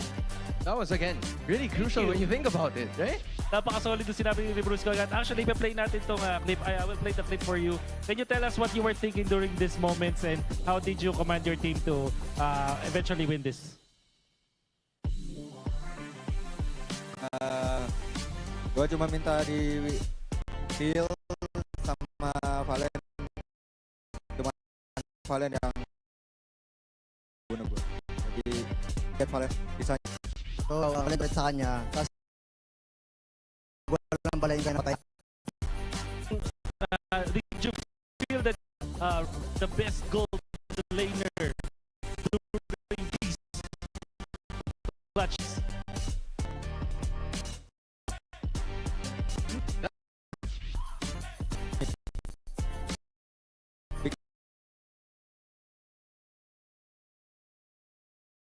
Or he thinks that he's the only Michelin in this world. I think. What was your heart during that moment? What do you think was your heart rate during that moment? Were you nervous? 160 ay. 160 or 150. That's a lot. That's a lot when you think about it. Pero Brusco, heading forward into your next match, nabanggit na ni King Kong to, this is just very little preparation na kailangan yung gawin being at the play-ins. How are you going to be looking forward to your next match? Siguro, tapos na ito, pahinga saglit, tapos review ng game ng Falcons, tapos mag-ano kami, kung ano yung draft namin bukas laban sa Falcons. And Savero, I don't know about you, but the Sonics right here were supporting you all throughout. Sobrang tindi. They were cheering for you upon that last clash. What is your message to all of them? Makasih buat yang dukung semua. Walaupun gamenya gak gampang, tapi kalian tetap dukung kita dan percaya sama gua. Makasih buat semuanya. Jangan lupa dukung buat next match juga. Maraming salamat daw po sa mga pumunta at sumuporta sa amin. At pasensya na rin daw kung di naging madali yung laban namin kasi sobrang lakas rin talaga ng Aurora. Sana patuloy niyo daw kami suportahan sa parating na laban namin bukas. Again, I'm sure they're all gonna be here, right? For tomorrow, and we are all looking forward to it para sa inyong mga susunod na laban. Muli, maraming salamat to Brusco and Severo. And that right there is Wolf. My name is Hans Galeria, but I think it is now time for us to take note of the Infinix Liquid Cooling Beast Mode mic check. Here it goes. Hero tayo. Ito harap po. Kalma. Hero pre. Lapo. Tapos kiplik lapo. Lapo. Harapan lang. Fred. Isang ka, pre. Ay, ingat sa under. Guys. Ingat lang ha. Get also. Harap lang, pre. Nasaan ka, Marcel? Nasaan ka, Marcel, pre? Maangat sila. Pilikan mo, Marcel. Hero. Sama. Sa akin. Secret. Fred.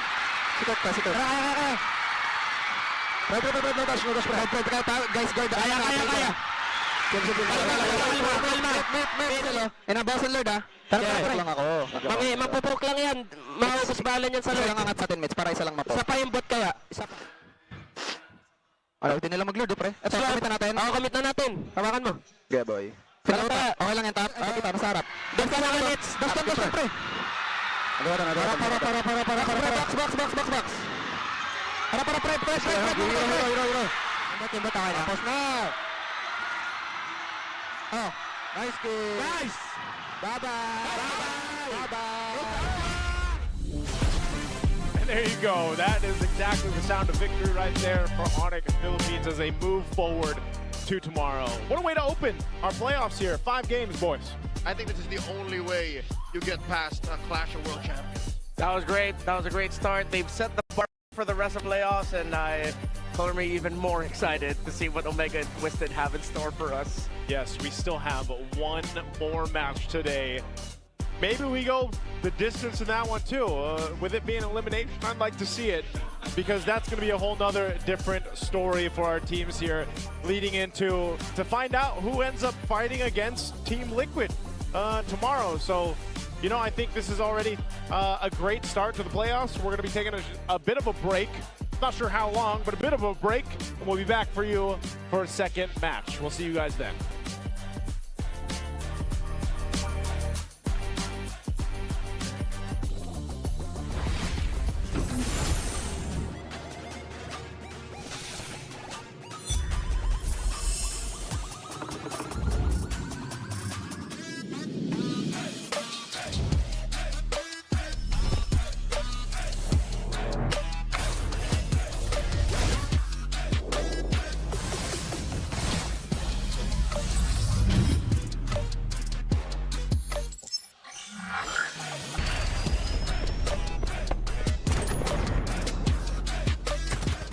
Abot ang data! GG, bro! Don't worry. The Unli with Smart Power All 99. Hindi bitin with 10 gig data to power your games plus Unli Facebook or Unli TikTok. Load now! Foul! You know your scalp can get up to 5 times more dandruff?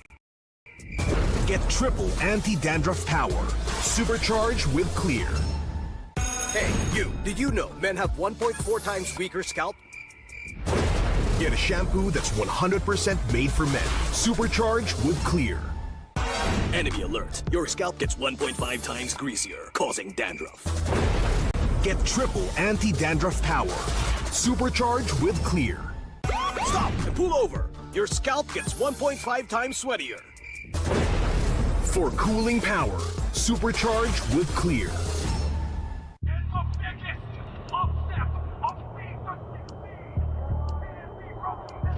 Paano ko kaya sila masusuportahan ngayon ng mas maayos? Kailangan ko ba magpalit ng strategist? Nagagampanan ko kaya ng maayos ang role ko? Will I be able to meet their expectations? We have to prove them all wrong.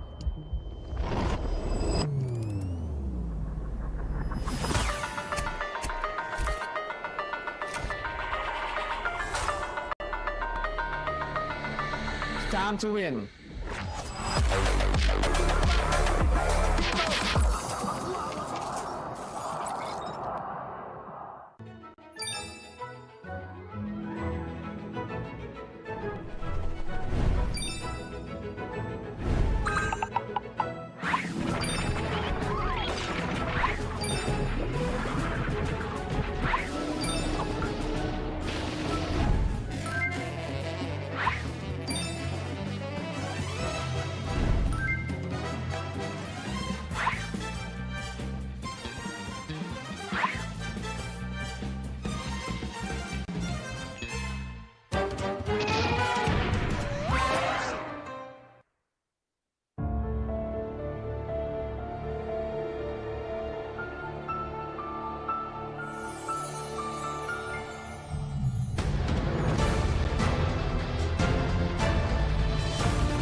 Guys, magaling ako, promise.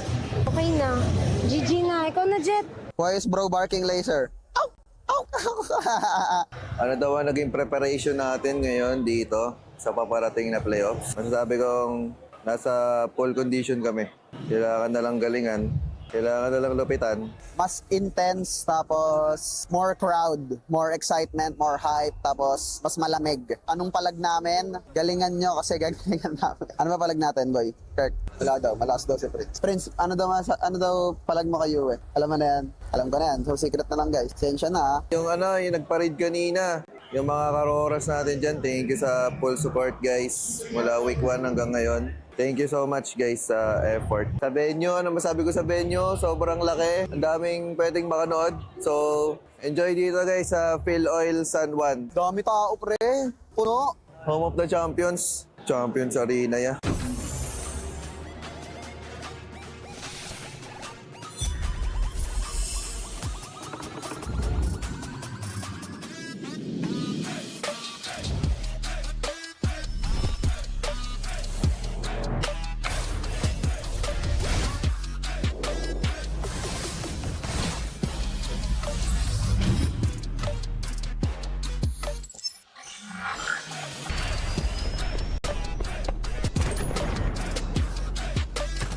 Di abutan dito! Defeat! GG bro! Don't worry! The Only with Smart Power All 99. Hindi bitin with 10 gig data to power your games plus only Facebook or only TikTok. Load now! Foul! You know your scalp can get up to 5 times more dandruff? Get triple anti-dandruff power. Supercharged. Hey, you, did you know men have 1.4 times weaker scalp? Get a shampoo that's 100% made for men. Supercharged with Clear. Enemy alert! Your scalp gets 1.5 times greasier, causing dandruff. Get triple anti-dandruff power. Supercharged with Clear. Stop and pull over! Your scalp gets 1.5 times sweatier. For cooling power. Supercharged with Clear.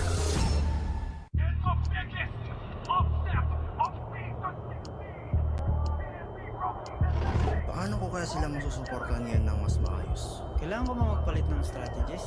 Nagagampanan ko kaya ng maayos ang role ko. Will I be able to meet their expectations? We have to prove them all wrong.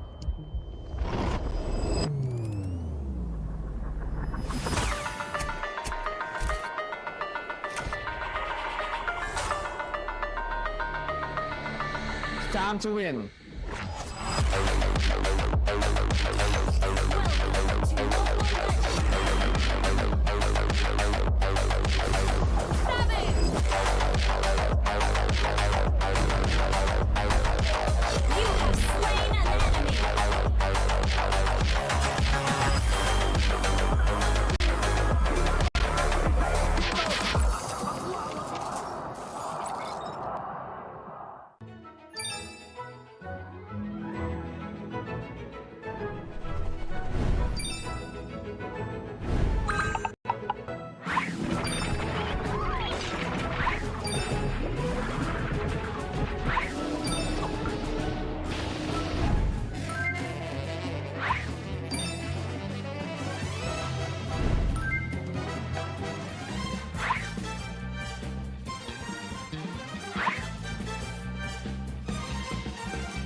In probably one of the most competitive seasons as to date, from Quezon City, we all gather here in San Juan Arena para tunghayan ang 6 na kupunan na magsagupaan at magpakitang gilas. After the match that happened a while ago, we are down to the last 5 teams, and with the last match that is up for grabs para sa ating lahat ngayong gabi, we will be down to the final 4. This is the moment to figure out who is going to be completing that between Twisted Minds and Smart Omega. Maligayang pagbabalik dito lamang sa MPL Philippines Season 17. My name is Hans Galeria, joined of course by none other than Wolf, and in fact, it's only been 4-5 hours ng ating playoffs, pero sobrang dami nang nangyari, right? Grabe. Hindi ko akalain na pupunta tayo sa 5 games. Although we did expect it will be very close, but not like that. Aurora put on a show, but unfortunately, it was the end of their run. In fact, we're gonna be looking at it again. Nabanggit na kanina ni Wolf yung pagtatapos ng paglalakbay nitong Aurora in Season 17. But for Onyx Philippines, things are really looking good for them. Nagsimula tayo sa pagpa-hype ng ating idol ni si Janine Birdie. Napakaganda na performance kanina. Ramdam mong automatic na on-alap ka. At siguro yun yung naramdaman ni Savero kasi kitang-kita natin that he was actually the very good gold laner na nagpuhat sa Onyx Philippines kanina. Well, there's Janine Birdin. There are also winners and losers in this respective match. At hindi lang dito, basta magtatapos ang ating araw. Because up next is a squad that we're about to look forward to. Dalawang teams na slowly building their momentum during the early portions of the regular season. Tapos bigla na lang, okay, they're actually contenders for this thing. Alam mo, sobrang saya na. Medyo malungkot kasi itong dalawang teams na to really won my heart throughout Season 16 and then eventually Season 17. Twisted Minds yung kanilang run last season made me a fan. And now Omega, nakita natin yung mga milagro na nagawa nila. But now, some team, one of them will have to go home. Yep, and when you think about it, some of the players specifically na talagang nagdadala para sa kupunang ito in terms of the charisma na meron sila has been Nets and Tracy being one of the pillars of these two teams para makatungo sa ating playoffs in hopes of that Final 4 spot. But to know more and to talk more about this specific matchup, I think it's time to toss it over to the casters. Please take it away.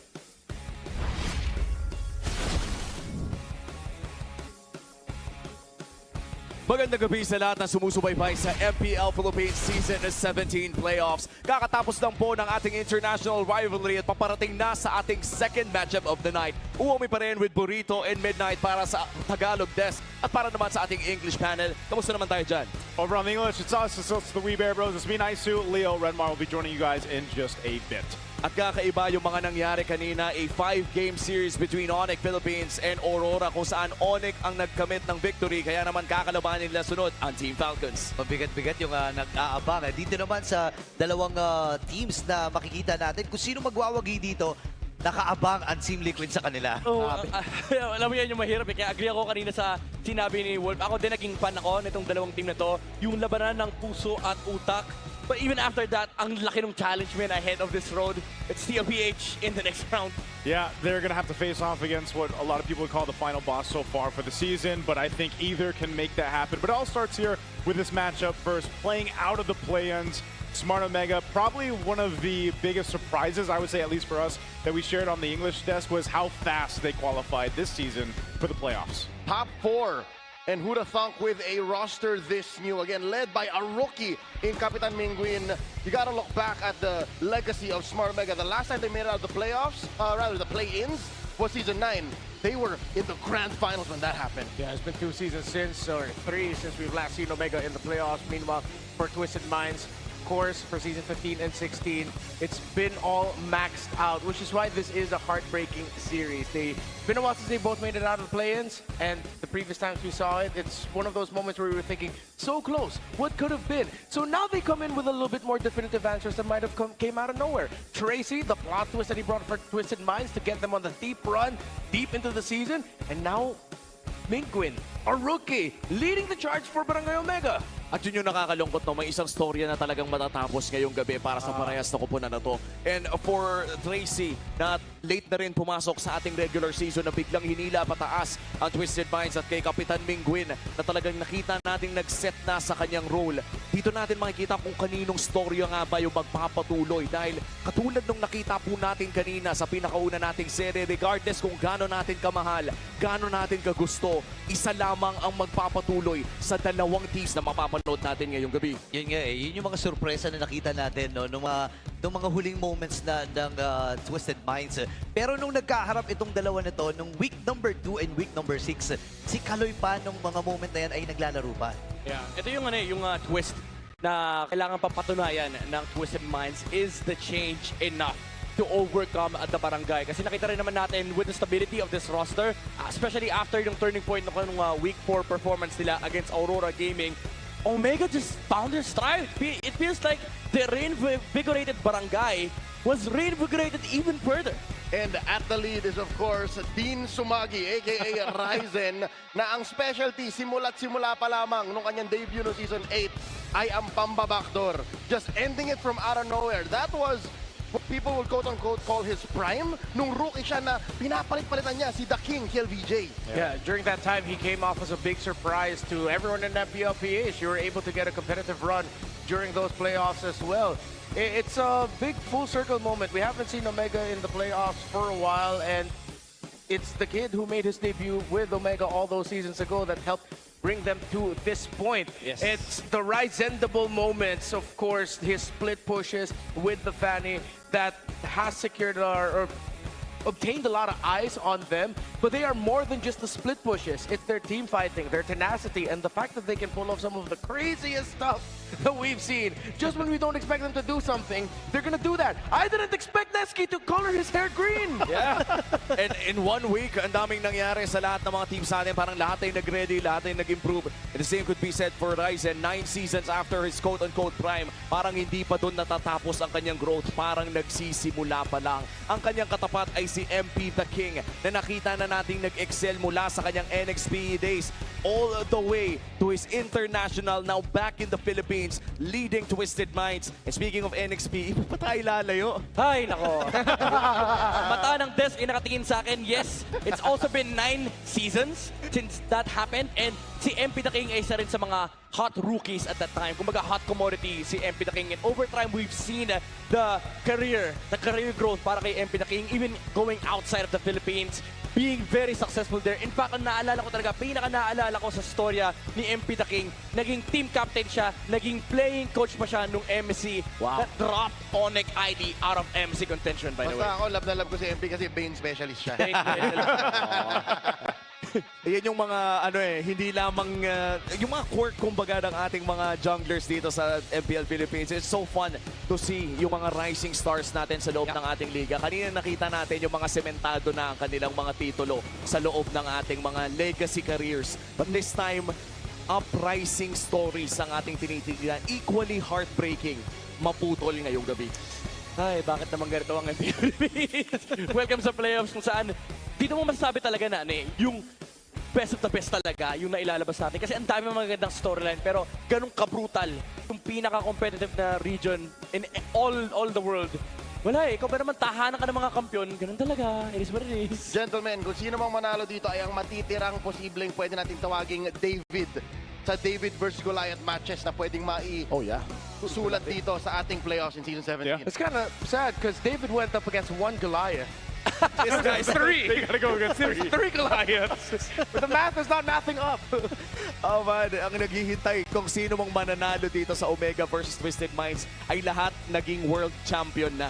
And that's the 3 Goliaths na nag-aabang kung sino mang mananalo sa Twisted Minds and Omega.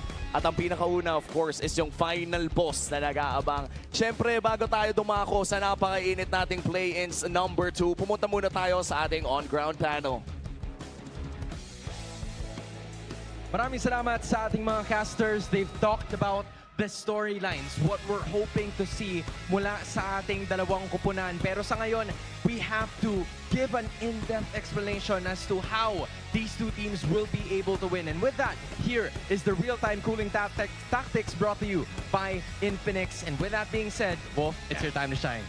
importante dito yung mga last on picks natin. The dalawang teams natin ay mahilig sa mga ganitong klaseng mga pickups. But I think for both teams, the headlines na kailangan nilang abangan sa mga cooling tactics na kailangan nila ngayon is kontrahin yung gustong gawin ng kanilang kalaban. For example, it's all about gonna be the positive trades that eventually will favor Twisted Minds at kailangan nilang pigilan na hindi magawa ngayon ng Omega. You also have to look at yung Tracy angles na nakikita natin, yung the Tracy sandwich at yung kanilang mga pwesto. And overall, hindi sila pwedeng maging eng-eng pagkalapat nila itong Sinetsky. I appreciate that. The eng-eng and then of course yung Tracy sandwich. There seems to be two trademarks na meron itong dalawang teams na ito. But I guess we can talk about yung mga lason na picks. How often do we see these two teams actually picking up something that is out of the ordinary? You know, the reason why I included that, Hans, is a very good question.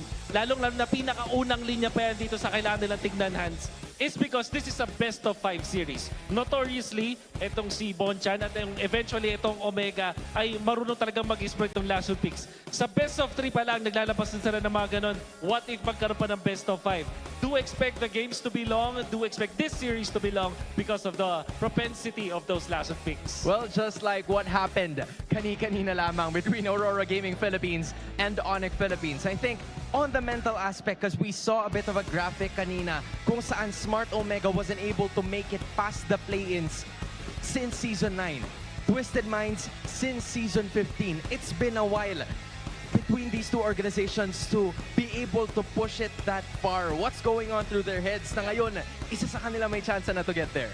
Yun yung talagang crazy part kasi parang natatapos sa utak nila, ang tagal nating hinintay talaga tayo magsisira ng dreams. At the same time, hindi ka pwedeng mag-cave in dun sa pressure, hindi ka pwedeng mag-cave in. The thing is, naka-experience naman ang mga franchise na to ng playoffs na tatagal sila. For Twisted Minds, although the Twisted Minds franchise itself hindi pa nakakalayo sa playoffs, pero yung mga coaching staff nila, yung mga players nila, nakalali na sa mga runs. So, magbo-boil down dito yung paano nila aalalanin kung paano nga ba manalo sa isang playoff match dito sa MPL Philippines. I appreciate that there are also some mind games that are gonna be very essential. But of course, andito din yung mga players o mga manlalaro na minsan lang magkaroon ng opportunity and now they are here towards the playoffs. One of them could possibly be Perks and Mingwin. Those two guys that are part of the mid lane trio would be very essential for Smart Omega.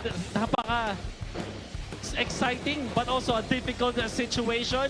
Kailangan talaga patibayan na ng mental to. At syempre kung gaano pa sila ka-prepared.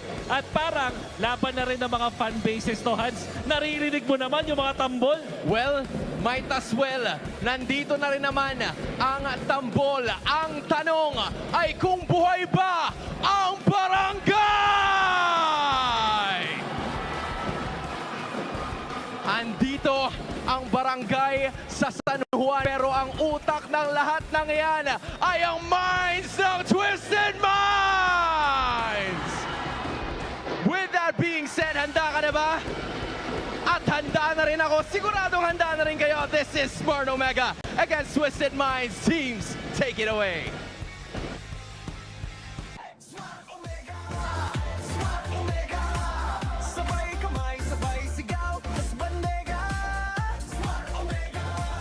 Sulong sa playoffs, tapat silang haharap.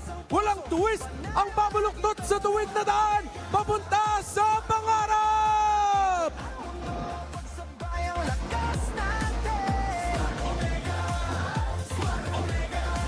Pag tumunog ang arena, kami ang dahilan. Smart Omega! Smart Omega!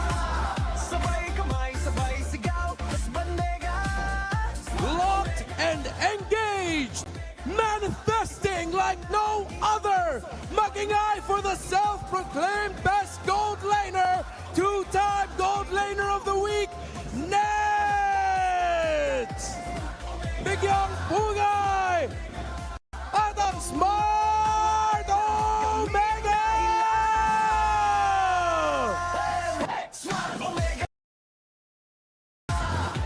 Merch as as they enter the San Juan Arena. I love how the Barangay Tanos look like knights with their swords up in the air with their Arnis sticks. That's what they're called, right? Yeah. But there was also a question for Twisted Minds.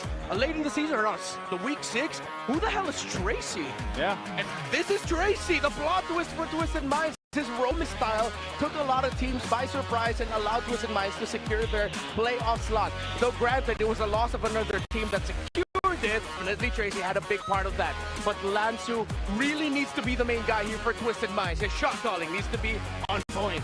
You know, one of the interesting things that we saw during the graphics leading into this match was, I didn't realize, like, for Ryzen specifically, his stats that we saw put him in 8th in the jungle. Abysmal. But it doesn't matter. On paper, he is the worst jungler. It doesn't matter. Matchup. Ano nga pala, guys? Dito, boss. Ito ang nagsimula sa amin ni Prince, guys. Si Boss A. Ito yung best gold laner para sa akin.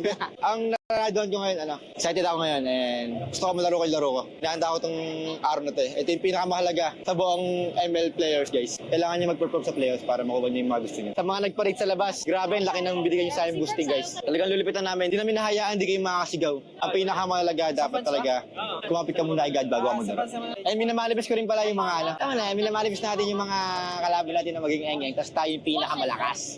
Let's go, playoffs! Day 4, hashtag Day 4. Sana manalo na ngayon. Sana hindi na tayo mag-first round exit ha. Medyo masit yun pag first round exit. Sana manalo kami. Ito na ata. Galingan lang natin kabarangay Good luck ha. Oo, gagalingan namin. And sabi ni Tracy, mambubugbog daw siya ngayong laban na to. Andito na ako! Andito na si Lansu! Message ko sa mga kamayos dyan Salamat sa mga sumusuporta sa amin ha. It's perfect, Renmar, how you mentioned, the guys that got to step up right now happens to be Lansu. Well, you hear some words there in the Smart 5G ping test. I think he's ready to be that guy. Yeah, he's the most animated I've seen him all season now, but even he said, again, why this is such a heart-wrenching series to watch. It's been a while since we've seen Omega in the playoffs, while Twisted Minds, are we really going to see them drop down again in the first round? Are they not going to get through the plays again? Which is why it's tough. They've won both of our hearts, even the community. As I was reading the discussions heading into this, more people realize just how heartbreaking this series is.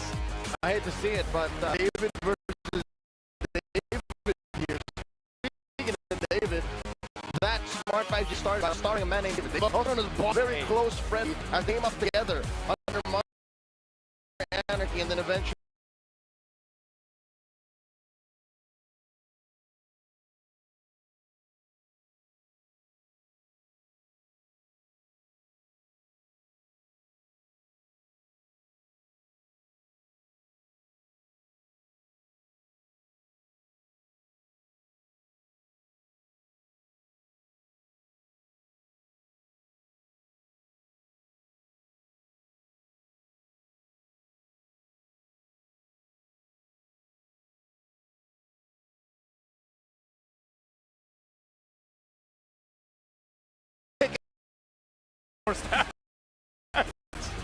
That's something I don't think we like the Paris. It's just Paris ball. The Paris ball. More hit Paris though. $2 billion. Exactly. It's like every time someone qualifies for either MW or MSC, it's always Paris or whatever country they come from. It's always I'm going to Paris. Yep. And we are going to be jumping into the draft here for game number 1. Again, in this best of 5 between Smart Omega and Twisted Minds. There's something about it that tells me we might go 5 games again for our second series of the day as we head on in to Expanding Rivers. Joseph, that is what I predicted. That's what you predicted? Did you both do a prediction? This is going all the way 3-2, but... Did you say that for the first? No. I thought the first would go 3-1. Oh, okay. Wait, Redmar, you usually hide your predictions. Did you put it out there? Yeah, he put it out on that AG podcast. Oh, okay. What did you say? On the AG podcast and our little video with Miracle 2, it was 3-1, 3-1 for both today. Who'd you choose today? Omega. Omega? Omega and Onyx. So you're right so far. Yeah, right so far. At least as per winner. Yeah. Okay. Yeah. How about this one? You said Omega? Yeah. Okay. All right. Well, Omega grabs the Harley. which is, again, I think, despite Ryzen's abysmal stats, his best hero. He's best hero right now, currently. They're going to do the trade. This is what we're going to see a lot of, right? Harley traded out for the Claude, then another choice, but it's going to be the Suyo to answer the Harley over here for Twisted. And what do they pick up here? What do they prioritize for Omega? Ooh, I think they can think disruptive but defensive. Okay, they go for disruptive. That's kind of. Oh, but this could still go into the EXP lane. There's a lot of flex actually for Omega. You can go with games. You can either flex that Valentina, flex that Hilda, depending on what EXP laner that you see. They don't have to really put it into a very singular box of where it could end up. We're going to do both. Yeah, so I think I would want to see Twist go into this with the same idea, but with a Hilda gone, there's no other. Oh, Glue is a flex. But the thing is, with a Hilda, Valentina, Harley, you don't see enough pieces to warrant it. They might just double down and pick up like a Khalid for the Tracy usual pickups, right? Because it's either just been like Khalid or Hilda as his best heroes. Ah, but he still ends up picking the Glue. Okay, but we don't know. Tracy's best heroes currently, after he came in, was it week 7? The Khalid. The Khalid, 100% the Khalid. Second would be the Hilda. Hilda, okay. Oh, and Marcel. So those are his 3. Yeah. But of all of which, it's just the Khalid left. Yeah. But they instead prioritize the Glue, which is, in my opinion, and I think the superfans would agree, is more of a Lansu pick. Yeah. And it's actually growth. It's a lot of growth to see this Glue, if ever it does end up in the hands of Tracy and Rome. It's our Chop Master right there. Chop Master and former MPL PH athlete and now head referee Miko. Or Chico. Chico, I was going to say. Chico, okay, let's go ahead and throw this in for some insights to Hans and Wolf on our on-ground panel. Maraming salamat sa ating casters. They've talked about the draft, but one thing has been uncommon the first time lumabas sa araw na ito. It's the Hilda that finally came into play. Hindi natin yung nakita nung unang serye, but what's gonna be the difference now? Oh, the difference is, hindi siya napanata. Actually, yung sinabi natin kanina na last one picks, parang dito pa naging sobrang normal ng ating first 3 picks for both teams. The Hilda will be instrumental against the Suyo and the Claude. I'm actually surprised that Twisted Minds let that through. Tapos flex pick pa to para sa Omega. Pwede nilang i-pivot into that XP lane. However, Twisted Minds will still choose to ban the Alice. I think eventually yung Gord, inaban na rin na makikita natin dito, ban coming out from Omega. So, kailangan maging crafty na Twisted Minds with their Sean pick. You know what? You can build up on that even more. Valentina is already on the other side. Ano bang mga potential options para kay Sean or maybe even the others with the last 2? It should be a Shredder, mga tipong Kimi o kaya tipong baka kay Selena, makita natin dito just because of the presence of the Hilda as well. Baka last pick yung Sean hero, get a Tracy hero muna dito para sa Twisted Minds. On the other hand, you're looking at 2 bans already. Arlo being the final one para sa Smart Omega. They already have the jungler, maybe the roam, and also the mid laner per se. But what about the side lanes? What are some of the options here? Moscow para dito sa Omega, and I feel like eventually ang Hylos pwede rin piliin dito ng Omega. So that is a Moscow and a Hylos and all of the other picks na so far ay available pa para sa ating dalawang teams in the second phase. So casters, we're gonna toss it right back to you. All right, thank you for the insights there, Hans and Wolf, our on-ground panelists here throughout today. Now, picks are already coming through. There's the Baksha. Now on the flip side, you have the Clint and the Sora finally. Twisted Minds sniff out bait. They think and they as Omega allowing them to pick the Khalid, but they pick the Baksha, and there's a rare pick in that Selena for Sean. We just breezed through the draft. Yeah, that went super fast. Well, super fans, you can super fast scan this QR code and predict the match correctly for a chance to win 1,000 MLB Diamonds. Don't forget to do that all playoffs long. Now here's the massive prediction by the super fans. It's in favor of the Braun guy, Smart Omega. Yeah, they won a lot of people over throughout the regular season. You know, thinking about this draft with Sean picking up the Selena, he was one of the he showed this pick before Mingwin did, and Mingwin had that crazy game alongside the Marcel of Perks. They weren't able to win, but you could see what they were trying to build to. The funny thing about the draft here, I want to see one thing. This is going to be a very messy game.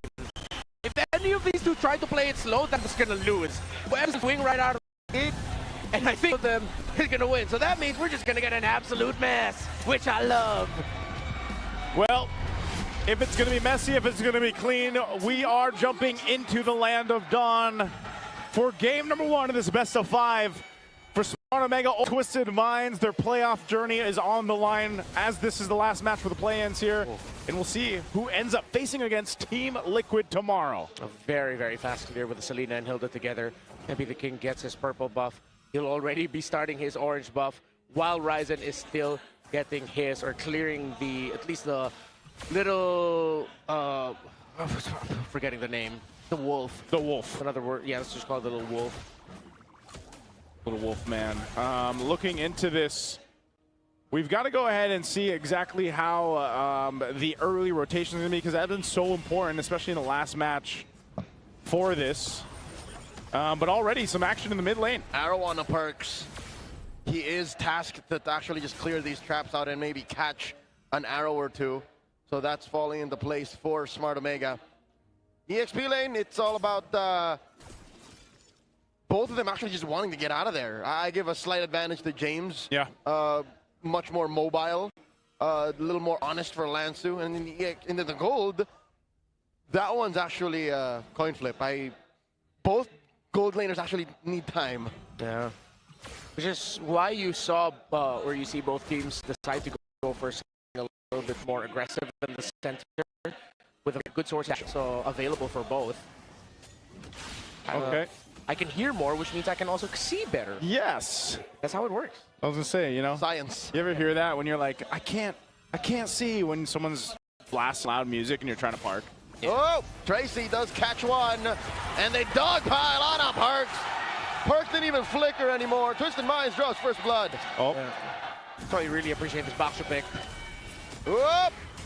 That is the shifting skies used by James, but Twisted Minds jump on him too. Mingwin in the back line, taking down Tracy.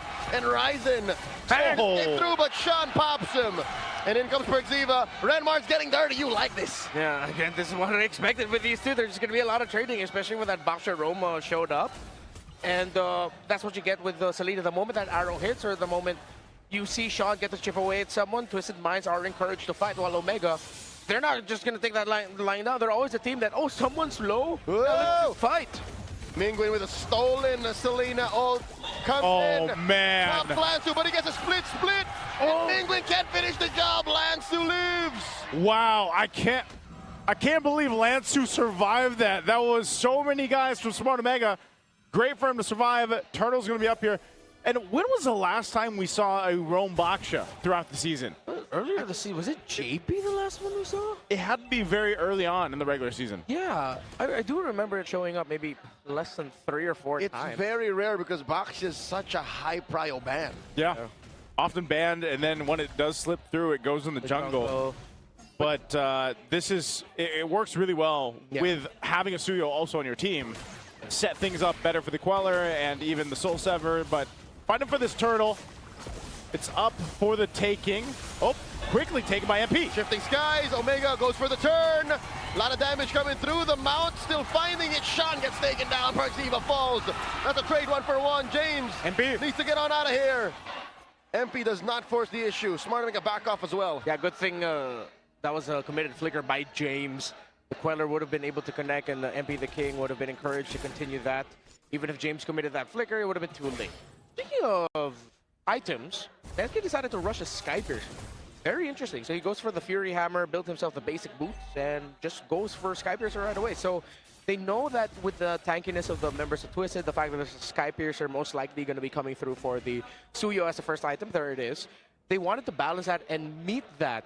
Because traditionally, you look at the lineup of Omega and don't even consider them a Piercer holder team. There have been some Clint builds that don't build that item.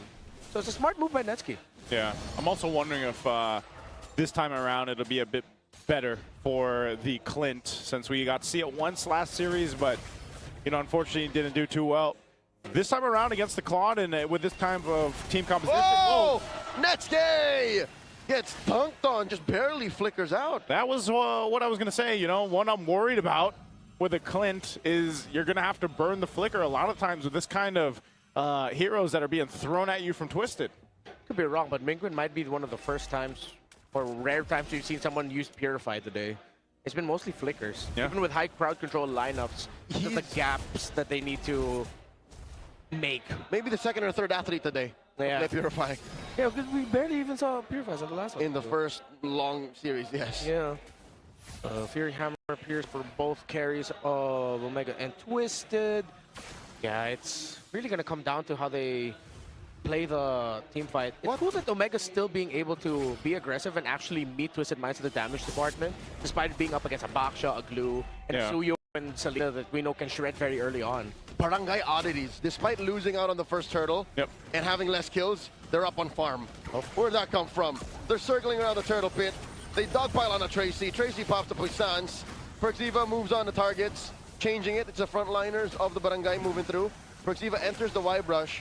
What a dance. Yeah, they actually just held the turtle there with James for a while. No one's going to commit to it just yet. Ashan throwing out arrows. Meanwhile, MP's going to grab his purple buff. So they're just all delaying this for it eventually to lead into this massive fight for this as Mingwen holds on to the Baksha ultimate. Half health once again goes for a soft reset, but it looks like they're willing to commit now. And there it is, the retribution, and the blazing to win by Nosha. They're back off. James flickers back once more, and just like that, they got a stack on the Perxiva. MP the King finds him. That was a defensive blazing duet also by Nosha, and it ended up working out for them because Omega, who wanted to fight, the moment they realized that the damage from Nosha was actually something that they needed to respect, they just decided to back off. So far, Twisted Minds are playing these team fights really well, and you see the effect of having the surprise pick Baksha with it having to revitalize. Yeah. The fact that Perxiva is on this hill that right now can't do much. His only thing to do is just stun whoever gets close between Nosha, MP, and Sean. Yeah, he can get vision, but he's pretty much a free target for Twisted Minds, while James is essentially the main tank for the team. Yep, and that's what he's going to have to go ahead and just kind of do. I think we've seen that even in the last series. You pick up the Hilda, you've got to be that guy to just kind of jump into the team, and that can work against you, depending on how this goes. Now, Twisted hasn't built a massive lead or anything like that, but it's more so of just how they're dissecting the team fights that's working for them in their favor, and it continues to give stacks over to MP the King Suyo here, and that's going to be the problem, right? We've seen this before where you get hyper snowballed on a Suyo, multiple stacks, and then that is a threat in itself for Smart Omega to deal with throughout the course of this game. Whoop. Mingwen, will he take an arrow? Okay, no, he sidesteps the arrow. Smart Omega is still here to back him up, so they're fine. They kind of just need to go ahead and continue to build up. It's also a really sad time for Mingwen. Imagine being a Valentine and the only best ultimate you could steal is a Taurus SP of Baksha. He did pick up the Abyssal form changing. Yeah. Seemed to be good because he himself is a Selena specialist. Yeah, gets a lot of dashes, so at least he can cosplay as a hero that he excelled with near the end of the season. Oh, Tracy here up top. Perxiva has to respond to that, so they'll hold on to the tier 1 turret up top as the next turtle coming up here shortly as both teams get in position for this. Arrows being thrown out once again by Sean, but Smart Omega will make quick routes here for the Lord. All right, they let go of that turret up top. I don't know if that's their decision or they just it totally slipped their minds. Yeah. But Nosha farming up will lead to less space for Netsky to farm through. I feel like this is kind of what we saw last time with the Clint coming into play. You know, you just kind of, you wait for him to come online and you hope by this point with the first Lord that he's there. He's going to be rotating for this. But who do you catch? I think that's the biggest question for Smart Omega. They do find a deadly magic on Tracy, but Tracy's tanky enough. He doesn't even need to use a Revitalize off of that. So it's a little bit difficult for Smart Omega to decide who to go for and pick off. Look at the front line that they have with this kind of composition. I'll tell you who it is, and Joseph, it's not that Baksha. What a chin on Tracy. Where's the damage gonna come from? How are they gonna take him down? Just off of Netsky?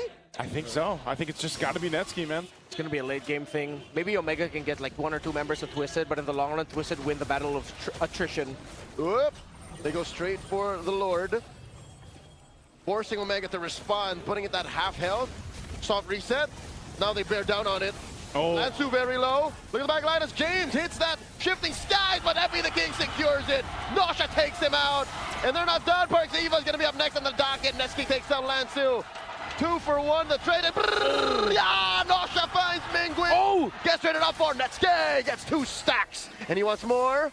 It's Ryzen controlling this lane. Just the 2 of them left. Yeah, the long run, pretty good recovery by Omega. Twisted Minds gets the win definitively. But the fact that Netsky was able to get a stack on a Sky Piercer, double kill, took down Nosh. Oh! Yeah, add more to that, Netsky, damn!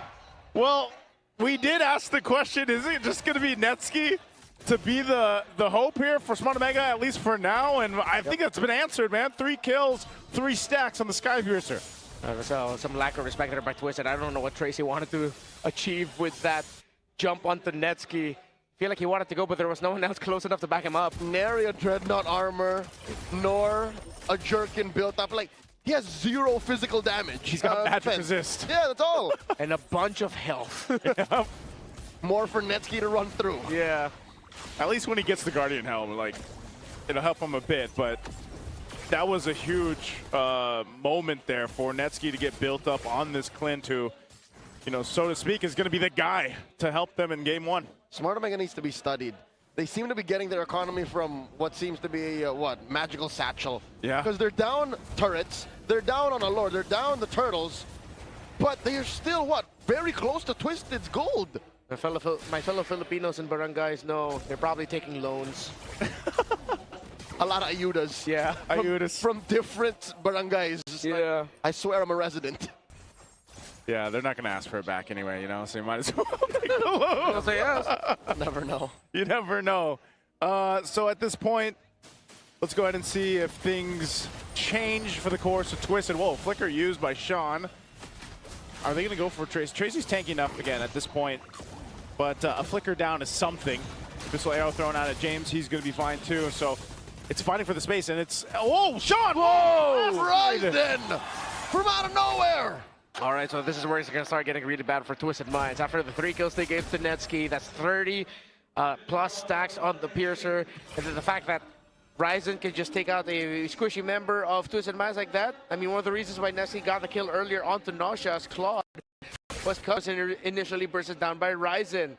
There's a really good chance that if Twisted aren't careful, specifically Sean and Nosha, they could just get taken out of the map. Yep. And MP, Tracy, and Lansu will just be left with a lack of damage. Yeah, this is a very daring position to be in here. Twisted holding on to this tier 1 in the mid as much as possible before the next objective is the focus when that Lord comes up. Oh, man. Oh, BOD picked up. You thought Netsky was doing some damage before. Well, now he's got the BOD. Yeah, even Nosha would be worried about entering the fight as a Claude if he can't get a good angle onto Netsky. He somehow has to hope that he ends up behind the Clint. Because if he shows up, he's going to get reduced to 50% health with 1 full combo. Yeah, 1 combo there. How far off is he from Wind of Nature? Quite far, because it looks like he's going Malefic Gun first. Yeah. Okay, Nosha goes Malefic Gun. He's got that. That might be unwise. Yeah. He needs a Wind of Nature now if all of the above is going to be true. Oh, unless they take out Netsky here. Tracy, Oh, winding up, says ni hao. Right to Mingwin as he pops a Purify and pops him just as quickly. Hey, if you can't take out Netsky, you might as well take out Mingwin. And that's a good sign for Twisted to start up this Lord here. He did also pop the flicker, so now Netsky doesn't have that available to be on the defense. Honestly, I think Omega should take the risk. Try to blast someone and then get out. Never mind. That. Another arrow right to the face. Pertiva goes. James here has to repair the situation. MP the King is about to get shut down. Ryzen finds him. It worked out. Perfect for them. Yeah, Ryzen, that was just a perfect entry with the deadly magic. Yeah, perfect target to go for. That completely stops this Lord take, so it's going to go for the reset. It does. Oh, no, it doesn't fully reset. Netsky Tracy goes hunting, finds Netsky. Nosha with a shutdown. Yeah, finds another. Gets a double, and James is the victim. I guess you don't need the Wind of Nature when you can make moves like that. Drive by Tracy. Does it again, and Sean, of course, with an Abyssal Arrow. Just a perfect combination stun. Since Netsky has to pack a flicker in this game, and he cannot pack a Purify. There's so much dive. Once he gets caught, it's over for that Clint. Netsky needs to be a little bit more cautious of where he positions. And I think Omega are also quite cautious because MP the King has hella stacks on that Piercer. Yeah, he does, man. Well, it's cut in half now. Yeah. Cut in half, even so. Nosha's a big threat, as we just saw from that, so he's building into it. Even over across from them as they take down the tier 1. Oh, he goes Wind of Nature. Just to utilize the Wind of Nature with the Blazing Duet. Winter Crown. Or Winter Crown, yeah, Winter Crown. So he's got that. Which is about as good as you can get between the flicks of Netsky and the Deadly Magics. Because he could probably, I mean, we'll probably see him switch it out if he wants to, once he uses it too. So go for the jungle. Yeah, Smart Omega. But hold on this side of the jungle. They got the Lord to deal with here shortly up top. Part of this, again, is protecting Netsky to make sure he's alive. He is a big part of staying in this game and not letting it end in favor of Twisted as they take down the tier 2 mid lane. All right, Lord here, threatening the push, smacks right into that turret. Shifting skies, James pushing Tracy back. Tracy with the Puissance. Might have taken too much damage, but the turret will fall before he does. Puissance on the way out. Omega's comeback here really will just bank through them somehow being able to get picks onto the easiest or lowest health members of Twisted, the squishiest members. Ryzen getting chased here by Lansu. They're going to be able to check it. I think they have an idea. Nah, they don't! Oh, Sean. Sean here will not survive as he's caught by Ryzen like a smooth criminal. I thought they had an idea because of how they were checking the bushes, but no. Yeah, that's tough for Sean, man. He's like the target to go for. He's going to be out most of the time, and he might just have to go ahead and take those deadly magics for now. Twisted will try to hold on. He's more of a information guy on the Selena. Now they're going to lose a tier 2 turret off of that take. Really good from Ryzen as he also takes the purple buff away. So this is the baby too. He leaves it. Oh no. Oh no. Lancer cleans up. Okay. Lancer, of course, Lancer cleans up. Yeah. Lancer had to.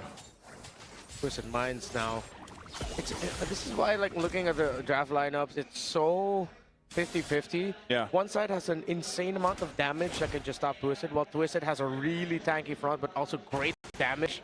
So it boils down to who'll be able to execute better at the right time. If anyone gets mispositioned, it's even tougher for Omega to fight a slow front to back, something that a Clint wants. This was just crazy that we ended up with the picks that we did. Even, look, the two mid laners don't have a clear gap. Sean eats a lot of damage there, but he'll be able to survive. That's how you know this game is really close. When both mid laners are pretty much getting their farm at the same time and it's all good. My goodness. Yeah, I'm wondering if at some point does Sean just pick up a Winter Crown or something to at least prepare for that, you know, Deadly Magic combo? Yeah, I think it would greatly benefit if Twisted Minds. All of them cannot, well, maybe except for MP the King. Oh man, look could at have at least one with the crown. Look at where Tracy is again. Look at Ryzen. He's actually just Tracy. He's enough of a threat to keep Twisted from fully committing to this. Oh, they find. Oh, Stay finds Nasha first. Mingwin played the bait, and now MP the King is turning tail. Perxiva and James on his behind. They pop his immortality here. Oh man, look at the arms on James. Are they going to finish the job? He gets a surge out. Meanwhile, in another fight, Lancer and Mingwin go 1v1. Tracy and Netsky too. And Perxiva and Ryzen throws it out. The winner crown. Tracy takes out Netsky. Ryzen takes out the opposing retribution holder. Lansu. How did he get in there? Leave it to Patrick Star to be in your base. What even is this game? I'm so happy right now. I was like, I'm glad that my read was pretty accurate. These two are just like testing each other's limits and understanding of how to properly team fight. Because Omega know that they can't fight an honest team fight. They have to get crafty with it. But instead of Twisted Minds, you know, falling in and playing around a box, they said, all right, we can do that too. Why not? That was one of the most chaotic fights we've seen today. And it all leads to this Lord take. That's being controlled by Twisted. Ryzen's going to do it again. He's going to swing on over to the back line, waiting patiently. It goes for a bit of a reset. Oh, a wind of nature now for Netsky. Man, Netsky, speaking of, just blasted Nasha on the last one. That's what started it all. A little too quiet. Ryzen. Oh, Ryzen. Oh. All right, Space escapes through. I think he sniffed it out. Yeah. I think it was also trying to counter, keep track of the cooldown timers of MP the King. So instead of MP the King showing up and eating a face full of deadly magic, because Tracy was nearby, Ryzen knew that he couldn't risk it. Still, minion wave up top needs to be handled by Omega. Twisted Minds are trying to leverage that. Oh, they're going to stop Omega from being able to comfortably clear the mid lane minion wave too. Yeah, they saw that Ryzen was there. He's going to actually be the one to clear it. Arrows being thrown out here too, but still, no one can't control this Lord pitch for now. James will pick up immortality. The call here for Twisted Minds might be whoever Nasha hits or Sean hits with an Abyssal Arrow They might just go for it. They're going to keep chipping away at this, but if they can get a big stun, that's who is going to go down first on the side of Omega. Meanwhile, for Omega, it's just play open the map, see if we can punish them with the shifting skies, and then hope for the best. Really good with Ryzen cutting that wave. Steal by Tracy. Bumps right into a minion. That was an initiation that could have been the game changer. Yeah, Ryzen was there too. To conceal use, he's got his own mortality. Tracy. Ryzen's not going to be able to go that angle, but at least what he can do for now is just manage that wave up top. Manage the lane. Again, it's a dirty job. Someone's got to do it. He's the only one who can afford to do it. And he's quick enough around the map. Again, even expanding rivers, so... Whoa, whoa, Twisted Mind going for the blitz. Sean forced to flicker back. Perciva very low, pops the immortality. James and Mingwin dealing a lot of damage. Mingwin does steal away the Quella. And now right turn off. MP the King secures. In comes the rest of them. James with the defense of that. Shifting skies, and MP the King finds Perciva. Nosha comes in forward. BMI Blast blazing the wet. And they find Netsuke. Oh, that's gotta be all but over. Twisted Minds can march in with the Lord without the Clint. A lot of the damage that could be used for wave clear's gone, but they're trying. Mingwin gets cut out. Nosha is just angry right now. He's just 7-2. That was a Hail Mary. But Ryzen pushed the mid lane minion wave, forcing Lansu to go back. So it's just 3 members of Twisted Minds. It could be doable. James and Ryzen got it. Down goes Ryzen. Just big game James left. Shifting skies into the turret. It's just him. Gets the immortality pop. Blazing the wet in the face. And Twisted Minds will be first to the board. Messy but entertaining. They knew that they both had to get scrappy with those fights, and aggression is rewarded. Twisted Minds, what a swerve, putting that Baksha in Rome and showing up with the Selena last pick. Yeah, the Selena last pick, the Baksha for Tracy, just a great draft and a great execution, man. All to allow the proper members of this lineup to work for Twisted, like we've been talking about, you know, ever since they started to gain some momentum, man. And you saw it unfold here. Nosha, especially on the Claude, you know, the hero we talk about that carries games so well right now. Even the way that he built it, even that last blazing duet with the winner crown, just helping secure the win here. And, you know, it's great to see this kind of brawly, hectic, chaotic game. That's Tano #1. He's in shock. He's seen better days. He's in shock. He's seen better drafts. Yeah. It was a little too much to expect that the Clint would be enough. Yeah, it was. MVP of this one, of course, MP the King, making work throughout game 1. And he was set up properly on the Suyo for this to happen the way that it did. He got early stacks. He was able to go ahead and be quite the threat in the early game, mid game. And then he had to rely on the rest of the team towards the end, especially, think how calculated that last Lord take was. You know, it took a while for them to actually commit to it, but they knew that they knew that Ryzen had to deal with the off lane. He was the only guy that could do it, like we mentioned.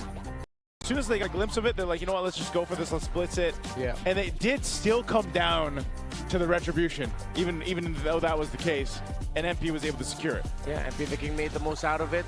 It was a little bit more demanding for Ryzen because he had to space escape in, walk, and then just hope that once he's within the Lord Pit range, he's just going to be able to press his retribution. Meanwhile, MP the King and Twisted Minds were the one holding it there. The Suyo Blade Surges were also mint early on, which is why Twisted Minds were able to get some of their early wins because of that extra stun and the damage, the combos coming out of the Suyo. It just meant that all of the aggression that Omega wanted to do was responded to, was countered well by Twisted Minds. Granted, Omega were also handling everything pretty damn well. Twisted Minds just took control of the map much quicker. In a matter of tempo, it's just Twisted Mind had more hook. Yeah. They had more proactive things to do. Smart Omega, yes, were answering the things, but truth be told, look at their lineup. They only had 1.5 cores. Ryzen wasn't even a full core. Yeah. Sure, he got solid pickoffs, but really it was all on Netsuke. Yeah. This was going to end and begin with Netsuke.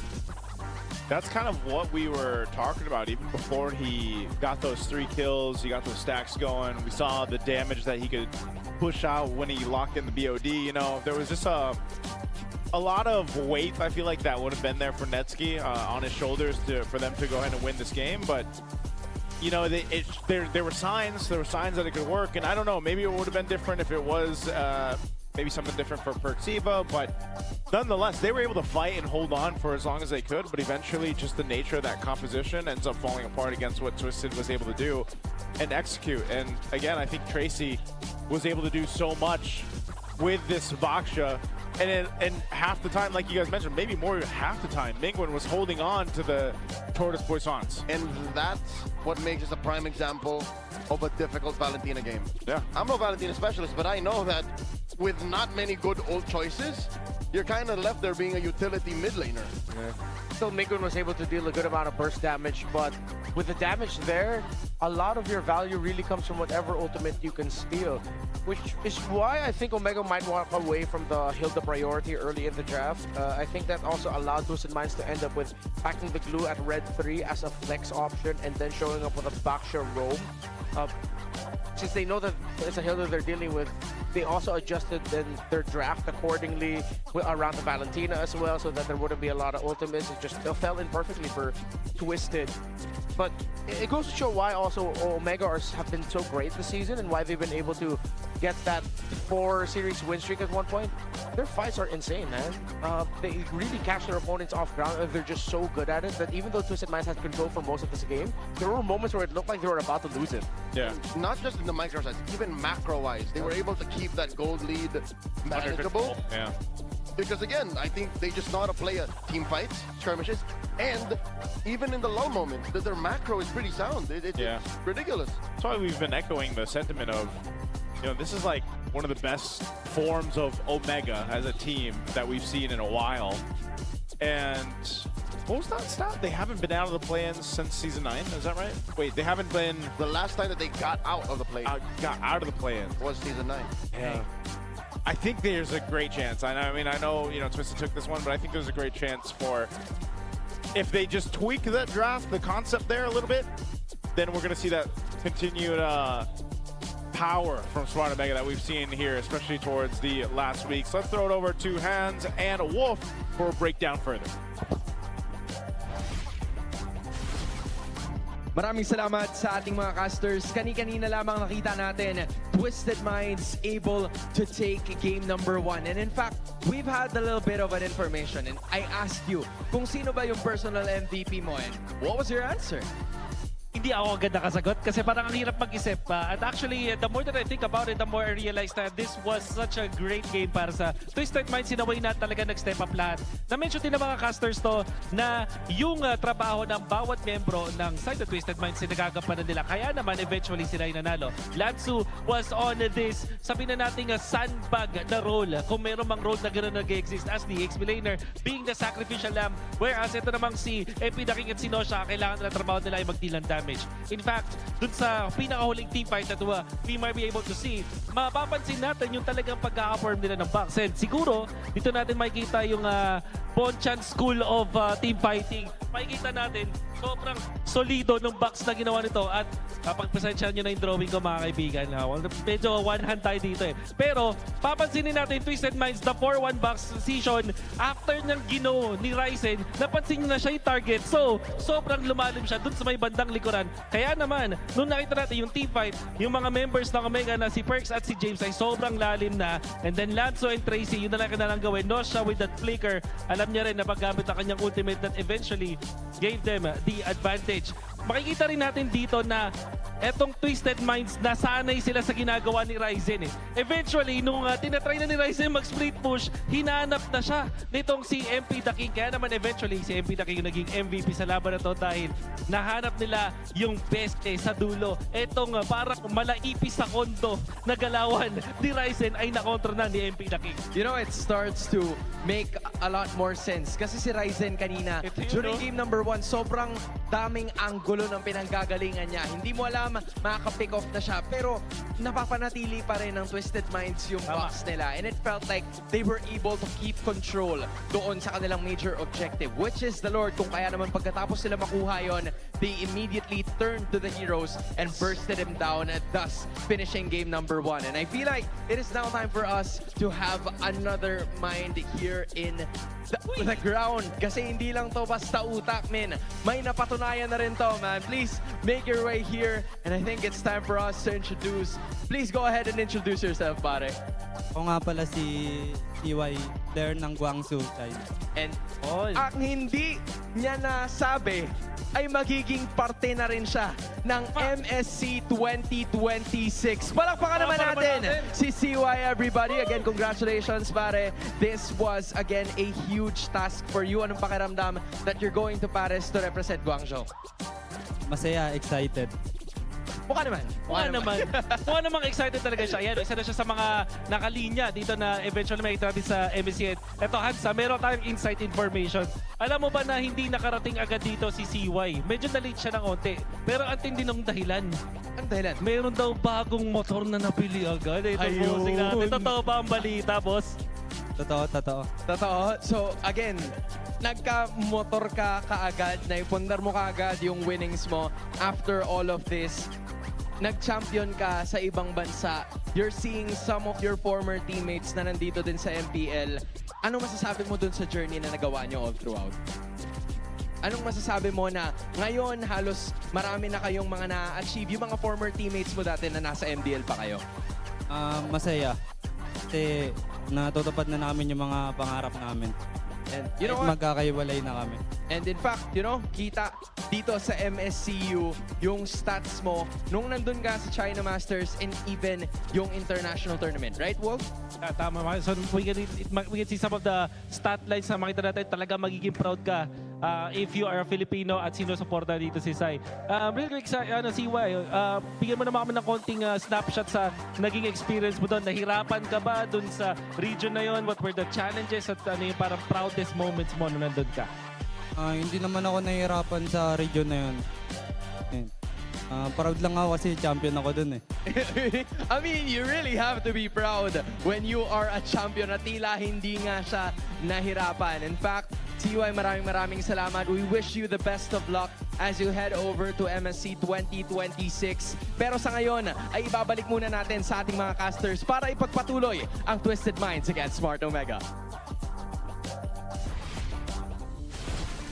Thank you, Hans. Thank you, Wolf. And hello, CY. It's great to see you. We were casting their games over there in MCT East Asia, part of Guangzhou Gaming, and he's going to be heading over to MSC with the other 3 teams going to the wild card. Now, before that, SIP, purified water. It's filtered through volcanic rocks for a crisp, clean taste that quenches like no other. Quench that thirst, take that sip. We definitely need this today because it's been a long day, and we could potentially have 4 more games ahead of us. So I'm going to take a sip. I know we got some amazing Max 5D chairs on stage. Yes, we do. You guys see what our players are singing? That's clever engineering, keeping these teams locked in. Ladies and gentlemen, no distractions, just pure performance. Brought to you by DT Racing Philippines. We have your back. There you go. That's how you get, that's how you let them know. Max 5D. Is that what we're sitting in? I always wondered. What are these? I've been wondering. Are these the same as regular season? No, or? this is different. Because the name's right there.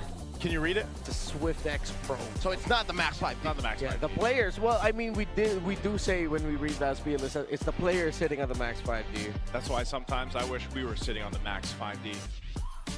So we can be as locked in. But you know what? We've shared our thoughts on how Smart Omega can even out the series here before we jumped over to our on-ground panelists. They've shared their sentiments. Now for this, I think part of the big picture, like we talked about, is not putting too much of the weight, too much of the eggs in the basket. For Netsky, you're gonna have a different approach as Sean's feeling it. Nosha's feeling it, man. Who is he look? I think he's looking at. I don't know who his family. He's making faces at it's either his little brother or nephew. That's cute. Oh no, never mind. That's a grown man. That's here's another grown man. Bonchan with a plan. Playoff history. 14th time participating in the playoffs, and that's his whole journey throughout here. Season 2? Who's it? I don't recognize this. That is SXC Imbalance. Yeah, so the older team. He was a playing coach for the team. Yeah, and then eventually would transition over to more into the coaching back end style. A whole lot of blacklists, of course. Yeah, we know that run. Season 7, Season 8, Season 10 champs. Missed out on the playoffs in Season 13. Excuse me, not Season 13. Season, not 11. 9. 9, there we go. Ooh. Yeah. So now, oh, there should be a little Season 11 runner-up there also. Season 11 runner-up? Yeah, because that was between them and Echo. Oh, Echo, yeah. The Season 12 runner-up was AP Brand. That's true. That was in the SMX. SMX Convention Center. Yeah. Yeah. Man, it's been a while since we were there, huh? I'm good with this. Yeah, I hope we San Juan. Yeah, it's cool that it's like 2 years, like we get 2 seasons in a row we get arenas now. I saw a couple posts online of, super fans out there asking like, hey, I'm going to go watch in San Juan Arena. Is there any places nearby that I can hang out or that I can, spend some time for heading to the match? Yeah, there's plenty of places nearby, walking distance. We like to go to one of them. You know what's nearby? What's nearby? Super Fan City. Super Fan City, which opens on day 3, I believe. Yeah. Day 3 to 5. So on day 3 we can start throwing that out there. Super Fan City. Yeah, day 1 and 2. Super Fan City is there, but now it's more of just the Super Fan merch booths. I was gonna say the booths are there. And meet and greet sign-up places. Yeah. But there's actually gonna be activities and a ton of fun things to do starting on day 3 onward. Are you gonna be there? I'm gonna be there. That's why he said tons of fun things to do. Yes. But they're still getting away from that, I'm sorry. Yeah. If it's gleaming hot, Renmar, right. I'm gonna give you all my thunder. That sounds terrifying. Ominous, almost. Yes, it is so ominous. He never asked. But he doesn't need to. Oh, so yeah, he just knows. I am blinking twice and I'm signaling I need help. Hey, I'm ready to jump into draft 2 here. Where are we going again? Flying Clouds. I think that was a choice. Yeah, it's just mine's Flying Clouds. By the way, this AR effect is probably the biggest on the camera, I think. Yeah. You guys are just joining us today. You'll know what I mean. Look at this. I forgot seeing what clouds. Oh! What do we? My cloud. I looked behind me. You thought it was an actual smoke. Well, that is something. Not the only thing flying around. That's not the only thing flying around here. Here we go. Twisted Minds opening salvo bands. Fanny, Phobius, and Claude. While Smart Omega take out the Freya, the Marcel, and the Harley. Okay. They open up with the Zushin. I like that the Harley's actually banned. This is good bans here for Game 2 draft. Twisted answers by taking the Zushin. Oh, they got the Hereford Netsky and they got the Suyo. With Harley gone, I think just you give MP the King a chance to play his favorite Leomord pick. Crazy. One of the best heroes. You get Leomord juice in up into a Suyo. Yep. Your roamer has to be really good, like a high loss or... Yeah, no, you have to get a revitalized healing style roamer to really hold the front and keep your team alive. His Leomord is almost as good as his Bane. Yeah. I think this is a Leomord and a gold lane pick. They can go Leomord. They themselves banned out the Claude. With Freya gone, you don't have to worry about that. Ooh, that might have been a really good ban there by Twisted. By the way, Claude is undefeated this season. Not this. I was right. Whoa. This day. He's 5-0 today. Oh, they get the Arlod. Interesting. That's a good Lansu pick right there. Yeah. That's like his pick, or I would say one of his best picks in the season so far, right? If not the Phobius, the Arlo. Not the Uranus, it's the Arlo. All right. You get crowd control city basically at this point with the Arlot plus the Jushin. I hope Cap Mingwin gets a better hero. I'm not saying the Valentine is bad, it's just it didn't play very well in the game. Well, he's gonna get the Eve. Is this? I think the Eve is definitely a solid choice here. I think it's good. Yep. I'm with it. I like the Eve. Solid box control. Very honest as to where fights happen. I think that's just one of the problems Omega has to deal with. Yeah. And now they start attacking crazy zero pool. There's so much dive on the side of Twisted that Omega might not care about it. Taking away pickoffs, taking away the Khalid. Interesting.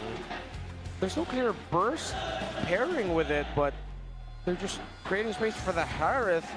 But the glue is still open. Are they trying to force Tracy into one of his more, not as, I'll just say it, one of his weaker picks? No, they want to pick it up for themselves. Okay. Who's a weaker prick for Tracy? Hilda. Hilda Baxia. Tomazov is good. Static. Or Marcel. Marcel's banned out though, so. Yeah, I think you still pick up. I think you still consider stealing the high loss because this glue could go XP and then a high loss for Ziva to round out the draft for the E-Tariff. Oh, Guinevere. Whoa, wait. Rome Gwyn? Is this a Rome Gwyn? Wow, Twisted Minds have really cooked a lot for the playoffs. That's wild. And the Rizzler comes through. So this confirms the Rome glue. And Big Game James gets the big hammer. Okay. Trying to find the angle here. This Guinevere can be very here and there because there's a problem with it in the Rome. Miss your jump, and it seems, considering there's no other form of entry other than Lansu throwing himself in front of Twisted, but you're up against a glue. Still, it did work out really well. I'm not hating on the Guinevere pick. It's just my current coin toss in the air pick. I don't know how it's actually going to perform. So does this still answer the question, like one of the weaker points for Tracy just because we haven't seen too much of him on the Rome Guinevere? Or just Rome Guinevere in general. Yeah. It's like it multiplied the fact that we don't see him a lot in Rome Guinevere. We don't see a lot of Rome Guinevere. Yeah. And his best picks are the Khalid, Hilda, and Marcel. What is this series? We see Baxia's not banned. We see Guinevere's not banned, and then them showing up in Rome. This is like, I feel like this is what we expected for this series, though, no? Like these teams. Like these two teams, every single time we saw them play throughout the regular season, this is the feel we got. And it just so happens to be the case here for this match, our second match of the day. Looking at the emblems even, you know, I'm wondering how this plays apart with a Guinevere Jushin combo. Sean's running the flicker on this one. We're not going to see the sprint for his Jushin. But I don't even know if they need it, really. They have a ton of crowd control they can mess around with. Double boots here for this glue. Oh, still going to go to the side of Omega for that litho. Of course, Braids might glue Rome. Take note of it. It helps you extend out little skirmishes and trades. Until you get the mount. Yeah, because without it, you're pretty much dead in the mid. It's an important trading tool. Gonna get that EXP. Whoa! Stun there. Ryza in charge, Surge. There, yeah. Forces Tracy back. Yeah, held on to the flicker. Difficult thing about Rome Gwyn early on, if you're forced to use your second skill to get away instead of initiating, there's really no initiator. But you should be okay once he hits level 4. He's also packing the concussive blast, so him and Sean can clear out minion waves despite Omega being able to push more of their minions in.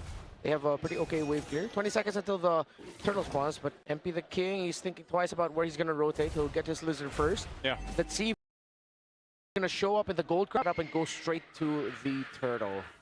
What is the build path here for Tracy on this Rome Guinevere then in this case? Since we typically have seen her more so in the jungle.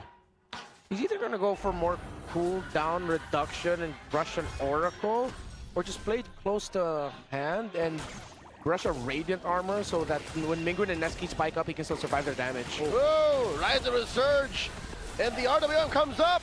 Down goes Lansu. Crimson Beacon, what are they looking for? The choke down and the slam on the Park Ziva. 1-for-1 trade. Take a nap, Patrick.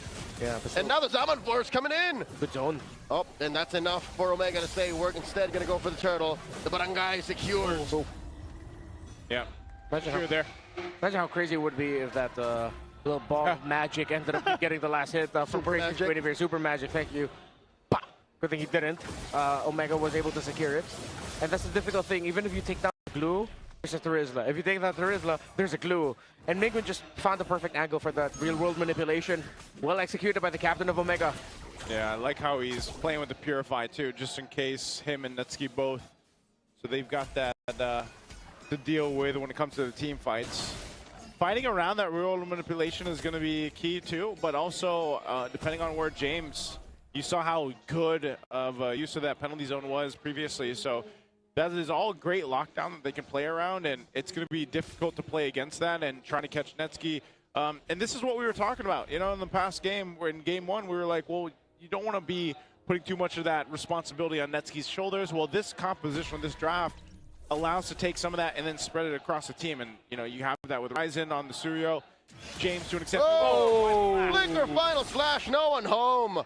James didn't even have to flicker for that.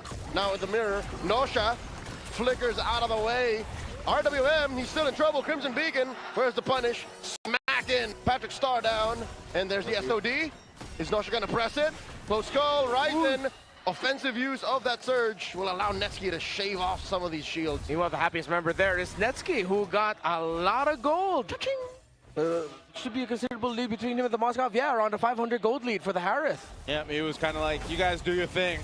I'm going to hit this turret. Thanks, fellas. And get this gold. He got his Ayuda. Yeah. And, you know, part of the case is like we were talking about with Smart Omegas on the macro level. Even when they seemed to be down in game one, they were able to keep things under control from slipping too out of hand. Now they built themselves, what, 1,000-ish, 1,000+ gold lead up to this point, leads them into this next turtle take here. And they will fight for control. Some big items being picked up, first items being locked in. Ryzen will get his Sky Piercer. Scythe now for Netsky. We'll see. Lansu is, if he's going to take those picks, he's going to land those final slashes. He doesn't have a flicker this time.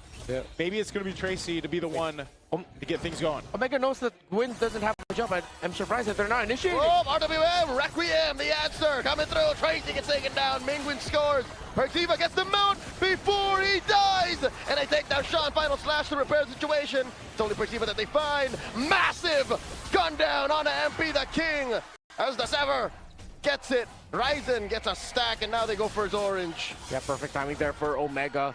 At first, I thought they were hesitating. Turns out they were just waiting for the initiation as James's cover with the penalty zone flicker was on point. RWM getting dropped down on point as well. That was just Omega executing really well. Yep, they're team fighting here. Smart Omega coming in clutch throughout these team fights already. This point in the game, Perxiva will now lock in his chastised pauldron. He's got that to help deal with Nasha. When Nasha actually joins fights, I mean, we haven't seen too many like SODs thrown out just yet. He's been focused on farming up, and I feel like at the same time, he's trying to close that gap between him and Netsky. He's still about 600 gold behind though, and he's really trying to get to that second item. He just finished before switching into that bottom side, that corrosive scythe. So this is one of the things that you need on the Moskov, that time to go ahead and build up. Oh, look at Nosha here. Oh, okay. Perxiva flushes him out of there. Yeah, that's going to be Netsky able to push another tower. So Omega have done well to take control of the river. Twisted Minds haven't been able to win a big fight in the center of the map, providing a lot of space for the Harith of Netsky. Next fights here for Twisted Minds are going to boil down to Tracy being able to get that knock-up with the Violet Requiem in. But James, if he holds on to his penalty zone, that's going to be your main counter. Oh, final flash. There it is. In comes the rest of them. Perxiva does get the mount, pushes him out of the way, and Lansu bites it. Salmon Force by Netsky. RWM, there's the Crimson Beacon. Omega are happy with the outcome. Yeah, even with that answer of a final slash, a penalty zone's going to work. Nasha will go and take down some of the health on that turret. He's not going to finish it through just because of that rotate from Netsky. So Twisted isn't able to convert anything just yet. That's the problem. They're sitting on 0 across the board in terms of objectives. Well, Tracy rush first building the anti-Cuirass is not gonna help that much. He needs to think about the magic damage more. There's 3 on the side of Omega. That's what's melting you, not the Suyo damage. Yeah. If he just went for Dreadnought into Radiant, that would have been better. He lacks the cooldown reduction. Yeah, this is why the Roam Gwyn is such an awkward spot right now. Either you hit or you don't. So far, it hasn't been a hit. Oracle is picked up here, though. Poor Lancer to work with. Oh, James, okay. He tried. Yeah, he tried. Turret's going to be worked on still. No turrets down for Twisted, and that's why they feel so trapped on this side of the map. That's the problem, is when you're not able to go ahead and set things up in the early game, utilizing this kind of composition. And you've seen it. They've thrown out some final slashes, trying to get things set up. You're trying to fight with the beacon, but just nothing's converting.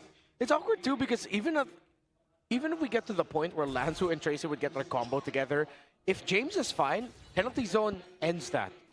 Omega will be able to turn the fight around. They'll take a lot of damage, yeah, but they'll be able to survive. And then, with the members of Twisted Minds unable to get away with a lot of their initiation tools being dashes, and their main escape tool are those same initiation tools, then it's going to be tough for them. And James, so far in the 2 big penalty zones we in it, has been more reactive. Which usually we say EXP laner has to be proactive with the set. But no, it's the counter penalty zone that's been working out very well for James and Omega. That's how far ahead Omega is right now. Just to talk about the gold lead, approaching 7K. They popped the Holy Shield up top at 8 minutes. Yeah. That's 4 minutes of protection that Twisted Minds could have had. Looks like we're going to be on the way to Omega winning this. Still, Nausea, going to be a while. Doesn't even have his third component of the DHS yet. Meanwhile, Netsky already has 2 items. That is an online Harith at this point. It was a first helmet and a chastised pauldron for perks, which could be what's also giving MB the King some difficulty here in the fights.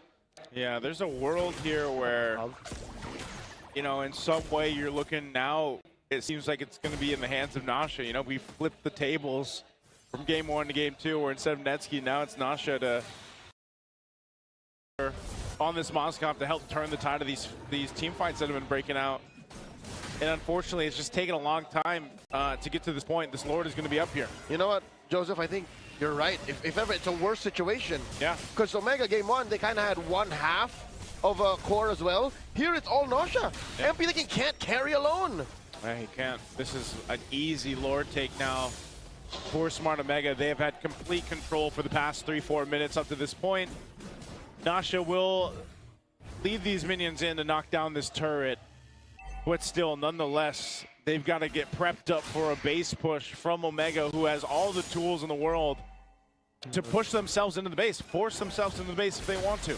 It's also an easier lineup to execute. Twisted Minds is so conditional. It's like, if this lands, then this goes, then we go. Well, for Omega, it's like, cool, we'll just go. Yeah. Or we'll just go and you guys go, and we're going to make it look easier than you. Damage go pew pew. Yeah, core items already locked in for this Harith of Netsky too. Well, it's up to Omega not to drop the ball. Oh. RWM underneath tier 1. Requiem, but it's not going to be enough. Netsky takes down Lansu. Tracer trades out for James. They do get the tier 3 up top. Lord still standing, quite healthy. And Omega are happy with their quarry. That just feels like they're just like, you know what? Don't even wait, James. You're tired of being reactive. Go be proactive. One of those moments where it's like, I have the money to spend, but I shouldn't, but I think I will. But I just swiped my card. Yeah. Like, next thing I know, James is flying across the map. Trust. I got the trade. It works out. They got the tower. That would have been not worth it if they completely missed out on the tower. Yeah. But they got the tower, so it was all good. It's like one of those things, though, like, I don't know if you need it. Yeah. But, hey, you want to Leroy Jenkins into the base? Go for it, James. Yeah, it's one of those moments you say, at least I got chicken. Thumbs up, guys. Let's do this. All right, so they get the base turret. Twist is still in the game. 8,000 gold deficit is what they have to work against here. It's still the same picture, though. Even when the next Lord comes up, they're not in fighting form. They might have to just Hail Mary flash. Penalty zone on a Tracy. He dashes on out of there. Spatial migration. A minute until the Lord. Man, you know what? Well, okay, cool. Huh. Little SOD. Let me hit those minions. He didn't die. Wait, why? The minions. He's just. I think he ran through a couple. Yeah, I think it's just for the minions, man. You know, if you can't farm out of your base, you might as well just use that spear. You know, if James can have that one moment of like, do I really need this? Yeah. Okay, we can afford that for Twisted Minds also, I guess. Yeah, Nausea has not been able to really do anything. You know, sitting on 0-0-0. He's had all the time in the world to farm up, though. Yeah. Because again, their lineup doesn't have like an actual front. They have 2 setters who, once they've used their abilities, want to back off. And so when burst. Nausea joins in, he's wondering where the hell is everyone? And 0 burst. It's 0 burst. How are you going to get stacks on Oh! Shin? Requiem coming through. In comes James and Netsky. Down goes Nausea. Ming catches him. RWM spent well. We just need a montage of James flying across the map for game 2. That's what you want. That's what you want, right? Oh man, if James is the MVP, you can make a strong case for Mingwin, but I really hope it's James. This Rizla has been big. A lot of the counter sets were from him. And man, we were just talking about it. I feel so bad for Nasha. It was his team going, hey, let's go ahead and set this up. This looks good. And he's the one who got taken down. Oh, man. That shouldn't happen. A Moskov should be the last thing a penalty zone hits. He's like, yeah, I'm just going back to throwing my SODs down the lane, dude. You know, I mean, at this point, you're wondering, and this is why we're saying there's no burst. There's so many conditions. It's conditional. Yeah. That in order for a team fight to happen, it's like coding. There's so many things. If this, then that, or if then statements is exactly what Twisted Mind's lineup is. Now, maybe the answer is it'll work best in their base. That might be the one because the Lord is pushing up top. Joseph, not even. Hey. Especially inside their base, it's tougher because there's nowhere to hide. There's no surprises for the crowd control that comes out. Biggest surprise is going to be James. And they don't have any flickers. 3 are down. Yeah. Good thing James doesn't have a flicker. They got to deal with this Lord, though. You know what? I think James has done a lot even without a flicker. Yo. Down goes that mid lane inhibitor. In comes the Requiem. Down goes Perxiva. Oh my God. Sean taking out Summon Force. Next day, flashing on throw, and there's the penalty zone. He's wailing away. Gets taken down by the turret, and the base gets targeted at Omega. Even the score, now 1-1. The experiment, the idea just did not pan out. Twisted Minds will fall. Or Mingwin or James for me here. My personal bias is James, but Mingwin deserves it if he gets it. Oh, he does get it. Mingwin gets it. Yeah, I mean, it's those real-world manipulations. Every time he dropped one, it's like he was never worried about anything. Yeah. And Arlott and Gwyn, that's wild. He was the one that ended. He hit the base, right? Yeah, it was it. Netsky fell. Died, yeah. Yeah, and then Mingwin just had to like basic attack. Mingwin was 100% KP here as well. Just the real-world manipulations were on point. You take a look at the highlights here throughout this game, you know, even from the get-go, he was setting things up. And he was pretty much unbothered. That was the other thing. Like, Mingwin didn't have to deal with too much pressure. I don't know how many times he used Purify. Might have been once total. Yeah. He got what you call the mid lane experience. He got the which rarely happens. It's like the very, very old school mid lane experience. Remember when mid laners were so busted back then? Yeah. When you use your ultimate, there's a high chance you're not gonna die because you burst someone down that the opposing team just backs off. Yeah. It was like that. Well, he manipulated their world, man. Really? Yeah. There's James flying through. This was a great answer, like you mentioned, though, Redmar, too, to the final slash, you know, from the R-Lot. Yeah. Having that drizzle there with the penalty zone. That's where, you know, that's where Nasha got caught, unfortunately. It's so bad for him, dude. Yeah. His entire team has a way to get away. So it's 2 drafts now where blue side, there was one questionable pick for the first phase. First it was Hilda for Omega earlier. Yeah. And then now it's the R-Lot for Twisted Minds. It's crazy that with the glue to Rizla open, they really prioritize the R-Lot for Lansu. And it seems to be a accumulating effect wherein you make one weird choice in the first half, and that affects the way your draft goes the whole way. Yeah. Because big picture, again, no burst. It's a 10-pole lineup. You need Nasha to pop off. And if he falls, the rest of the lineup crumbles. Very conditional engagements. Yeah. I could say the same for Omega in game 1. Yeah, actually, yeah, true also. A lot of the conditions was, did we burst anyone? Yeah. All right, let's get alive. Let's get alive. All right, we go. That's why we see teams doing that now with the current way the current meta is they're either choosing to play for the gold laners or not, at least alleviate some of the pressure on the gold laner. Yeah. To focus on somewhere else. And that's where also it's so important for the junglers, because you're looking at that too, where it's like, in this case, Ryzen had a better time in the jungle on the Suyo in comparison to MP, who you didn't really feel the Leo Mord at all through this game. You know, but that was also just partly due to the fact that you don't have the roam potential to set things up as well and make it easier for MP, even the R-Lot to an extent. You're not landing the final slashes you want to, you're not being able to follow through with them. So essentially, it all falls apart early on, and then later on when you're supposed to be able to play into your gold lane, you can't do anything. That's why Nasha was like 0-0-0 for 3/4 of the game. He was looking for action across the map, man, at one point. Jumped by James. He gets jumped by James. Yeah, the most that he got damaged onto was towers. Towers, yeah. It was just like, all right, I'm doing something, guys. This is why for a lot of players now, when Turismo got changed up just a little bit, he ended up becoming a pick in the eyes of many players as, what are we going to do against it? He's just there, for good and bad. That's why we call him NPC.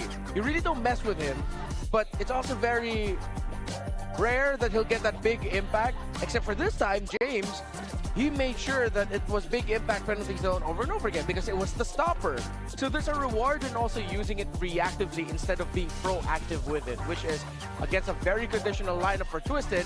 If your engagements get countered by one big thing interrupting it, then you're ruined because you have no out. Yeah, this is a tough one. Again, in a way, still scrappy, you know, across the board for game 2, but just really in favor this time around for Smart Omega, for Twisted, for both of them.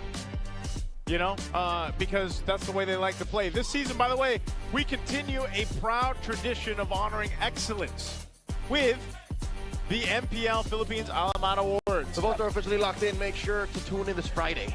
Yep, for the grand awarding ceremony. That's May 29th. To see whose semester legacy in the Alamat history books. We'll see you there. We'll see you there. Alamat Awards. That's a little cool different attack there. I like that. I like that. Calling all super fans, stay updated on all things MPLPH and connect with the most passionate community in esports. Join the MPL Philippines official Facebook group, the Superfan channel, and the MLBB official Discord. Me, right? Yes. All right. Get your All Access Pass exclusive content, the latest news and community discussions, lead the conversation, and have a chance to be featured as our Superfan of the Month. Yep. Just be part of the MPLPH family. QR codes are on your screen. Scan that. We'll see you there. It's like a mini game. It's a little challenge. It's like we're playing a mini game. We're having too much fun. Things might seem like it's breezy. Yeah. There has to be a little challenge inserted. There's got to be a challenge, you know? Game. By the end of the day, we're 10 games deep. What kind of mini game are we going to be looking for? Likely. Yeah. At the rate this is going, we're probably going to 10 games today. But right now, we got Smart Power Pose. Bring your game face on for the Smart Power Pose. That's the MVP from the last game for Smart Omega. Mingwin. Harness the power. Harness the power. There. He has 2 fingers. We gotta change the hand. Harness the power. Harness the power. That power right there. That's pretty close. Oh, glasses off. He's even got his hype man behind him. The hype men. They have very similar cheeks. Oh, wow. There you go. Congratulations. That's a smart power pose right there. He even took the glasses off. That's about as close as it gets right now. Super fans, I gotta ask you guys a question right now. Did you guys know that men are 5 times more prone to dandruff? Don't let flakes ruin your focus. Power of Clear Man, its triple cooling power gives you 100% dandruff-free hair for that ultimate fresh feeling. There you go. Look at this. Show us the bottle. Did the bottles get bigger for the playoffs? No, they're about the same size. Yeah, that's what we got. I lost mine. I lost the freebies we got in week 1. I still have, in week 1? I still have them. I ran out. You know what they need? We need customized MLBB bottles for Clear, though. I think those are. I think they do have MLBB designs on them. Do they? Yeah. I didn't see what hero it was. Did I gaslight myself into believing You that? might be thinking of something. They don't, Renmar. Yeah, they don't. I think it's just the regular Clear bottle. Oh. That's what I'm saying. If we want to bring it up a notch, we can put heroes on there. Or the men, the clear men legends, the clear legends. We could put the clear legends up there. Maybe that'll work. But right now, let's take a look at this: the 4th versus 5th seed in MPLPH playoffs. This is the history that we've gone through. We took a look at this earlier with the 3rd and 6th seed. How about the 4th and 5th seed? Remember? Well, only one team won the MPLPH championship at 4th seed, and that's Season 2 champion Signal Ultra. While 3 out of the 9 times that the 5th seed got to win against the 4th seed in the MPLPH playoffs. So it looks good for Omega historically. But for Twisted Minds, the furthest that they can hope for, if we're only looking at patterns in recent history, is TNC. They were 5th seed, and they got as far as 3rd place. That was last year in the Conetta Astrodome. Yeah, and that was, I guess, for a lot of people, a big surprise to see them perform the way they did in the playoffs. They made history. They did. Yeah, this is the reason why they're here. And prior to them doing that, no one has done that. And I think this Twisted Minds lineup is capable of making a pretty good run through the playoffs. I think either way, whoever ends up getting through this series, whether it's Smart Omega, whether it's Twisted Minds, you know, it's another test for them tomorrow. You know, so if this ends up in a 5-game series, that's what I'm saying. Like, imagine then you have, maybe you have momentum on your favor to go against Team Liquid.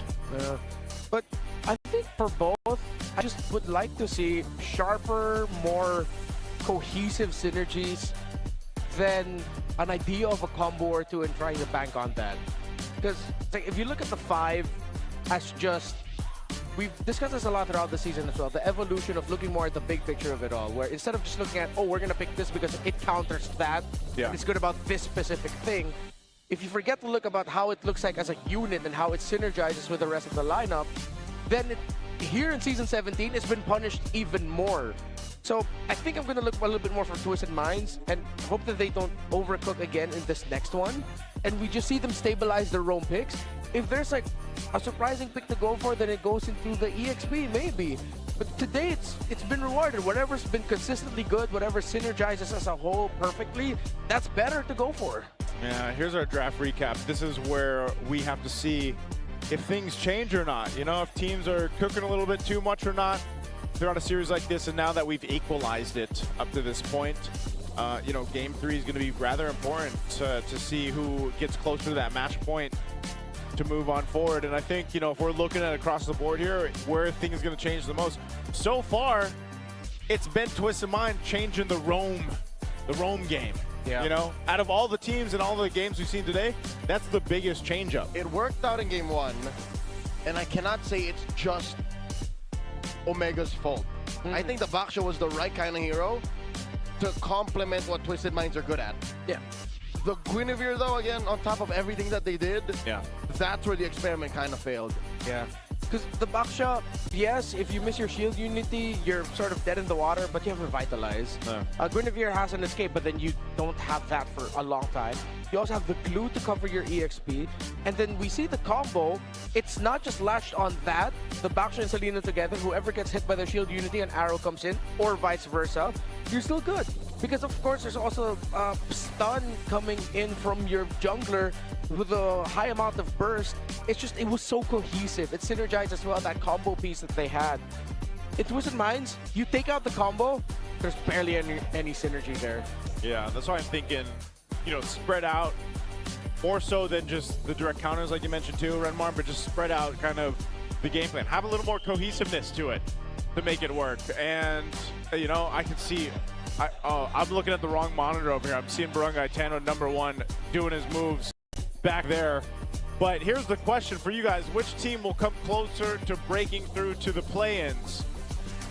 Let us know what you think. At this point, I'm going to be, it's almost the same as Onyx and what we had earlier with Onyx and Aurora.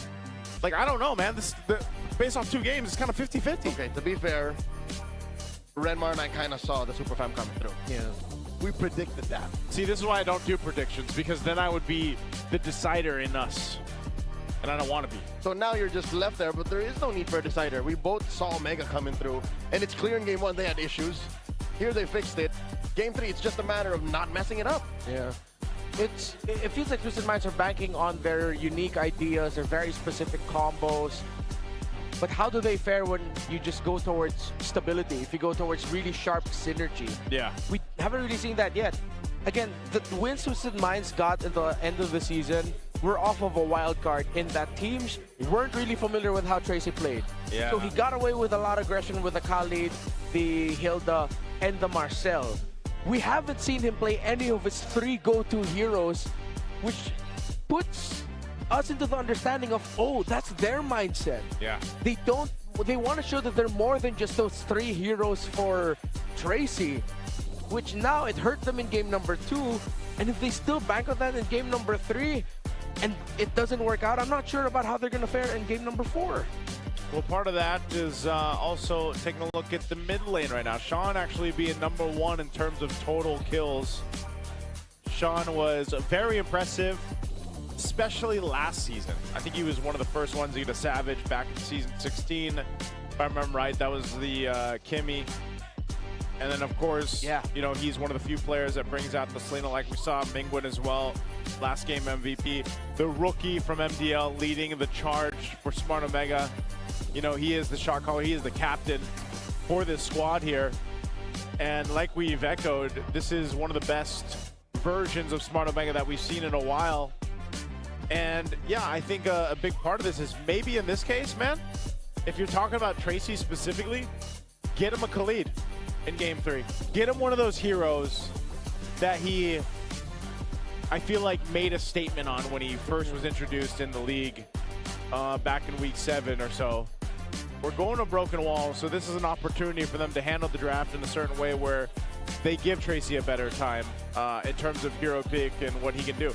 And yeah, the Boxer was great because it worked really well. It complemented what they had initially, but the Guinevere then just was the opposite of that. It was completely contrasted towards that Boxer game, and we're seeing more and more how important these roamers are in the current meta. I mean, the last series alone, the trades that happened between Light and Brusco, for example, and even their own hero pool is something to be, you know, taking a look at, because even the choke